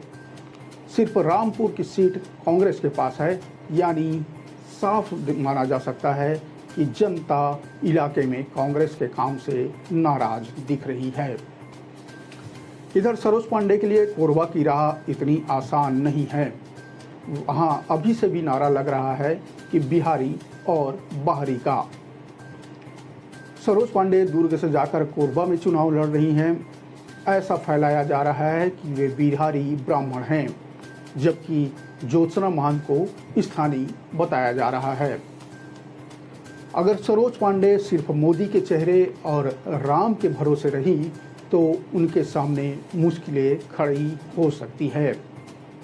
उन्हें बिहारी और बाहरी का काट सोचकर मैदान में अपना दांव खेलना होगा। कांग्रेस के लोग सामाजिक बैठकों में इस बात का प्रचार भी कर रहे हैं। वैसे दूसरा पक्ष यह भी सामने आ रहा है कि सरोज पांडे को कोरबा में बहुतायत उत्तर भारतीय लोगों के वोटों को ध्यान में रखकर भी मैदान में उतारा गया है। तो वहीं कुछ लोगों का मानना है कि अगर उत्तर भारतीय मत एकजुट रहते तो विधानसभा चुनाव में जो जय सिंह अग्रवाल को हार का सामना करना पड़ा है वह नहीं करना पड़ता। यानी उत्तर भारतीय वोट यहाँ पर मायने नहीं रखते। कुछ लोगों का यह भी मत है। कोरबा लोकसभा सीट का भूगोल और इतिहास काफी पेचीदा है। आदिवासी बहुल्य सीट पर सामान्य वर्ग से ही प्रत्याशी जीतकर संसद भवन पहुंचते रहे हैं। 2 बार कांग्रेस और 1 बार भाजपा और इस सीट पर कोरबा सीट पर 2 बार कांग्रेस और 1 बार भाजपा का कब्जा रहा है। कांग्रेस के टिकट का गणित महंत परिवार का वोट बैंक को माना जा सकता है।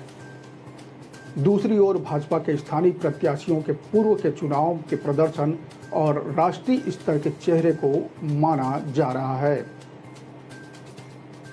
कोरबा लोकसभा सीट भले ही जातिगत वोटों के साधने प्रचार ने जोर पकड़ लिया है, लेकिन प्रमुख दल यानी भाजपा और कांग्रेस के बीच मुद्दा मोदी बनाम न्याय पत्र और लोकल बनाम बाहरी प्रत्याशी ही है। भाजपा प्रत्याशी मोदी की गारंटी पूरी होने की गारंटी के साथ वोट मांग रहे हैं, तो कांग्रेस प्रत्याशी न्याय पत्र के मुद्दों को जनता के सामने रखकर वोटों की अपील करते दिख रहे हैं। स्थानीय मुद्दों के नाम पर दोनों प्रत्याशी एक दूसरे पर तीखा हमला कर रहे हैं। एक मौजूदा सांसद है तो दूसरी लोकसभा सीट की पालक सांसद। ऐसे में दोनों ही प्रत्याशी एक दूसरे की कमियां गिनाकर जनता के सामने अपना अपना दावा मजबूती के साथ रख रहे हैं। यह सामान्य लोकसभा सीट होने के बावजूद यहां आदिवासी मतदाताओं की भूमिका निर्णायक रहती है। कोरबा जिले के रामपुर, पाली थानाखार में राठिया, कंवर, पैंकरा, मंझवार, बिंझवार जनजातियों का दबदबा है। वहीं कोरबा के सुदूर वनांचलों में कोरवा, पंडू, बिरहोर, धनुहार, गोंड, कंवर जनजाति के मतदाता चुनाव मतदान में अपनी महत्वपूर्ण भूमिका निभाते हैं। मारवाही क्षेत्र एक तरह से कांग्रेस का गढ़ माना जाता है। तीसरे फेज यानी 7 मई को यहाँ मतदान होना है। फिलहाल दोनों मुख्य दलों के प्रत्याशी के प्रचार प्रसार और आरोप प्रत्यारोप का सिलसिला जैसे जैसे मतदान का दिन आते जा रहा है तेज हो चला है। वहीं गोंडवाना गणतंत्र पार्टी और बसपा भी कमर कसकर तैयार है। कोरबा लोकसभा का यह चौथा चुनाव है। 2 बार कांग्रेस और 1 बार बीजेपी के सर ताज सज चुका है। कांग्रेस निश्चित रूप से चाहेगी कि इस चुनाव में भी वो बीजेपी को पछाड़ दे, जबकि बीजेपी जीतकर मामले को बराबर यानी 50-50 करने की कोशिश में जुटी हुई है। लोग कह रहे हैं कि यह लड़ाई भाभी और दीदी के बीच नहीं, बल्कि भैया यानी चरणदास महंत और दीदी यानी सरोज पांडे के बीच ही है।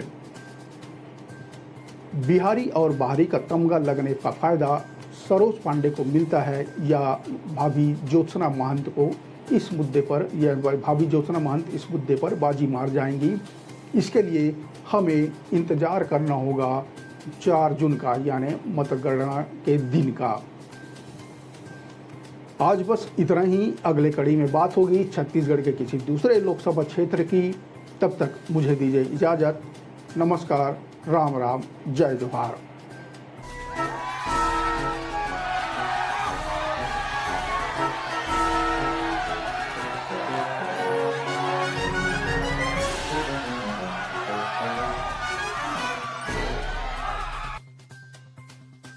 मोला मोला चाहिए अपन सुखर भविष्य, मोला चाहिए अपन रोजगार। एकरे खातिर कर हम अपन मत, अपन वोट। एक वोट करे चोट।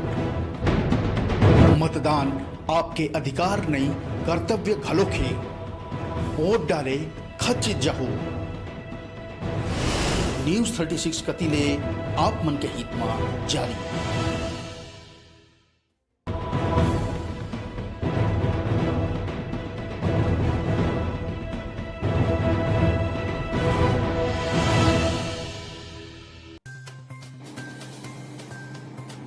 बिलासपुर लोकसभा सीट में इस बार चुनाव में यहां की परिस्थिति बदली बदली सी नजर आ रही है।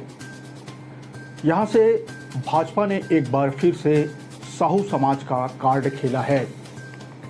भाजपा इससे पहले भी 2019 में साहू समाज यानी अरुण साव और 2014 में साहू समाज से ही यानी लखनलाल साहू के ऊपर दांव खेला था और उसमें भाजपा सफल भी रही थी। लोगों का मानना है कि इस दांव के पीछे का सबसे बड़ा कारण सामाजिक वोटर है। हालांकि कुछ लोग पिछले 2 चुनाव में मोदी लहर को भी इसका श्रेय देते आए हैं।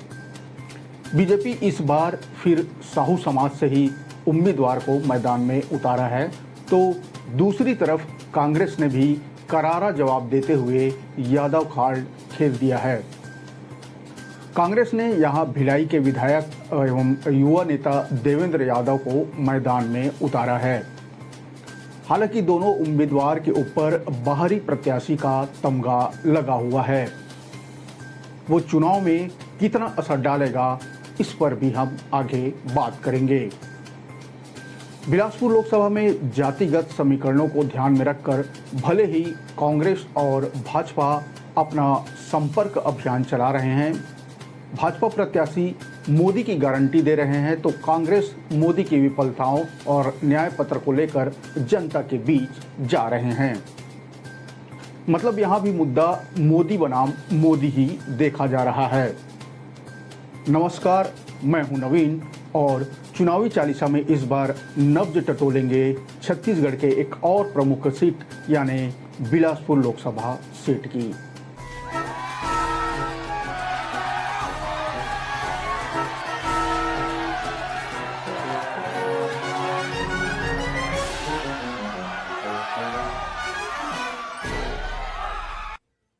बिलासपुर लोकसभा सीट पर नजर डालें तो 2024 में तकरीबन 20 लाख वोटर यहां पर हैं।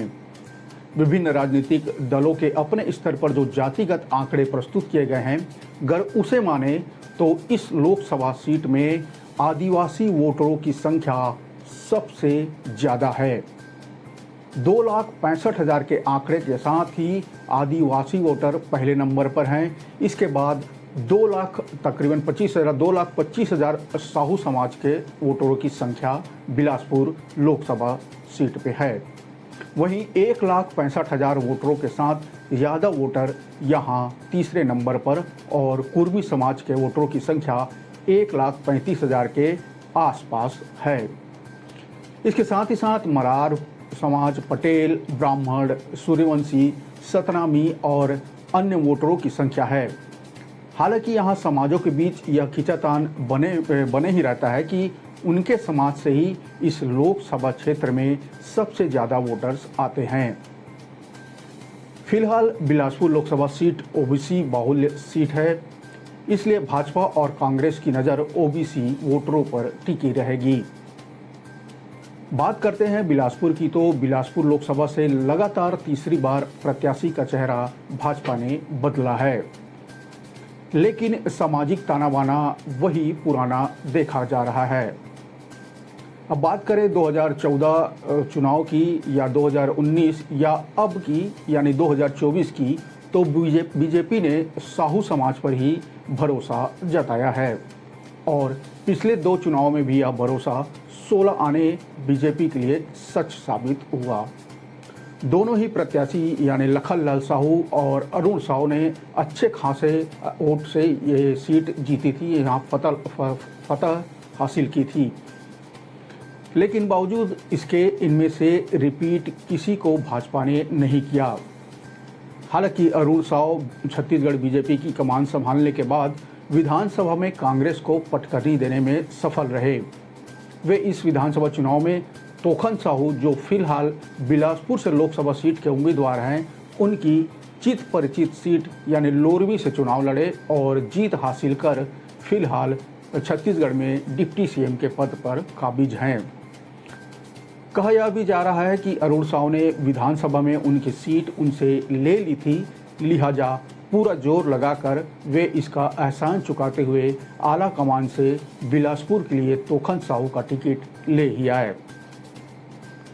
हालांकि विधानसभा चुनाव में बीजेपी के शानदार जीत के बाद बिलासपुर के कद्दावर नेता यानी पूर्व मंत्री अमर अग्रवाल को साय मंत्रिमंडल में जगह नहीं मिलने पर यह कयास लगाए जा रहे थे कि उन्हें लोकसभा में बिलासपुर से टिकट दी जा सकती है।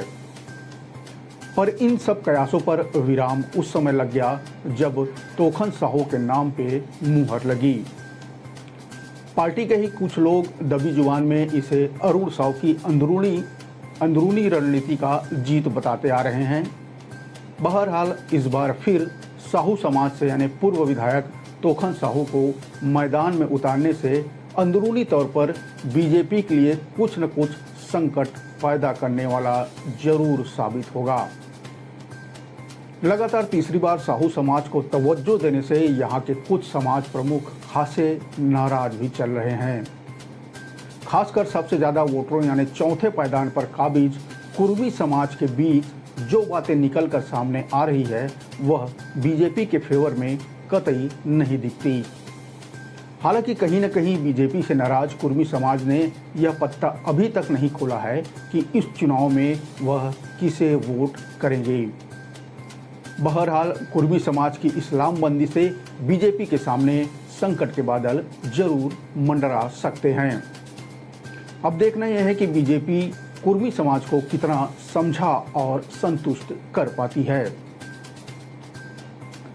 दूसरी तरफ बात करें तो यादव वोटरों को साधने के लिए कांग्रेस ने भिलाई के युवा विधायक देवेंद्र यादव को यहां से मैदान में उतारा है। देवेंद्र यादव का नाम फाइनल होने पर कांग्रेस के ही लोग इसे कुछ दिनों तक पचा नहीं पा रहे थे। बाहरी प्रत्याशी बताकर कांग्रेस के कई नेता इसका खुलकर विरोध में भी उतर आए थे। कुछ कांग्रेसी तो जो बिलासपुर कांग्रेस भवन के बाहर विरोध में आमरण अनशन में भी बैठ गए थे। देवेंद्र यादव का नाम फाइनल होने से पहले एक और नाम बिलासपुर लोकसभा के लिए कांग्रेस की तरफ से जोरों शोरों से चल रहा था। वह नाम था विष्णु यादव का। लगभग बिलासपुर के कांग्रेसी भी इस नाम पर अंतिम मुहर लगने की उम्मीद जता चुके थे, पर दिल्ली से आई लिस्ट में देवेंद्र यादव का नाम देख पैरों तले जमीन खिसक गई, जिसके बाद खुद विष्णु यादव इसे लेकर जोर शोर से विरोध में उतर आए, पर उनकी सुनवाई कहीं नहीं हुई और वे दुखी मन से ही सही कांग्रेस को कोसते हुए बीजेपी में शामिल हो गए। बिलासपुर के खुन्नस खाए कांग्रेसियों और कोयला घोटाले की आंच देवेंद्र यादव को कितना झुलसा पाती है, यह भी देखने वाली बात है। बिलासपुर सीट पर लोकसभा चुनाव को देखते हुए भाजपा के लिए कोटा और मस्तूरी विधानसभा टेढ़ी खीर साबित हो सकती है। दोनों विधानसभा में कांग्रेस के विधायक हैं, जिसमें कोटा आदिवासी बहुल विधानसभा है और दूसरा मस्तूरी एससी बहुल क्षेत्र है। इन दोनों विधानसभाओं में दोनों जाति के मतदाता अधिक संख्या में हैं। इस समय यही दो जाति है जो भाजपा के लिए सबसे बड़ी मुसीबत खड़ी कर सकती है। ऐसा माना जा रहा है कि जितने वोट विधानसभा चुनाव में कांग्रेस को मिले हैं, उतने वोट लोकसभा में मिलेंगे तो भाजपा के बराबरी पर कांग्रेस आ जाएगा। लेकिन ये दोनों विधानसभा के वोट कांग्रेस के पक्ष में आए तो कांग्रेस जीत भी सकती है। देखा जाए तो बाकी विधानसभा में कांग्रेस का वोट प्रतिशत खराब नहीं था, लेकिन इन दो विधानसभाओं में भाजपा को काफी नुकसान हुआ है। यदि ऐसा हुआ तो भाजपा के लिए बिलासपुर सीट जितना आसान कतई नहीं होने वाला है। बिलासपुर लोकसभा सीट पिछले 26 सालों से भाजपा के पाले में ही आता रहा है, लेकिन इस बार चुनावी गणित और लोकसभा क्षेत्र के बाहर के उम्मीदवार के आने पर अब दोनों ही पार्टी के बीच कांटे की टक्कर मानी जा रही है। वैसे तो इस सीट पर दोनों ही उम्मीदवार पिछड़े वर्ग के हैं, लेकिन साहू और यादव समाज से मिले दोनों उम्मीदवार को जीत और हार पर संशय बना हुआ है। बिलासपुर लोकसभा में 8 विधानसभा आते हैं, जिनमें फिलहाल 6 पर भाजपा तो 2 पर कांग्रेस काबिज है। लेकिन यह भी कहा जा रहा है कि यदि कांग्रेस 8 विधानसभा में मिले वोट और मस्तूरी और कोटा विधानसभा के आदिवासी और सतनामी समाज के मतदाताओं को अपने पक्ष में वोट करने पर राजी कर ले, तो यह सीट कांग्रेस के खाते में आ सकती है। कोटा विधानसभा में लगभग 45% मतदाता आदिवासी हैं। इसी तरह मस्तूरी विधानसभा की बात करें तो यहाँ SC आरक्षित सीट है। यहाँ भी 70% SC समाज के मतदाता हैं और इस समय दोनों ही विधानसभा में कांग्रेस के विधायक फिलहाल काबिज हैं। बिलासपुर लोकसभा के 8 विधानसभा में लगभग 20 लाख मतदाता हैं। इनमें पिछले विधानसभा चुनाव यानी 2023 की जो विधानसभा चुनाव थे उसमें 11.5 लाख मतदाताओं ने मतदान किया था। इनमें 5.5 लाख वोट कांग्रेस को मिले, जबकि 6.5 लाख वोट भाजपा को मिले हैं। लेकिन विधानसभा और लोकसभा चुनाव की अलग अलग बात है। इसमें परिस्थितियां बदल जाती हैं और मुद्दे भी बदल जाते हैं। जैसे कि विधानसभा चुनाव में स्थानीय और प्रदेश स्तर के मुद्दे होते हैं, वहीं लोकसभा चुनाव में देश के मुद्दे हावी रहते हैं। मुद्दों की वजह से कई बार मतदाता लोकसभा और विधानसभा चुनाव में अलग अलग पार्टी को वोट देते हैं। यदि इस बार विधानसभा में मिले वोट की बात करें तो कांग्रेस ने 2023 के विधानसभा चुनाव में 5.5 लाख वोट पाए, जिसमें 2 विधानसभा में आदिवासी और SC बहुल विधानसभा है। ऐसे में यदि कांग्रेस इन मतदाताओं को अपने पक्ष में कर ले तो कांग्रेस जीत सकती है। लेकिन अब तक का जो चुनावी समीकरण बन रहा है, इसमें दोनों ही पार्टी के बीच कांटे की टक्कर जरूर दिख रही है। 1951 से 2019 तक बिलासपुर लोकसभा सीट पर कुल 15 चुनावों में से 7 बार कांग्रेस और 8 बार भाजपा जीत चुकी है। यानी यदि इस बार कांग्रेस जीती तो भाजपा के साथ उसकी जीत हार का हिसाब बराबर हो जाएगा। बता दें कि 2019 में भाजपा प्रत्याशी और मौजूदा डिप्टी CM अरुण साव ने कांग्रेस के अटल श्रीवास्तव को 1,41,763 वोटों से शिकस्त दी थी। साल 2019 के चुनाव में बिलासपुर लोकसभा सीट से 25 प्रत्याशी चुनाव मैदान में थे। 16 प्रत्याशियों के हिसाब से चुनाव कराने के लिए हर एक वीवीपैट के साथ 2 बैलेट यूनिट और 1 नोटा यूनिट भी लगानी पड़ी थी। इस बार 37 प्रत्याशी बिलासपुर लोकसभा चुनाव के मैदान में हैं, इसलिए 3 बैलेट यूनिट लगानी पड़ेगी। इस तरह पोलिंग पार्टियों को थैले का बोझ और बढ़ाने वाला होगा। बैलेट यूनिट की संख्या बढ़ाने के साथ ही कमीशनिंग और रेंडमाइजेशन का काम भी बढ़ जाएगा। भले ही इस बार 37 प्रत्याशी मैदान में हैं, लेकिन बिलासपुर लोकसभा में मुख्य मुकाबला अभी भी भाजपा और कांग्रेस यानी तोखन साहू और देवेंद्र यादव के बीच ही माना जा रहा है। ओबीसी बहुल क्षेत्र होने के कारण जातिगत समीकरणों को दोनों मुख्य पार्टियों ने बखूबी सेट कर लिया है। पर यहाँ साहू यादवों के बीच इस बार कुर्मी समाज के वोटरों की दशा और दिशा भी इस सीट पे निर्णायक भूमिका निभाएगी। भाजपा की पारंपरिक सीट माने जाने वाली इस बिलासपुर लोकसभा में इस बार कांग्रेस भेद लगा पाती है या नहीं, इसके लिए हमें इंतजार करना होगा 4 जून का। लोकतंत्र के इस महापर्व में आपका और आपके परिवार के हर मतदाताओं का एक एक मत बहुत कीमती है। मतदान के दिन घर से बाहर निकलिए और इस महापर्व में जरूर हिस्सा लीजिए, वोट जरूर कीजिए। आज बस इतना ही, मुझे दीजिए इजाज़त। अगले अंक में चलेंगे छत्तीसगढ़ के किसी नए लोकसभा का नब्ज टटोलने। राम राम, जय जोहार।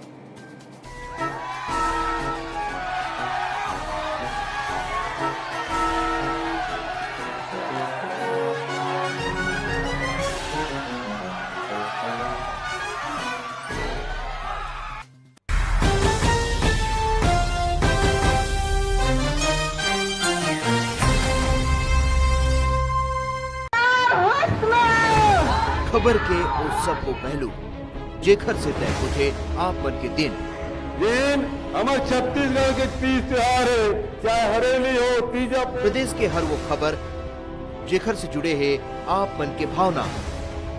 जतका गौठान बनारी से वो सब पहला बारिश में ध्वस्त हो गए, न भूसा है, न पैरा है, न चारा है। हर वो खबर जेखर से जुड़े है आप मन के उम्मीद। में अगर काम अच्छा नहीं हो रहा है, मैं शायद पीछे रहूं, मैं उस विभाग में ना रहूं तो बेहतर काम हो। खबर के वो जम्मो सच जेखर से जुड़े हैं आप मन के एहसास।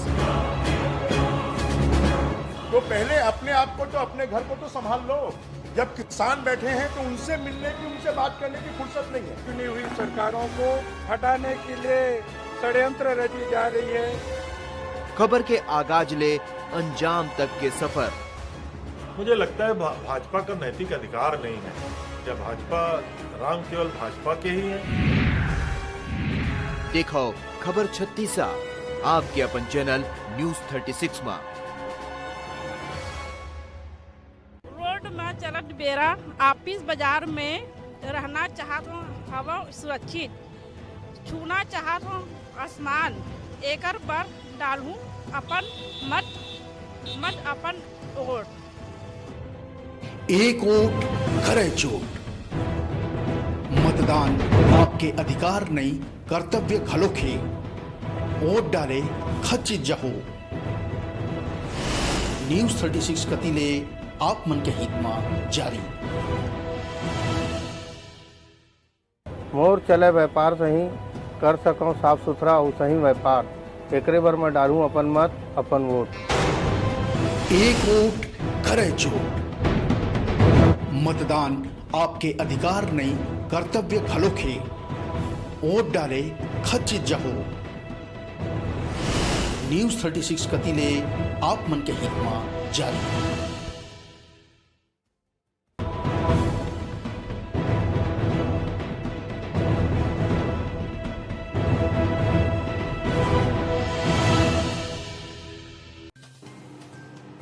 छत्तीसगढ़ की वह सीट जिस पे माना जा रहा है कि बीजेपी एक तरफा जीत फिर हासिल करेगी, वह सीट जहां बीजेपी का किला कांग्रेस भेद नहीं पाई है। 9 विधानसभा सीट वाली इस लोकसभा में 8 पर भाजपा के विधायक काबिज हैं तो 1 पर कांग्रेस। बीजेपी इस अवैध लोकसभा सीट को किसी भी कीमत पर हाथ से जाने देना नहीं चाहती, लिहाजा यहां से राजनीति के अजय माने जाने वाले योद्धा को मैदान में उतारा गया है। तो दूसरी तरफ कांग्रेस हर बार इस सीट से नए चेहरे को मौका देते आई है, पर कांग्रेस का हाथ इस सीट पर खाली के खाली ही रहा है। क्या इस बार कांग्रेस भाजपा के इस अवैध किले को भेद पाएगी? क्या कांग्रेस इस बार राजनीति के अजय योद्धा को पटकनी देने में सफल हो पाएगी? नमस्कार, मैं हूं नवीन और इस बार हम बात करेंगे छत्तीसगढ़ के राजधानी रायपुर लोकसभा सीट के बारे में।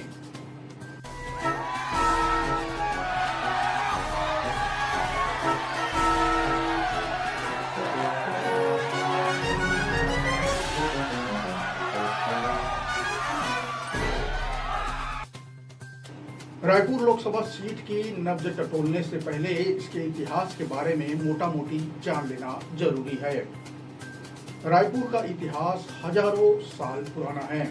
ऐसा माना जाता है कि रायपुर नगर की स्थापना 14वीं शताब्दी ईस्वी में की गई थी। ऐतिहासिक और पुरातात्विक दृष्टि से रायपुर दक्षिणी कौशल का हिस्सा था और इसे मौर्य साम्राज्य के तहत माना जाता था। खारू नदी के तट पे बसा रायपुर छत्तीसगढ़ का सबसे बड़ा शहर है। इसके साथ साथ राज्य का एक महत्वपूर्ण औद्योगिक और व्यापारिक केंद्र भी है। राजधानी रायपुर देश दुनिया के हवाई और रेल सेवाओं से जुड़ा हुआ है। रायपुर को व्यापार के लिए देश के सबसे अच्छे शहरों में से एक माना जाता है। छत्तीसगढ़ के विभाजन के पूर्व रायपुर मध्य प्रदेश राज्य का अंग था। रायपुर खनिज संपदा से भरपूर है। यह देश के स्टील एवं लोहे के बड़े बाजारों में से एक है। अगर पर्यटन स्थलों की बात करें तो यहाँ बूढ़ा तालाब, माता कौशल्या मंदिर, भगवान राम का करीब 500 साल पुराना मंदिर यानी दूधाधारी मठ, जिसे दूधाधारी मंदिर भी कहा जाता है, वो रायपुर में ही स्थित है। छत्तीसगढ़ की रायपुर लोकसभा सीट काफी महत्वपूर्ण सीट मानी जाती है। रायपुर छत्तीसगढ़ की राजधानी है।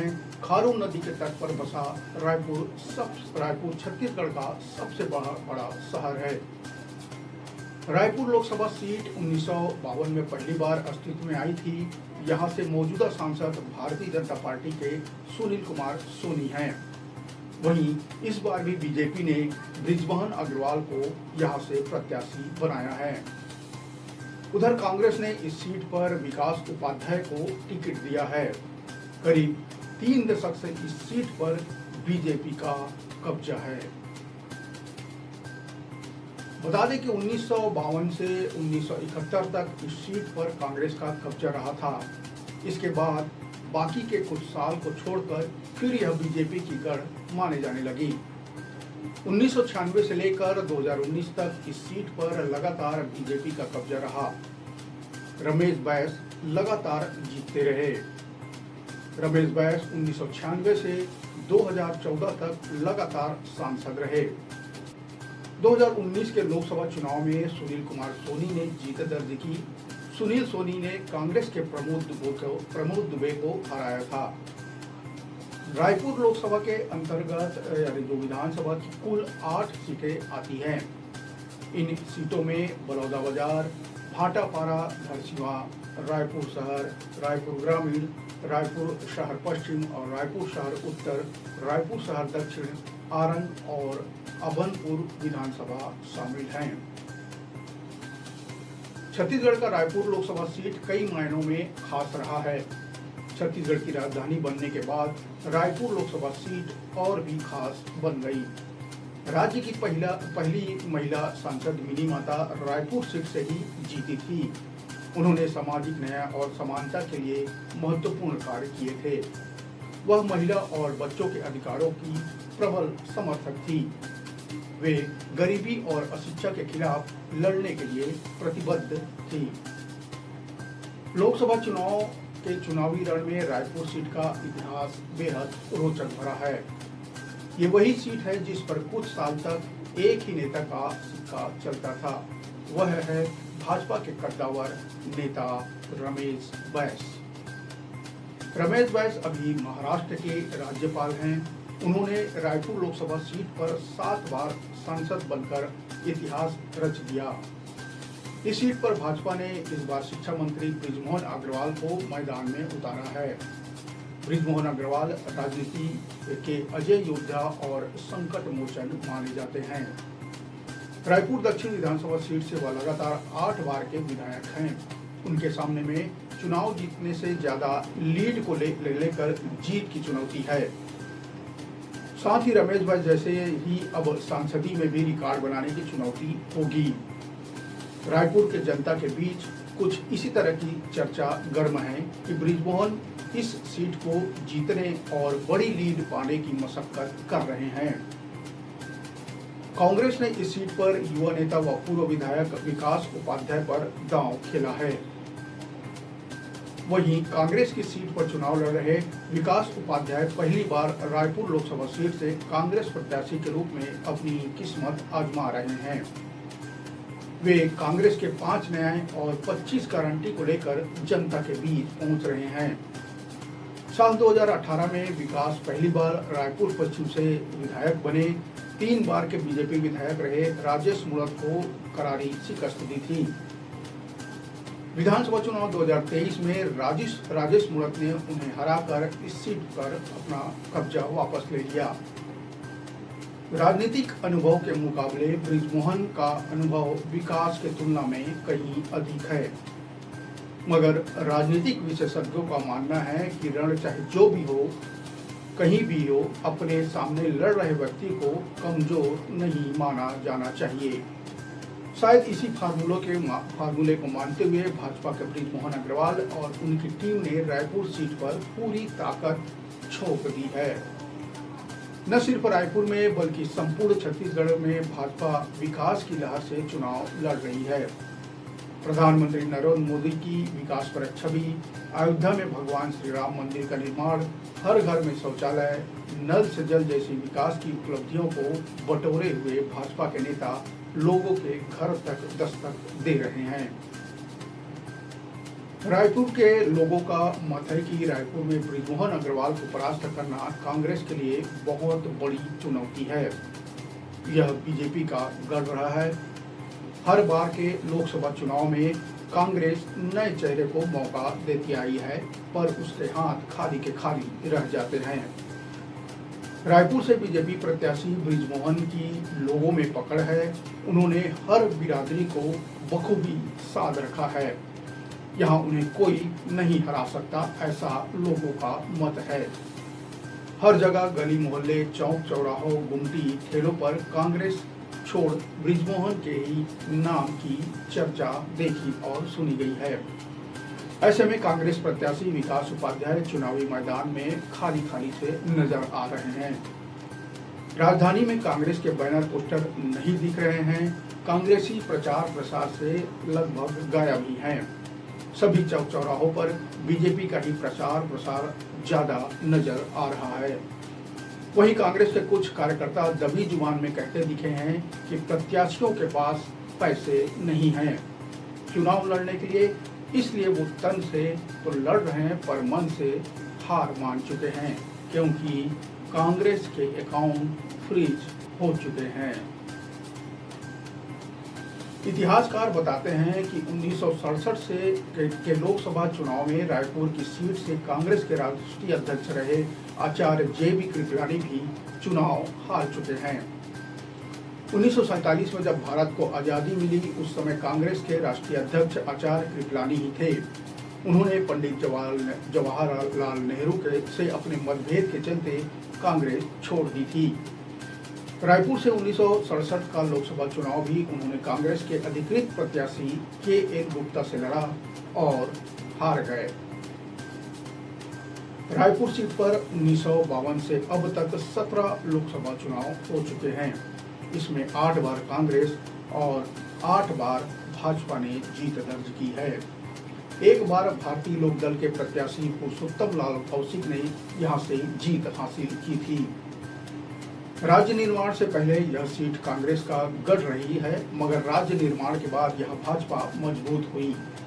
भाजपा के कद्दावर नेता रमेश बैस इस सीट पर पहली बार 1989 में सांसद बने। इसके बाद रमेश बैस 1996, 98, 1999, 2004 और 2014 में सांसद केआर भूषण, भूपेश बघेल और श्यामा चरण शुक्ल को हराए थे। रमेश बैस पहली बार 1989 में रायपुर लोकसभा से सांसद चुने गए। उन्होंने कांग्रेस उम्मीदवार गांधीवादी नेता केआर भूषण को चुनाव हराया था। हालांकि 1991 में हुए लोकसभा चुनाव में बैस कांग्रेस के वरिष्ठ नेता विद्याचरण शुक्ल से चुनाव हार गए थे। इसके बाद 2004 में मध्य प्रदेश के पूर्व मुख्यमंत्री श्यामा चरण शुक्ल और सन 2009 में पूर्व मुख्यमंत्री भूपेश बघेल को हरा दिया था। प्रधानमंत्री इंदिरा गांधी की सरकार में सूचना एवं प्रसारण मंत्री रहे विद्याचरण शुक्ल को रायपुर लोकसभा सीट से ही पहचान मिली। आपातकाल में विद्याचरण शुक्ल भी लोगों के गुस्से से नहीं बच पाए और 1977 में वे चुनाव में भारतीय लोकदल के प्रत्याशी के तौर पर खड़े पुरुषोत्तम लाल कौशिक से 85,000 से ज्यादा मतों के अंतर से पराजित हुए। विद्याचरण शुक्ला इस सीट से कुल 4 बार लोकसभा का चुनाव लड़े, 2 बार जीते और 2 बार उन्हें हार का सामना करना पड़ा। साल 2013 में झीरम घाटी की घटना में विद्याचरण शुक्ला की हत्या हो गई थी। रायपुर की लोकसभा सीट में तो वैसे तो सभी जाति के लोग निवासरत हैं, पर बड़ी आबादी साहू समाज की है। साहू, कुर्मी, यादव, सतनामी समाज, सिख, मुस्लिम समेत अनुसूचित जाति एवं जनजाति के मतदाता भी इस सीट पर प्रभावी हैं। रायपुर लोकसभा सीट क्षेत्र में शहरी और ग्रामीण दोनों इलाके आते हैं। यहाँ रोजगार, पलायन, कृषि, शहरी विकास, सड़क, शुद्ध पेयजल, बिजली और मकान जैसे मुद्दे अहम माने जाते हैं। तमाम मुद्दों से इधर मोदी की गारंटी और बृजमोहन अग्रवाल की छवि फिलहाल कांग्रेस की न्याय पत्र और विधानसभा में पराजित विकास उपाध्याय के आगे भारी दिखती है। अगर कुछ चमत्कार जैसा कुछ नहीं हुआ तभी अगर कुछ चमत्कार जैसा कुछ हुआ तभी तो नहीं यह सीट भाजपा के खाते में पूरी तरीके से जाने की संभावना है।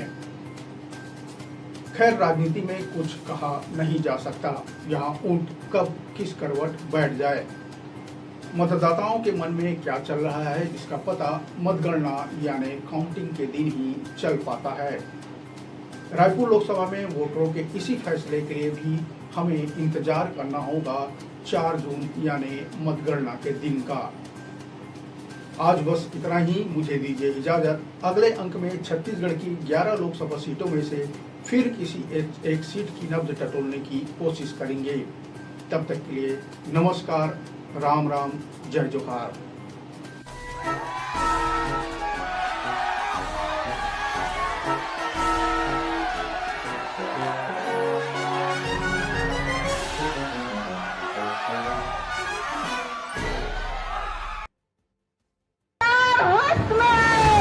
खबर के उस सब को पहलू जेखर से तय उठे आप मन के दिन हमारे छत्तीसगढ़ के तीज त्योहार है, चाहे हरेली हो, तीजा। प्रदेश के हर वो खबर जेखर से जुड़े है आप मन के भावना। जतका गौठान बनारी से वो सब पहला बारिश में ध्वस्त हो गए, न भूसा है, न पैरा है, न चारा है। हर वो खबर जेखर से जुड़े है आप मन के उम्मीद। में अगर काम अच्छा नहीं हो रहा है मैं शायद पीछे रहूं, मैं उस विभाग में ना रहूं तो बेहतर काम हो। खबर के वो जम्मो सच जेखर से जुड़े हैं आप मन के एहसास। तो पहले अपने आप को तो अपने घर को तो संभाल लो। जब किसान बैठे हैं तो उनसे मिलने की, उनसे बात करने की फुर्सत नहीं है। चुनी हुई सरकारों को हटाने के लिए षड्यंत्र रची जा रही है। खबर के आगाज ले अंजाम तक के सफर। मुझे लगता है भाजपा का नैतिक अधिकार नहीं है। क्या भाजपा राम केवल भाजपा के ही हैं? देखो खबर 36 आपके अपन चैनल न्यूज 36 में।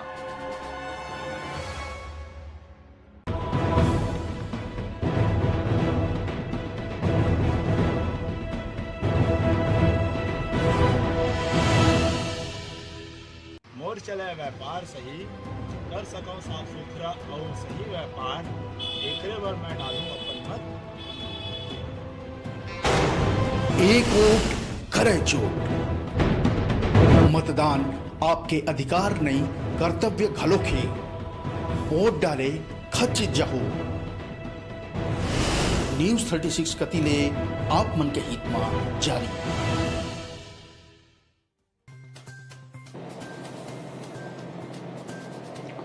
जहां के रामगिरी पर्वत पर महाकवि कालिदास ने अपने महाकाव्य मेघदूतम की रचना की थी, जहां विश्व की प्राचीनतम शैल्य नाट्यशाला भी यहां स्थित है।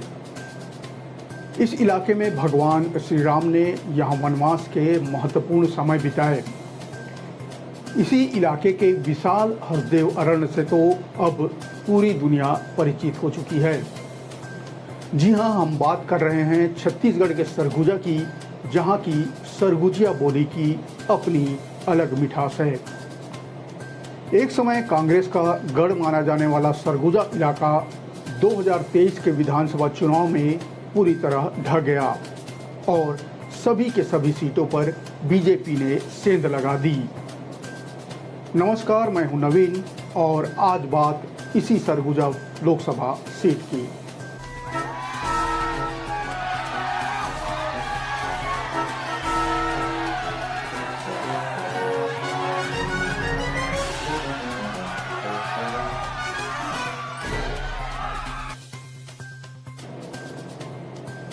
सरगुजा छत्तीसगढ़ का सबसे ठंडा क्षेत्र माना जाता है। सैनानी मैनपाट जैसी जगहों में भरी गर्मी में इसी ठंडक का एहसास करने हजारों की संख्या में आते हैं। लेकिन इस बार की गर्मी थोड़ी अलग है। इस बार सियासत की गर्मी सामान्य गर्मी नहीं है। इसमें राजनीति, सियासत का पारा भी चढ़ते उतरते देखा जा रहा है।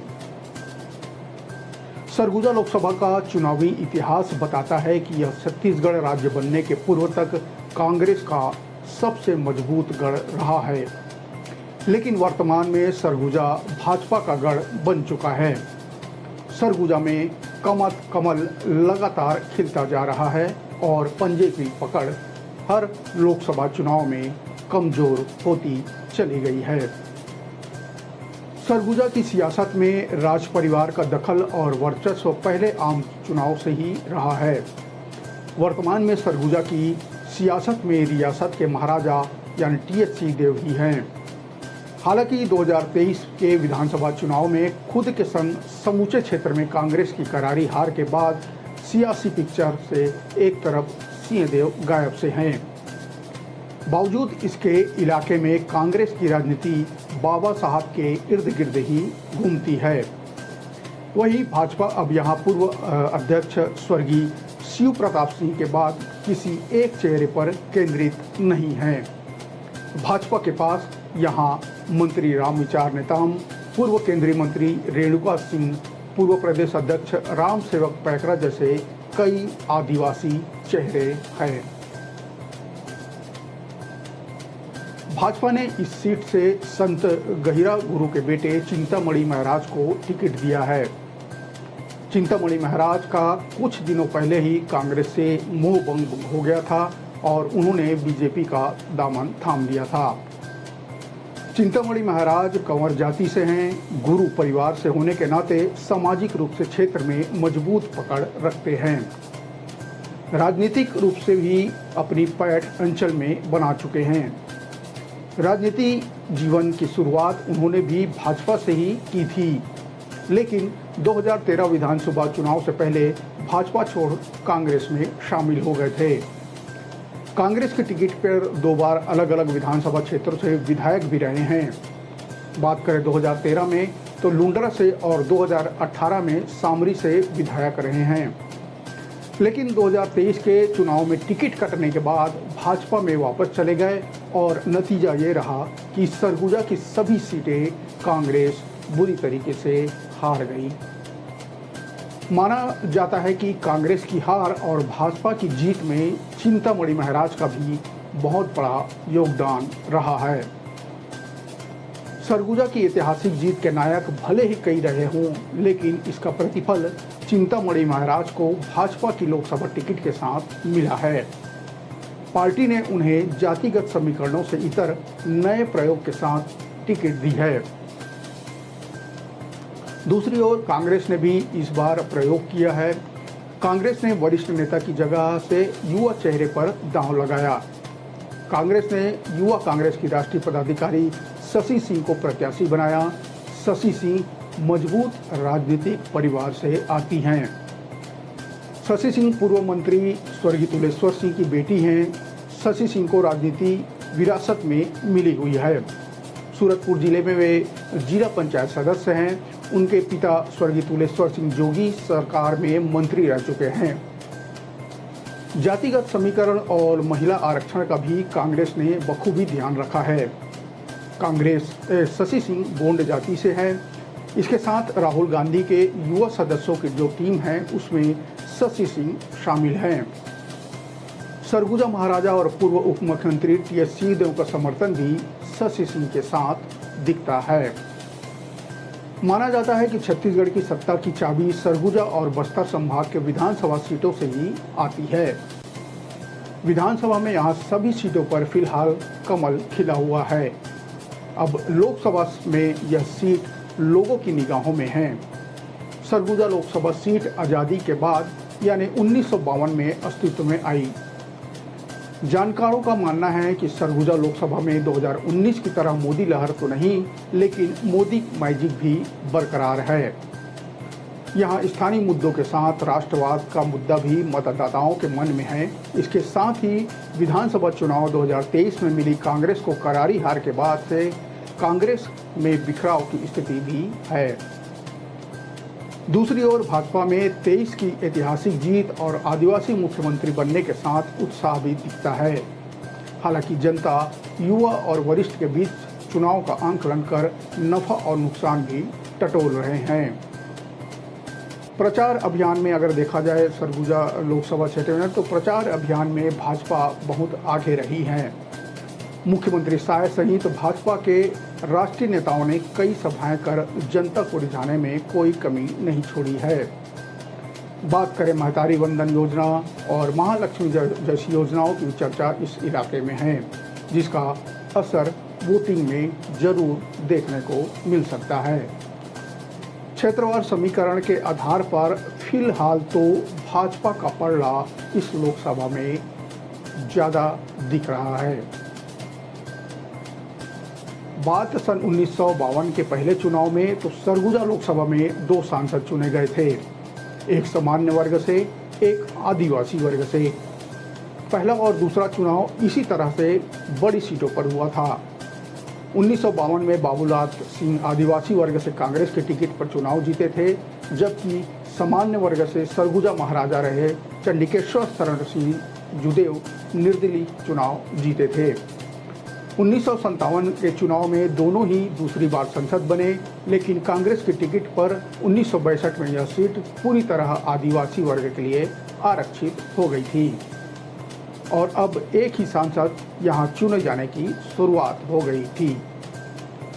आदिवासी आरक्षित सीट पर कांग्रेस नेता बाबूनाथ सिंह का विजयी अभियान लगातार जारी रहा और 52 के पहले चुनाव से लेकर 71 तक लगातार वे 5 बार चुनाव जीतकर संसद पहुंचे थे। 1975 में आपातकाल के बाद कांग्रेस विरोधी लहर सरगुजा में भी चली।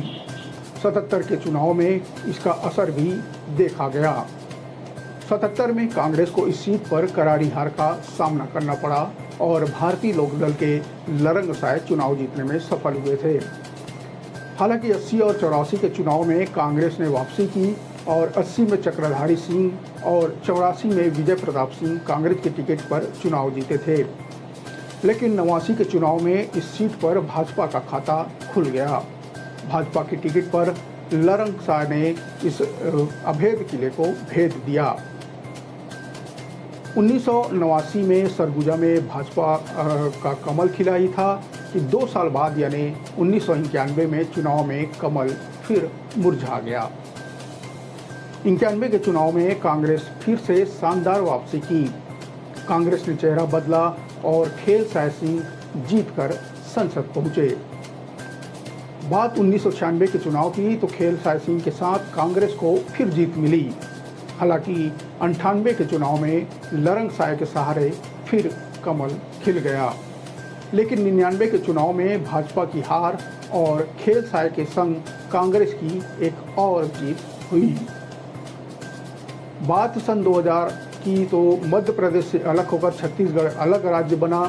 राज्य बनने के बाद 2004 में लोकसभा का पहला चुनाव यहाँ हुआ। इस चुनाव के पहले 2003 के विधानसभा चुनाव में कांग्रेस के गढ़ को भाजपा जीतकर सरकार बना चुकी थी।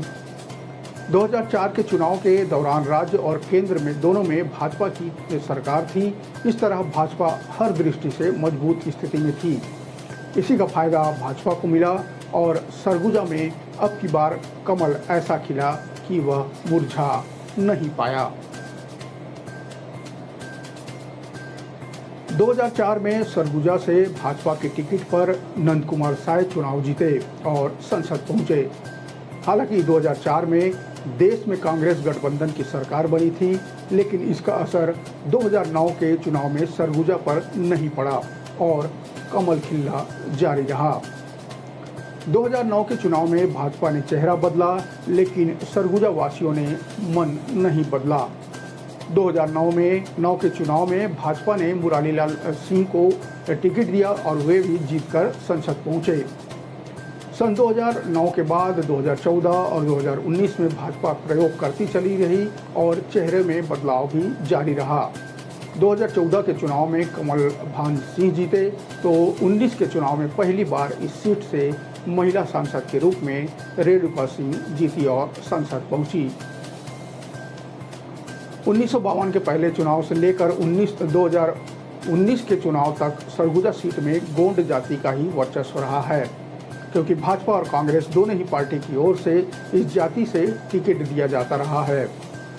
लेकिन 2004 के चुनाव से लगातार नए चेहरे को चुनाव में उतारने वाली भाजपा ने इस बार कंवर जाति से टिकट देकर सबको चौंका दिया है, क्योंकि आबादी के हिसाब से इस सीट पर गोंड जाति की बहुमत है।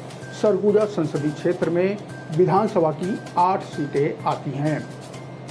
2023 के चुनाव में बीजेपी ने इन सभी सीटों पर जीत दर्ज की, जबकि 2018 के चुनाव में सभी 8 सीट कांग्रेस के पास थी। छत्तीसगढ़ राज्य बनने के बाद से अब तक कांग्रेस यह सीट नहीं जीत पाई है। 2018 में इस संसदीय क्षेत्र की सभी 8 सीटों पर जीत के बावजूद कांग्रेस 2019 का लोकसभा चुनाव हार गई थी। सरगुजा में कांग्रेस के वर्चस्व को लरंग साय ने खत्म किया था। बाबूलाल सिंह सरगुजा सीट से लगातार 5 बार सांसद चुने गए। वे 1952 से 1971 तक लगातार जीतते रहे। 1977 में उन्हें पहली बार हार का सामना करना पड़ा और लरंग साय और खेल साय सिंह ने इस सीट से 3 बार सांसद चुने गए हैं। खेल साय सिंह लगातार 2 चुनाव जीते थे, जबकि लरंग साय लगातार वो भी 2 चुनाव नहीं जीते थे। सरगुजा सीट पर शुरू से ही कांग्रेस का वर्चस्व रहा है। बाबूलाल सिंह कांग्रेस की टिकट पर लगातार जीत रहे थे। 1977 में पहली बार लरंग साय ने उन्हें चुनौती दी। साय 1977 में भारतीय लोकदल की टिकट पर चुनाव लड़े और बाबूनाथ सिंह को पटकनी दे दी। इसके बाद 1980 में लरंग साय हार गए।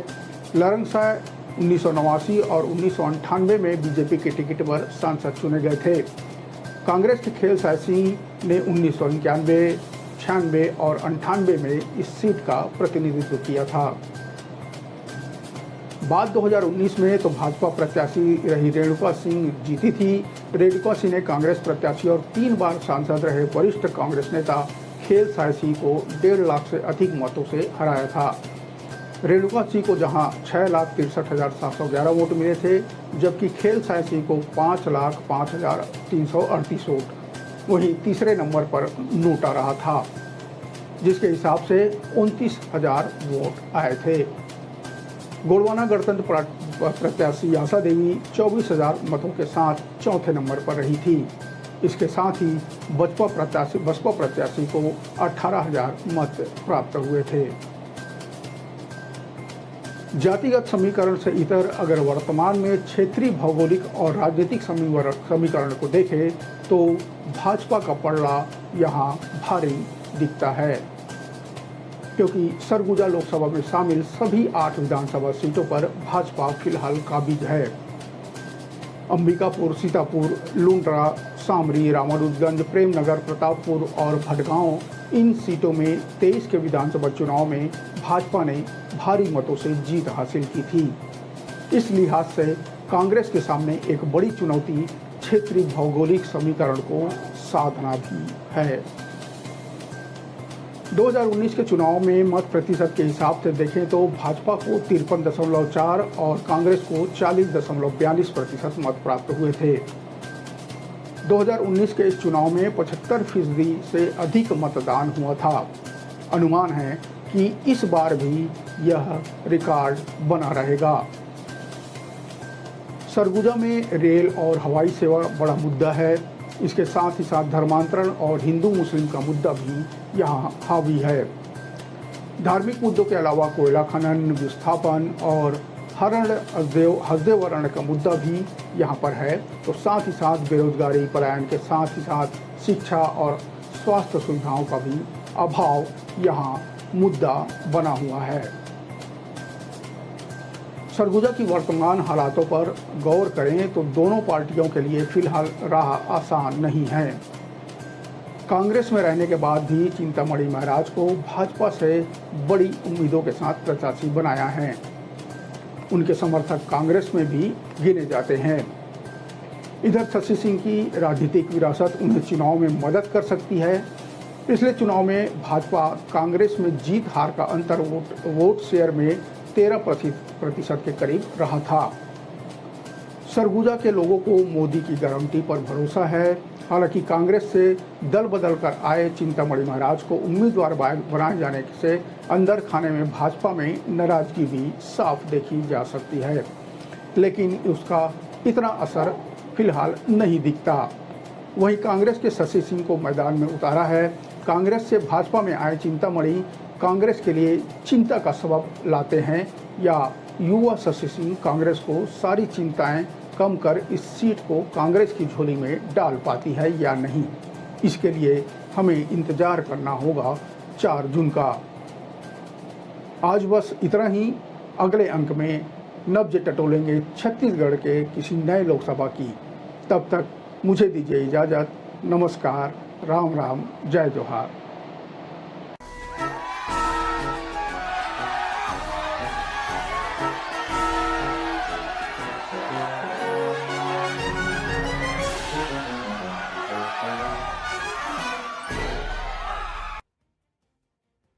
मोला चाहिए मोर सुघर भविष्य, मोला चाहिए रोजगार, एकर बर डालूं अपन मत, अपन वोट।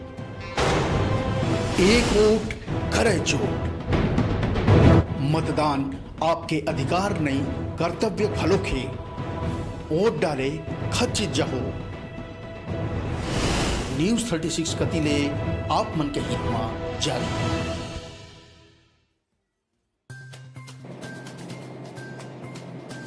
छत्तीसगढ़ की वह सीट जहां बसपा के संस्थापक काशीराम उत्तर प्रदेश से यहां आकर निर्दलीय चुनाव लड़े, जहां भाजपा से दिलीप सिंह जैसे दिग्गज नेता 2 बार चुनाव लड़ चुके हैं। अविभाजित मध्य प्रदेश के कांग्रेस अध्यक्ष और सहकारिता पुरुष के नाम से विख्यात पंडित राम गोपाल तिवारी भी यहां से सांसद रहे हैं। वहीं 2004 में पूर्व प्रधानमंत्री अटल बिहारी वाजपेयी की भतीजी करुणा शुक्ला भी यहां से चुनाव लड़कर जीत चुकी है। इस लोकसभा में अनुसूचित जाति और अनुसूचित जनजाति के वोटरों की संख्या सबसे ज्यादा है। नमस्कार, मैं हूं नवीन और आज हम बात करेंगे अनुसूचित जाति के लिए आरक्षित सीट जांजगीर चांपा लोकसभा की।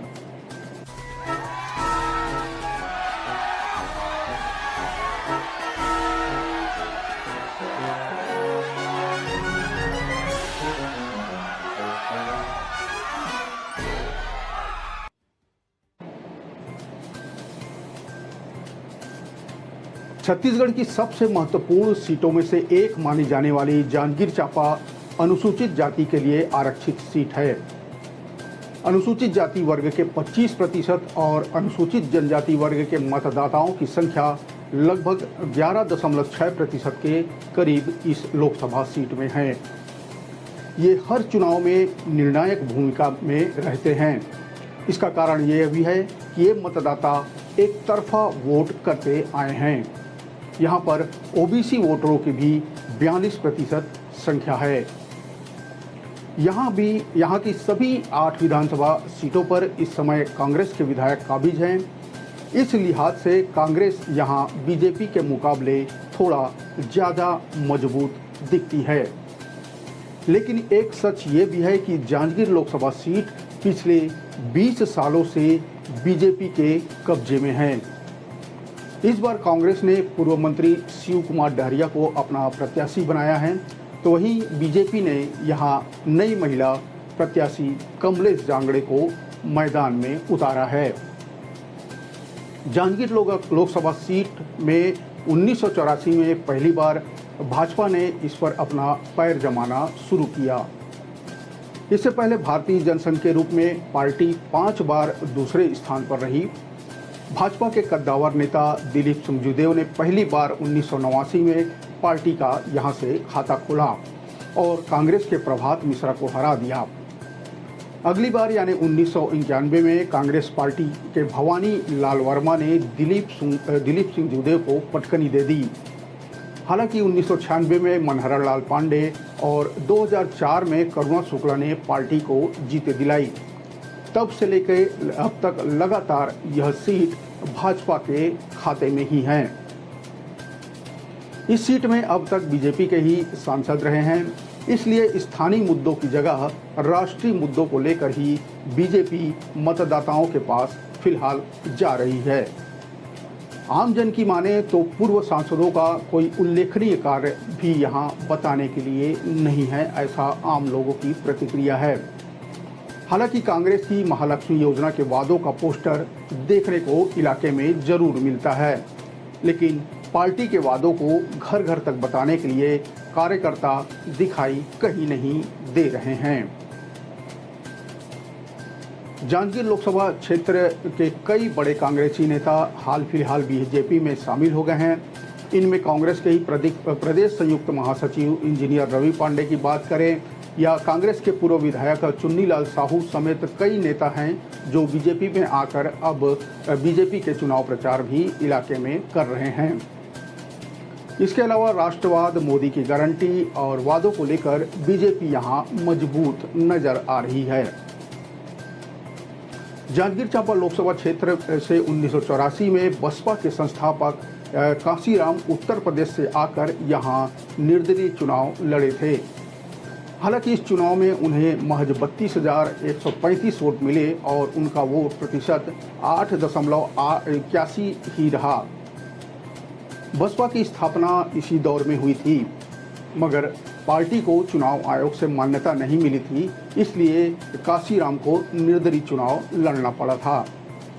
काशीराम अपना चुनाव प्रचार करने साइकिल रैली से लेकर छोटी छोटी सभाओं को संबोधित करते थे। इस दौरान उनके साथ बसपा की मायावती भी हमेशा रहती थी।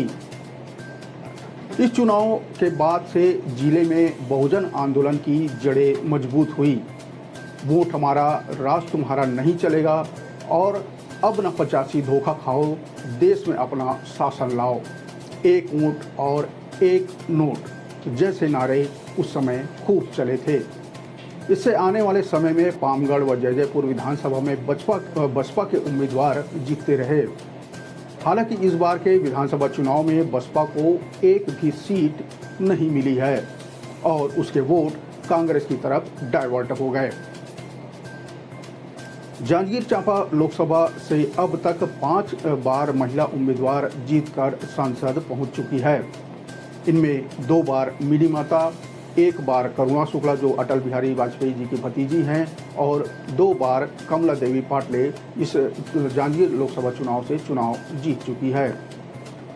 यह सीट प्रदेश की हाई प्रोफाइल सीटों में से एक माना जाता है। यहां भाजपा से दिलीप सिंह जैसे दिग्गज नेता 2 बार चुनाव लड़ चुके हैं। अविभाजित मध्य प्रदेश के कांग्रेस अध्यक्ष और सहकारिता पुरुष के नाम से विख्यात पंडित राम गोपाल तिवारी भी यहां से सांसद रह चुके हैं। वहीं 2004 में पूर्व प्रधानमंत्री अटल बिहारी वाजपेयी की भतीजी करुणा शुक्ला भी यहां से चुनाव लड़कर जीत चुकी है और संसद पहुंच चुकी है। भाजपा के दिलीप सिंह जूदेव को इस लोकसभा में हार जीत दोनों क्षेत्र में जीत और हार का सामना करना पड़ा। साल 1989 के चुनाव में दिलीप सिंह जूदेव ने कांग्रेस के प्रभात मिश्रा को पराजित किया था। जूदेव ने कांग्रेस उम्मीदवार को 98,893 वोटों से पराजित किया था। 1991 के मध्यावधि चुनाव में दिलीप सिंह जूदेव को हार का सामना करना पड़ा। इस चुनाव में कांग्रेस के भवानीलाल वर्मा ने दिलीप सुजदेव को 29,425 वोट से पटकनी दे दी थी। पहला चुनाव जीतने के बाद जुदेव का क्षेत्र में दौरा कम होता था, इसलिए उन्हें जनता की नाराजगी झेलनी पड़ी और वो दूसरा चुनाव हार गए। जबकि पहले चुनाव में युवा मतदाता उनका रक्त तिलक लगाकर जगह जगह स्वागत करते दिखते थे। इतना ही नहीं, दिलीप सुजदेव की तरह मूछ रखना उन दिनों क्रेज हो गया था। साल 2004 से यह लोकसभा सीट लगातार भाजपा के खाते में ही है। इससे पूर्व इस सीट पर कांग्रेस का कब्जा था, मगर 20 साल से इस सीट को कांग्रेस भाजपा से अब तक छीन नहीं पाई है। पिछले चुनाव में कांग्रेस ने यहां रवि परसराम भारद्वाज और भाजपा ने गुहाराम अजगले को अपना उम्मीदवार बनाया था। इसमें गुहाराम अजगले को 5,72,790 वोट मिले, जबकि रवि परसराम भारद्वाज को 4,89,735 वोट मिले थे। इस तरह 83,225 वोटों से भाजपा प्रत्याशी यानी गुहाराम अजगले विजयी रहे। इधर इस बार की बात करें तो इस विधानसभा चुनाव में लोकसभा की सभी 8 विधानसभाओं में कांग्रेस की जीत हुई है। यहां कांग्रेस के विधायक अभी भी काबिज हैं। बसपा यहां एक भी सीट नहीं जीत सकी है, जबकि लंबे समय से पामगढ़, जैजैपुर और चंद्रपुर विधानसभा बसपा का प्रभाव वाला क्षेत्र माना जाता है। बात करें भाजपा प्रत्याशी की तो जहां राज्य में प्रधानमंत्री मोदी की गारंटी से किसानों को धान की कीमत 2100 रुपये देने, महतारी बंदर और अन्य गारंटी और केंद्र सरकार के 10 साल की उपलब्धियों पर वोट मांग रही हैं, वहीं कांग्रेस प्रत्याशी कांग्रेस के 5 न्याय योजना जिसमें युवा, बेरोजगार, महिला और किसानों की न्याय की बात कही गई है, इसके आधार पर वो बनाकर वोट मांग रहे हैं। महिलाओं के खाते में प्रतिवर्ष 1 लाख रुपए देने, किसानों के लिए MSP लागू करने, फसल बीमा की राशि किसानों के खाते में सीधे भेजने और बेरोजगार को रोजगार देने की बात कांग्रेस की तरफ से कही जा रही है। वहीं दूसरी तरफ भाजपा जहां अयोध्या में राम मंदिर बनाने की बात कर रही है, तो वहीं कांग्रेस चुनावी बांड में भ्रष्टाचार का आरोप भाजपा पर लगा रही है। स्थानीय समस्या जैसे पलायन, पेयजल आपूर्ति और गांवों की सड़क निर्माण की बातें दोनों दल के उम्मीदवार कर रहे हैं। लोकसभा में यहां जांजगीर चांपा लोकसभा में लगभग 20,52,000 मतदाता हैं। इसमें चंद्रपुर और बिलाईगढ़ विधानसभा में महिला वोटरों की संख्या सबसे अधिक है। बात करें चंद्रपुर में तो 1,17,599 पुरुष और उतने ही लगभग 1,19,803 महिला मतदाता हैं। इसी तरह बिलाईगढ़ विधानसभा में 1,53,099 पुरुष और 1,53,589 महिला मतदाता हैं, जबकि कसडोल विधानसभा में महिला और पुरुष मतदाताओं में मात्र 58 का अंतर है। यहाँ 58 पुरुष मतदाता अधिक हैं। जांजगीर चांपा लोकसभा में सर्वाधिक मतदाता कसडोल विधानसभा क्षेत्र में आते हैं। यहाँ लगभग 3,68,136 मतदाता हैं। इनमें पुरुष मतदाता 1,84,096 और महिला मतदाता 1,84,038 हैं, जबकि सबसे कम मतदाता शक्ति विधानसभा में हैं। यहाँ लगभग 2,16,915 मतदाता हैं। लोकसभा चुनाव 2019 में कांग्रेस का वोट शेयर यहां लगभग 39.06% था, जबकि बीजेपी का वोट शेयर 46.03% था। बसपा को यहां 10.06% वोट मिले थे। बात करें हाल ही में हुए विधानसभा चुनाव में तो कांग्रेस का वोट शेयर इस लोकसभा में 45.09% था, जबकि बीजेपी का वोट शेयर 35.06% रहा। बसपा 10.07% में ही सिमट गई, जबकि साल 2018 के विधानसभा में उन्हें 25.01% मिले थे। इस तरह बसपा का जनाधार विधानसभा चुनाव में पिछले विधानसभा की अपेक्षा कम हुआ।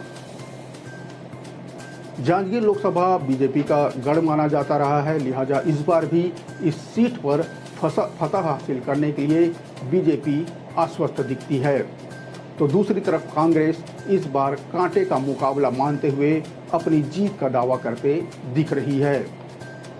भाजपा मोदी की गारंटी के भरोसे आश्वस्त नजर आ रही है, तो कांग्रेस 5 न्याय के चमत्कार से उम्मीद लगाए बैठी है। विधानसभा चुनाव में करारी हार के बाद कांग्रेस ने शिव डहरिया को यहां से उम्मीदवार बनाया है। कांग्रेस ने डहरिया को भाजपा के गढ़ में सेंध लगाने के आस से यहां मैदान में उतारा है। इस लोकसभा में भाजपा और कांग्रेस दोनों के दिग्गजों की चुनावी सभाएं हो चुकी है। दोनों ही सभाओं में लगभग एक सी ही भीड़ हमें देखने को मिली। यह भीड़ किस करवट बैठेगी, यानी वो किसके पक्ष में अपना मत देगी, इसका फैसला मतदान के दिन ईवीएम में कैद होने वाला है और जिसका परिणाम यानी रिजल्ट हमें 4 जून को देखने को मिलेगा। आज बस इतना ही। अगले अंक में चलेंगे छत्तीसगढ़ की किसी दूसरे लोकसभा सीट की नब्ज टटोलने। तब तक मुझे दीजिए इजाजत। नमस्कार, राम राम, जय जोहार।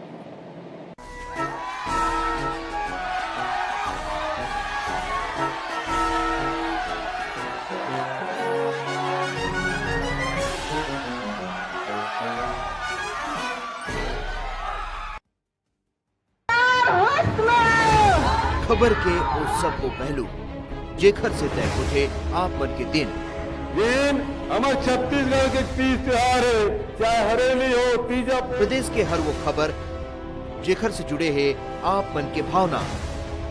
जतका गौठान बनारी से वो सब पहला बारिश में ध्वस्त हो गए, न भूसा है, न पैरा है, न चारा है। हर वो खबर जेखर से जुड़े है आप मन के उम्मीद। में अगर काम अच्छा नहीं हो रहा है, मैं शायद पीछे रहूं, मैं उस विभाग में ना रहूं तो बेहतर काम हो। खबर के वो जम्मो सच जेखर से जुड़े हैं आप मन के एहसास। तो पहले अपने आप को तो अपने घर को तो संभाल लो। जब किसान बैठे हैं तो उनसे मिलने की, उनसे बात करने की फुर्सत नहीं है। चुनी हुई सरकारों को हटाने के लिए षड्यंत्र रची जा रही है। खबर के आगाज ले अंजाम तक के सफर। मुझे लगता है भाजपा का नैतिक अधिकार नहीं है। क्या भाजपा रंग केवल भाजपा के ही है? देखो खबर 36 आपके अपन चैनल न्यूज 36 में।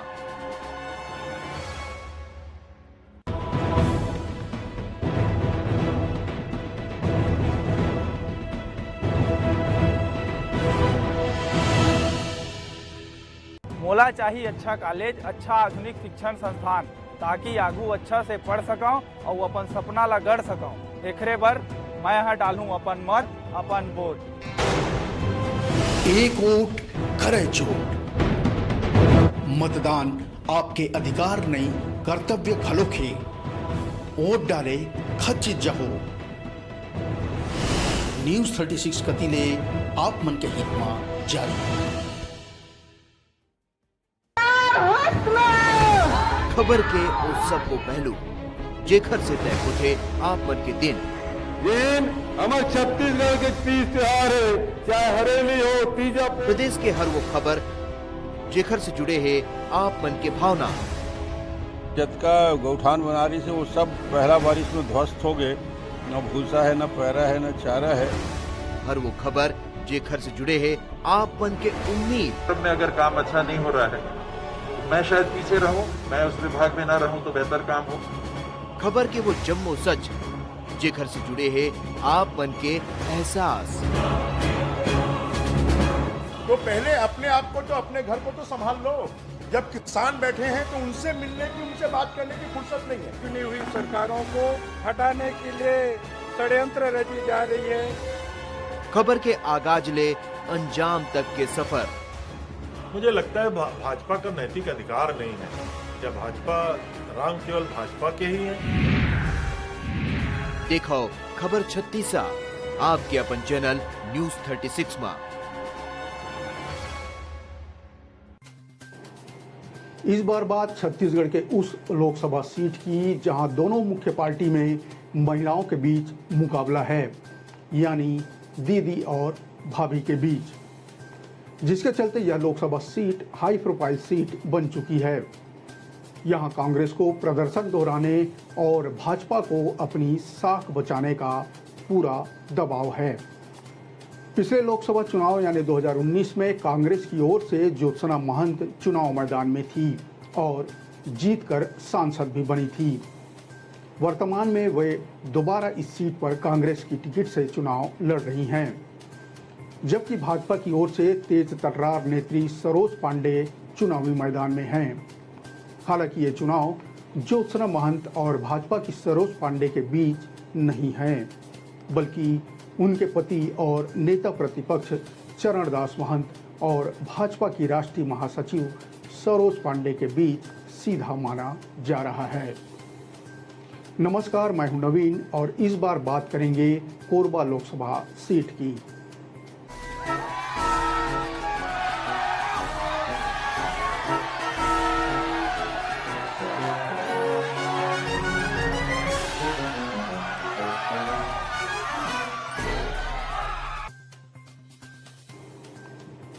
नए परिसीमन के साथ अस्तित्व में आया कोरबा लोकसभा क्षेत्र में पहला चुनाव सन 2009 में संपन्न हुआ।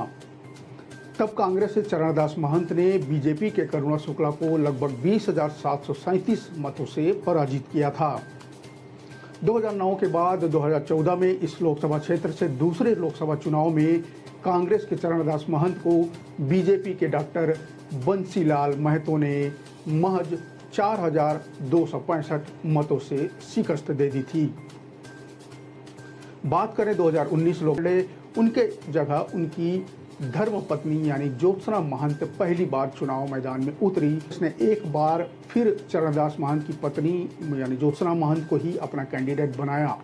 2019 में मोदी लहर थी, ऐसे में छत्तीसगढ़ में जिन 2 सीटों पर कांग्रेस आई थी उनमें एक कोरबा थी और एक बस्तर। पार्टी ने मोदी लहर में भी जीत कर आने वाली ज्योत्सना महंत को इसलिए भी टिकट दिया है।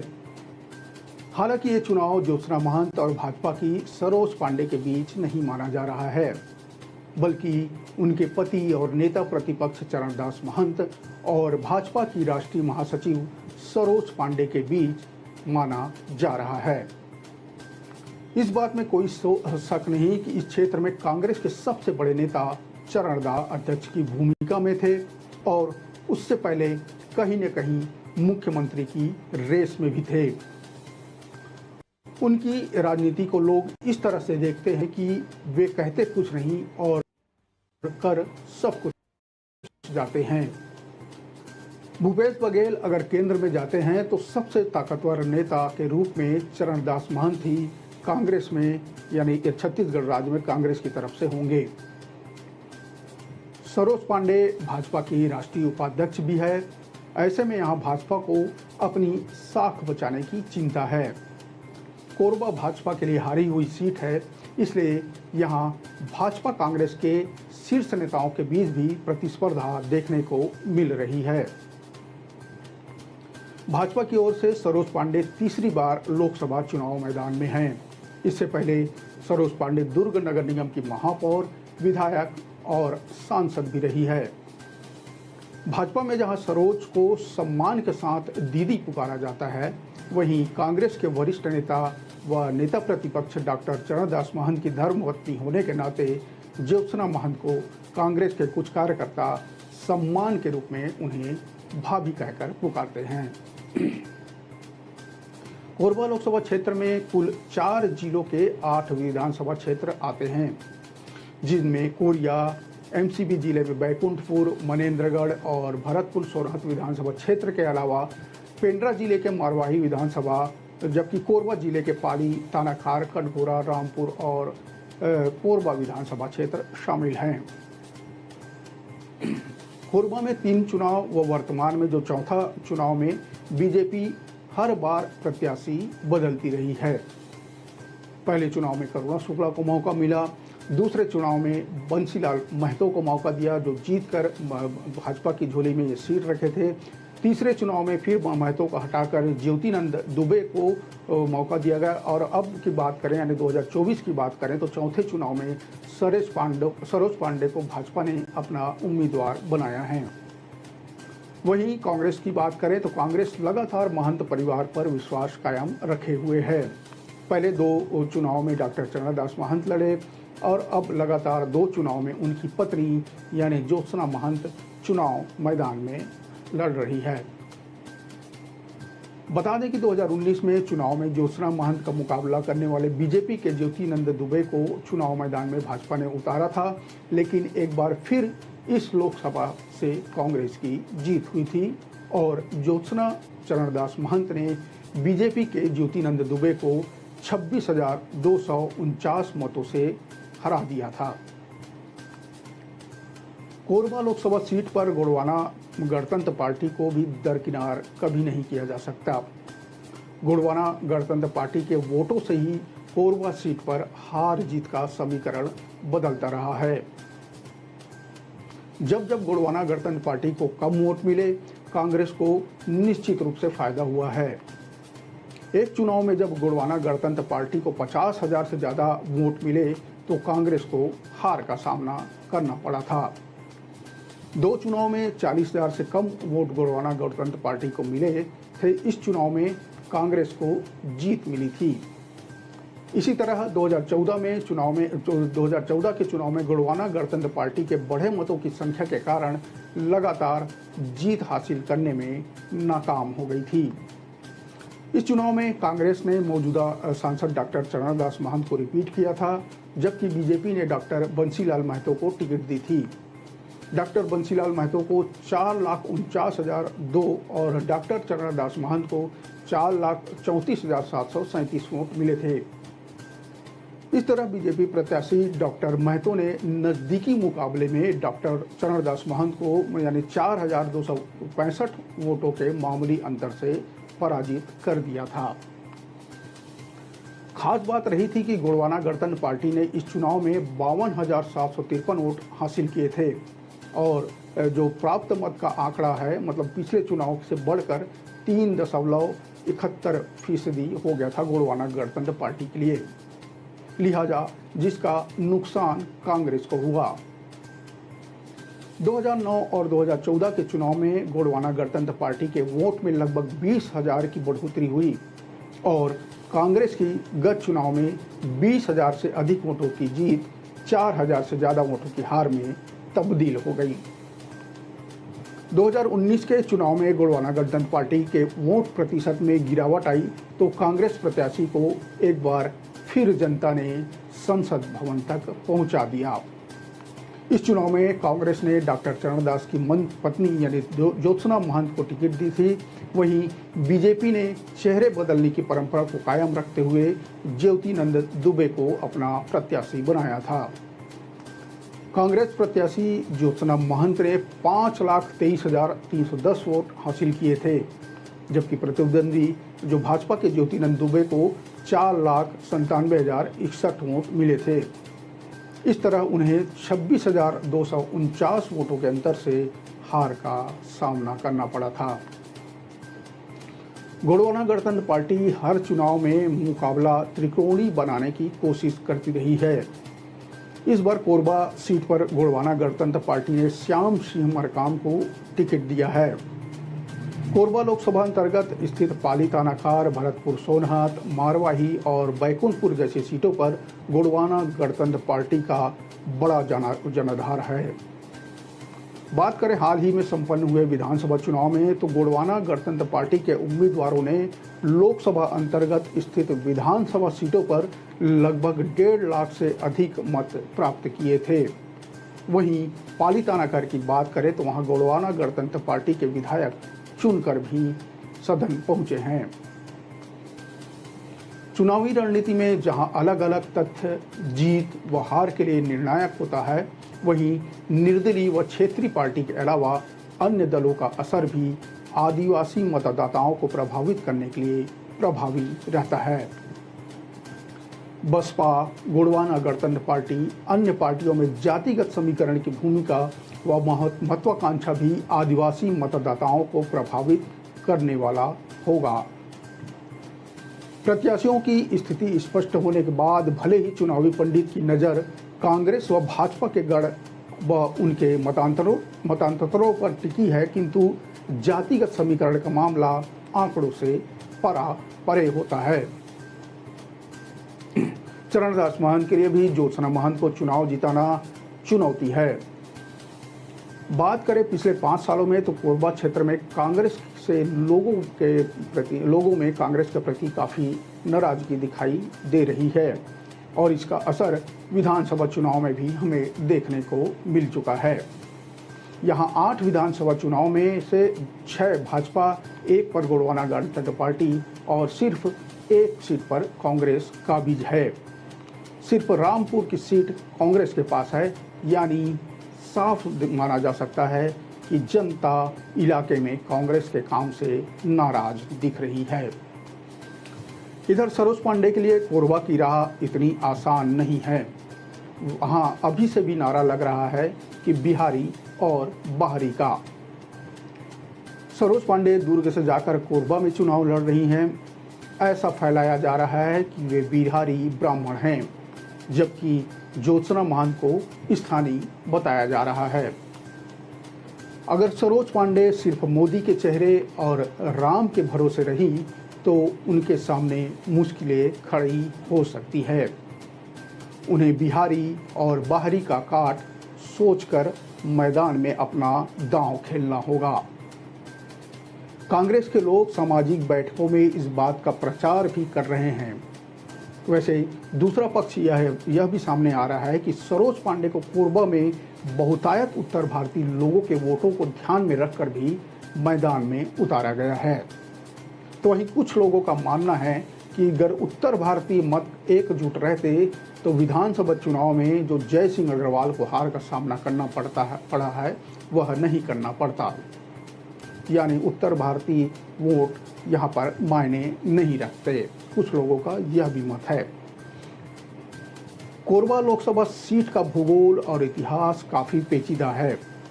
आदिवासी बहुल्य सीट पर सामान्य वर्ग से ही प्रत्याशी जीतकर संसद भवन पहुंचते रहे हैं। 2 बार कांग्रेस और 1 बार भाजपा, और इस सीट पर कोरबा सीट पर 2 बार कांग्रेस और 1 बार भाजपा का कब्जा रहा है। कांग्रेस के टिकट का गणित महंत परिवार का वोट बैंक को माना जा सकता है। दूसरी ओर भाजपा के स्थानीय प्रत्याशियों के पूर्व के चुनाव के प्रदर्शन और राष्ट्रीय स्तर के चेहरे को माना जा रहा है। कोरबा लोकसभा सीट भले ही जातिगत वोटों के साधने प्रचार ने जोर पकड़ लिया है, लेकिन प्रमुख दल यानी भाजपा और कांग्रेस के बीच मुद्दा मोदी बनाम न्याय पत्र और लोकल बनाम बाहरी प्रत्याशी ही है। भाजपा प्रत्याशी मोदी की गारंटी पूरी होने की गारंटी के साथ वोट मांग रहे हैं, तो कांग्रेस प्रत्याशी न्याय पत्र के मुद्दों को जनता के सामने रखकर वोटों की अपील करते दिख रहे हैं। स्थानीय मुद्दों के नाम पर दोनों प्रत्याशी एक दूसरे पर तीखा हमला कर रहे हैं। एक मौजूदा सांसद है तो दूसरी लोकसभा सीट की पालक सांसद। ऐसे में दोनों ही प्रत्याशी एक दूसरे की कमियां गिनाकर जनता के सामने अपना अपना दावा मजबूती के साथ रख रहे हैं। यह सामान्य लोकसभा सीट होने के बावजूद यहां आदिवासी मतदाताओं की भूमिका निर्णायक रहती है। कोरबा जिले के रामपुर, पाली थानाखार में राठिया, कंवर, पैंतरा, मंझवार, बिंझवार जनजातियों का दबदबा है। वहीं कोरबा के सुदूर वनांचलों में कोरवा, पंडू, बिरहोर, धनुहार, गोंड, कंवर जनजाति के मतदाता चुनाव मतदान में अपनी महत्वपूर्ण भूमिका निभाते हैं। मारवाही क्षेत्र एक तरह से कांग्रेस का गढ़ माना जाता है